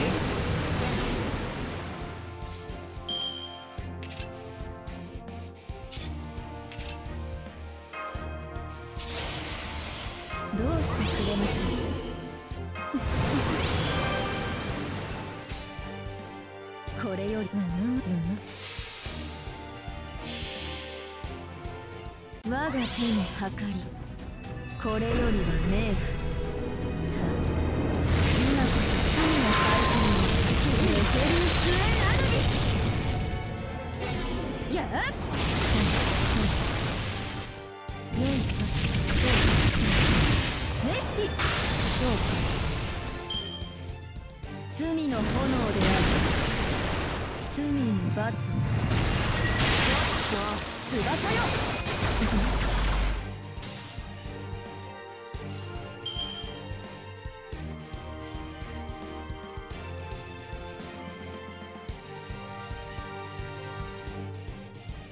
怖い私を。ポーズのご指定ありますか？楽し、何でも言ってくださいね。ええ、はい。そこ。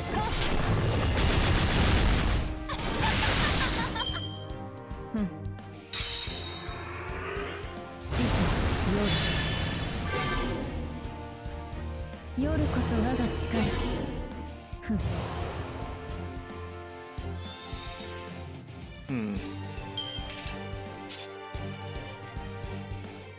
怖い私をちょっと追加。冥界をガラク目にしたい。チャンス幸福の時は来た。罪に罰を、死には導きを。ああ、その罪 We'll have another Jolter in the back line, so should be fine.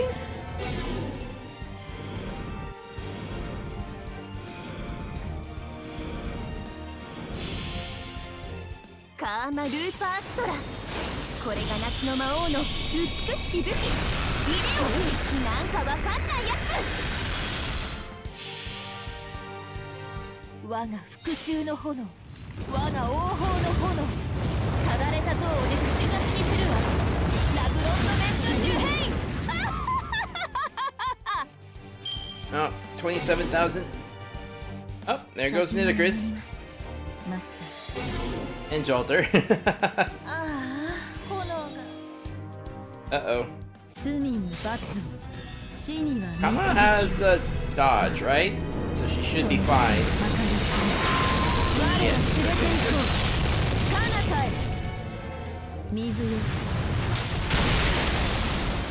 出ますでしょ。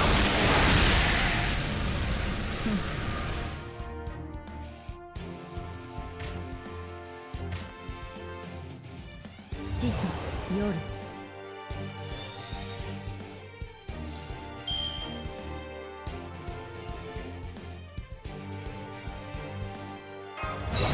鎧あれ。忘れるな。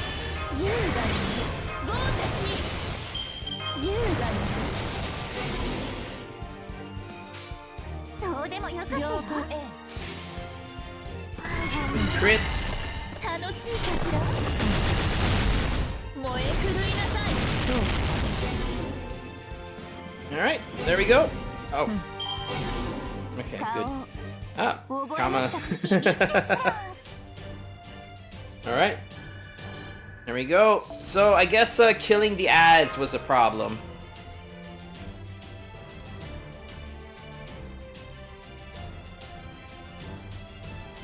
Now we can ascend and fully grail Marie.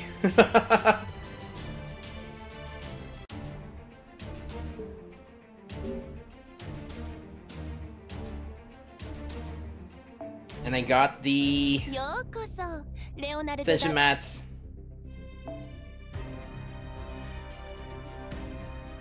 And as I promised, I will be grailing Marie to level 100. So we finally got enough of the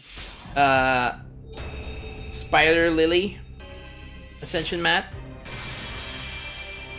So we will start grailing her to 100. こんなにも私に資源をくれるあなたは、私の復讐には寄り添ってくれないのだから。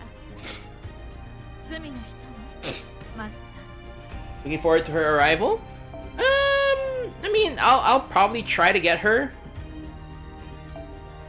But like the only reason why I'm grailing her to 100 is because I made a bet. You should watch my YouTube short on my summon for her. よくあるよ。 Oops, I need more EXP items.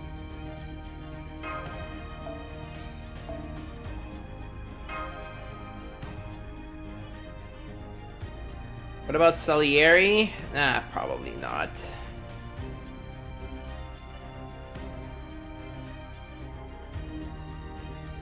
Oh, did you bet if you got her, you'd grail her? Watch the YouTube short. I highly recommend it. But yes, it was kind of like that.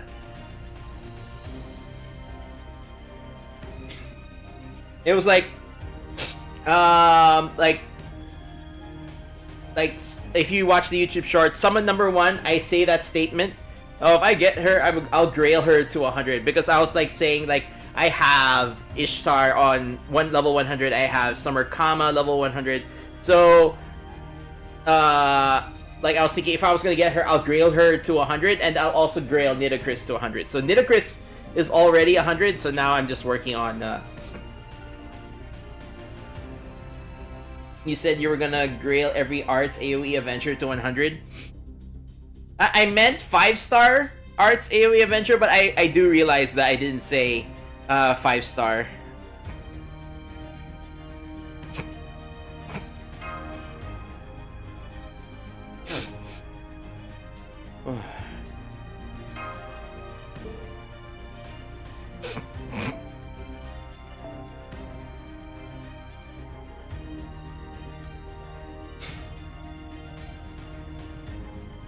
Wait, where is she?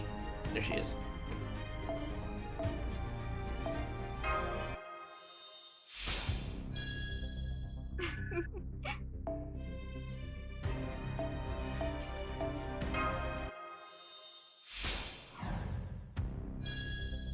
よくてよ。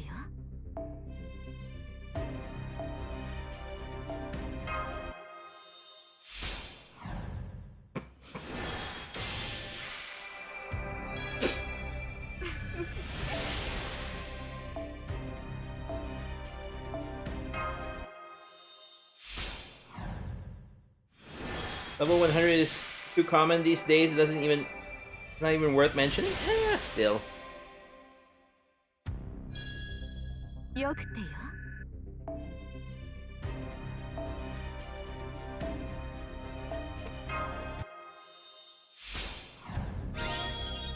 存分に捧げなさい。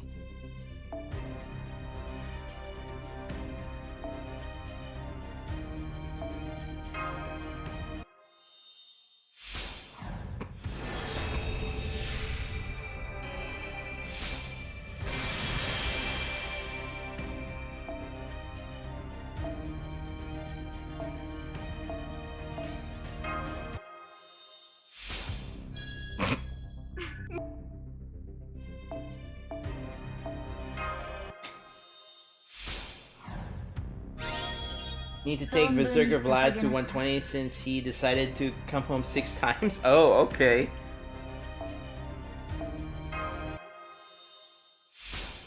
Well, it's a good thing he got a bunch of buffs because he's a solid Berserker, single target.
Sitting at 100, waiting for some bond levels for coins and bones to finish his last skill. Okay.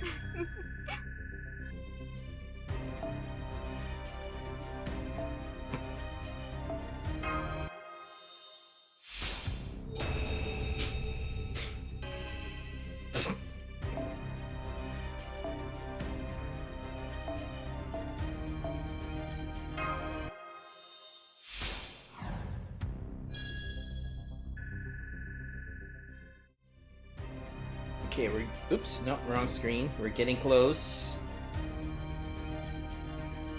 There we go.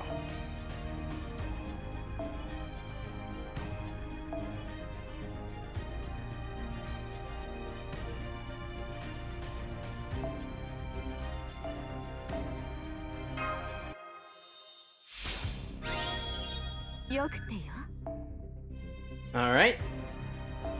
And here we go, as promised. Drilling her to 100. Let's go. There's the Genesis limit break to 100. And... oops. Oh, dang it, I ran out of EXP cards. Whatever. Go.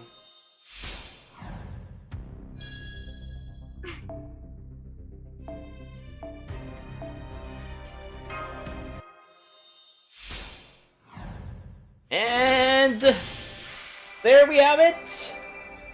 Marie Antoinette Altar. The level 100. Oh, wait. I thought I did. Nope, I didn't have enough EXP cards.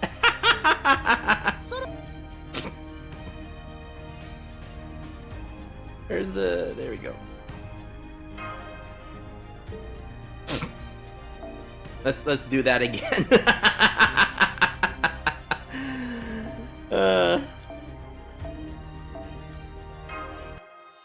And there we have it. Marie Antoinette, as promised, to level 100. There we go. 存分に捧げなさい。 Yay!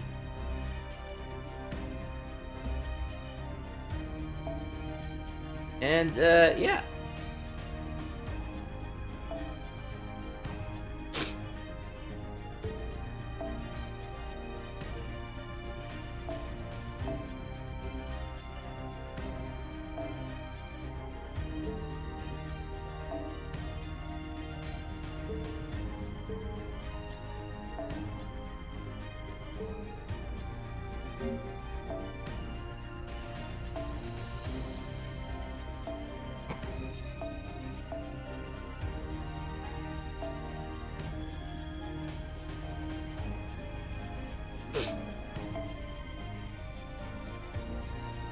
All right, there we go.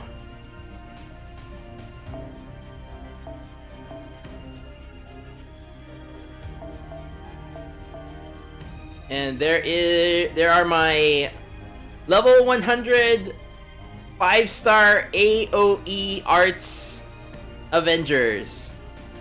We have Marie Altar, Nitocris Altar, Summer Kama, and Space Ishtar. Nice.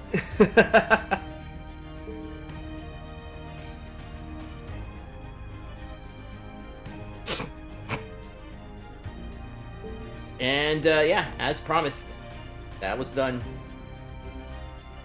Took me a while because I had a hard time getting the Ascension mat, but because we can't really farm it, get it from doing Ordeal call. So yeah, there we go.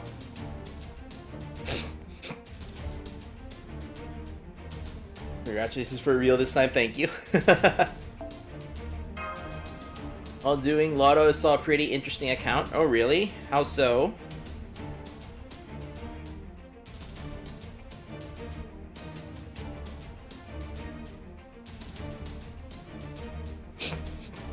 Okay, what's happening? Go.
Looks like that was a story chapter.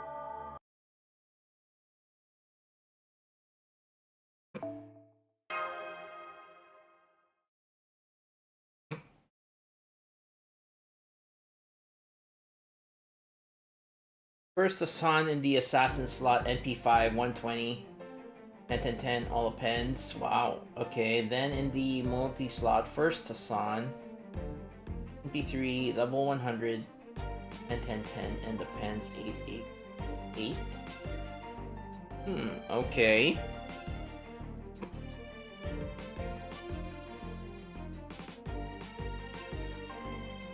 Kind of hard to keep putting Hassans because most of Hassans are assassin. Well, all of them are assassin.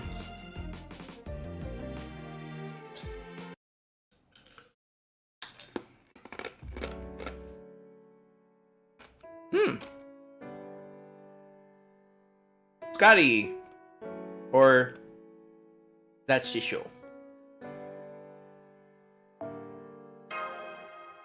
Liking the outfit.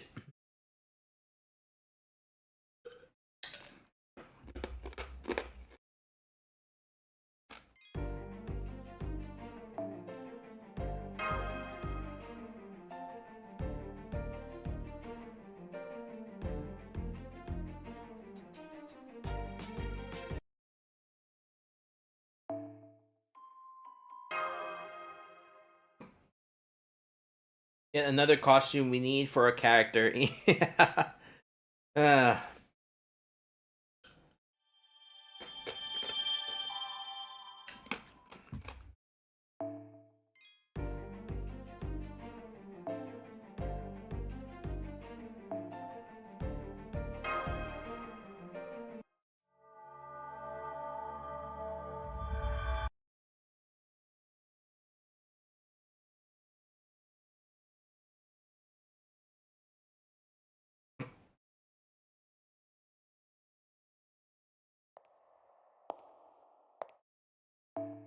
Oh. Okay.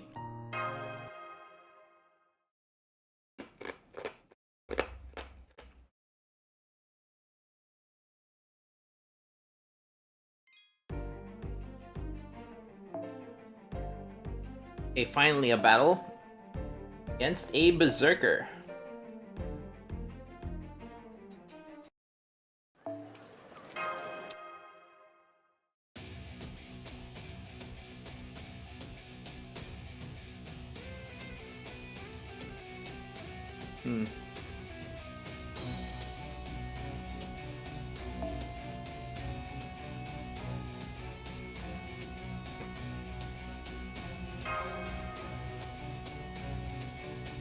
Boom, boom, boom. Like Archer Bargus Final Ascension as a costume. Ah, yeah. I feel like we were robbed with that. I don't get why did they make that as a Ascension.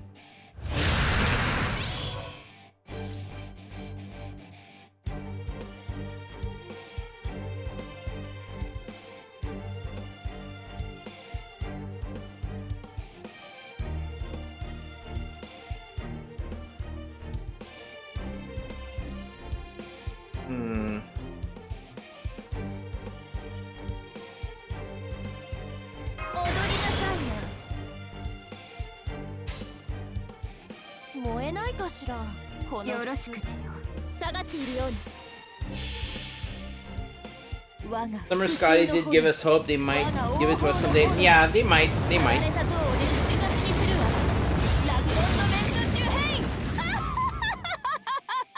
Because they gave us her Final Ascension as a costume. Yep, they did. そこです。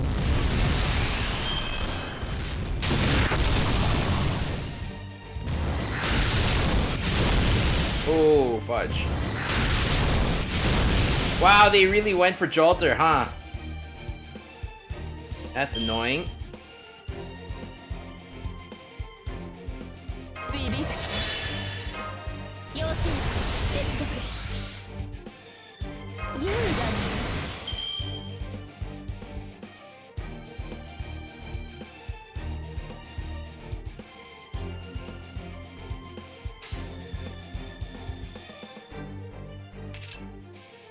選択は正しいわ。たる夜のようにどうでもいいわ。楽しいかしら。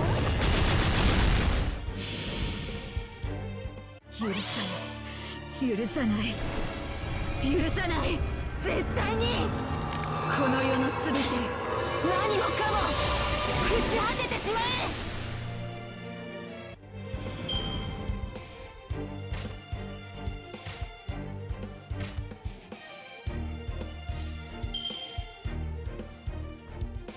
運命をかけた戦いであればゴージャスに。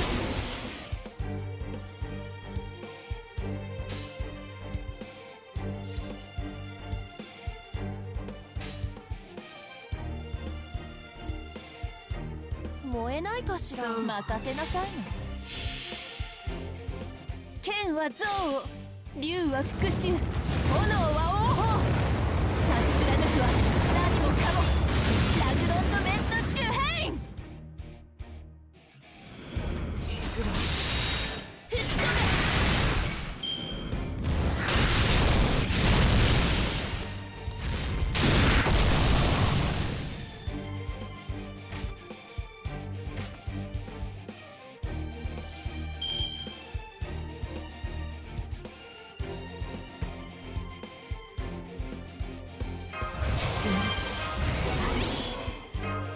熱を持ちなさい。マルミアドワーズ。いいね。どうでもいい。了解了解。燃え狂いなさい。吹っ飛べ。先に進みましょう。宴会は大勝利の後に取っておきます。 I always forget if Jolter kills herself. That no, she doesn't. She doesn't kill herself.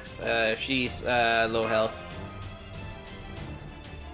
She'll be brought down to 1 HP left.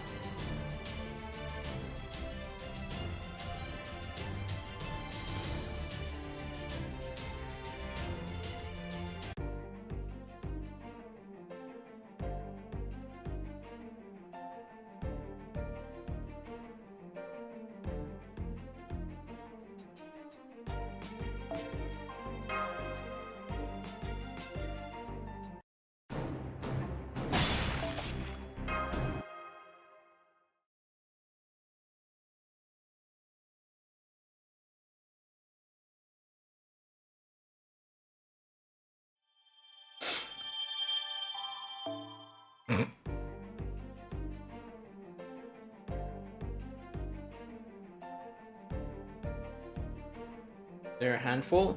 Yeah, but I can. Yeah, I cannot remember like who specifically do that. Right, it is 4 o'clock. Chat, I gotta finish stream here. I will be back after dinner. I have an errand I need to run. So, yeah, so it's like I'll be back in like about 4 hours. So yeah, thanks guys for watching. I hope you enjoyed. I will be back. Now you can like just lurk here until I come back on. It'll probably just start up again automatically. But yeah, later I'll probably continue farming Lotto. I do need to farm a bit more. If not, we'll probably be doing some Honkai Star Rail and PGR if that. Did they make the glasses for the Master an option eventually? I think it's for the Atlas. This one. But I don't know if any of the other Mystic codes have the glasses.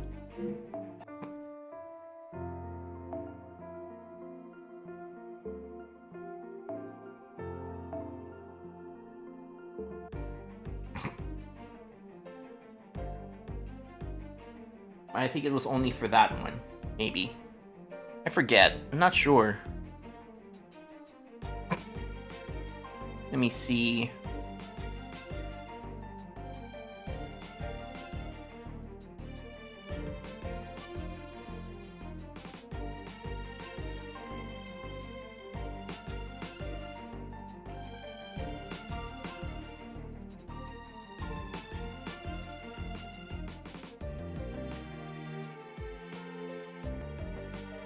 Yeah, it seems to be only the Atlas Mystic Code that has glasses.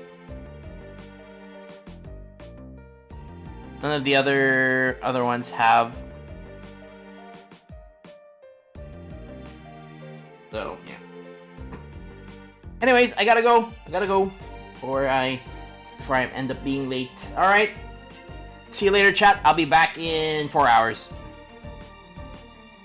See ya.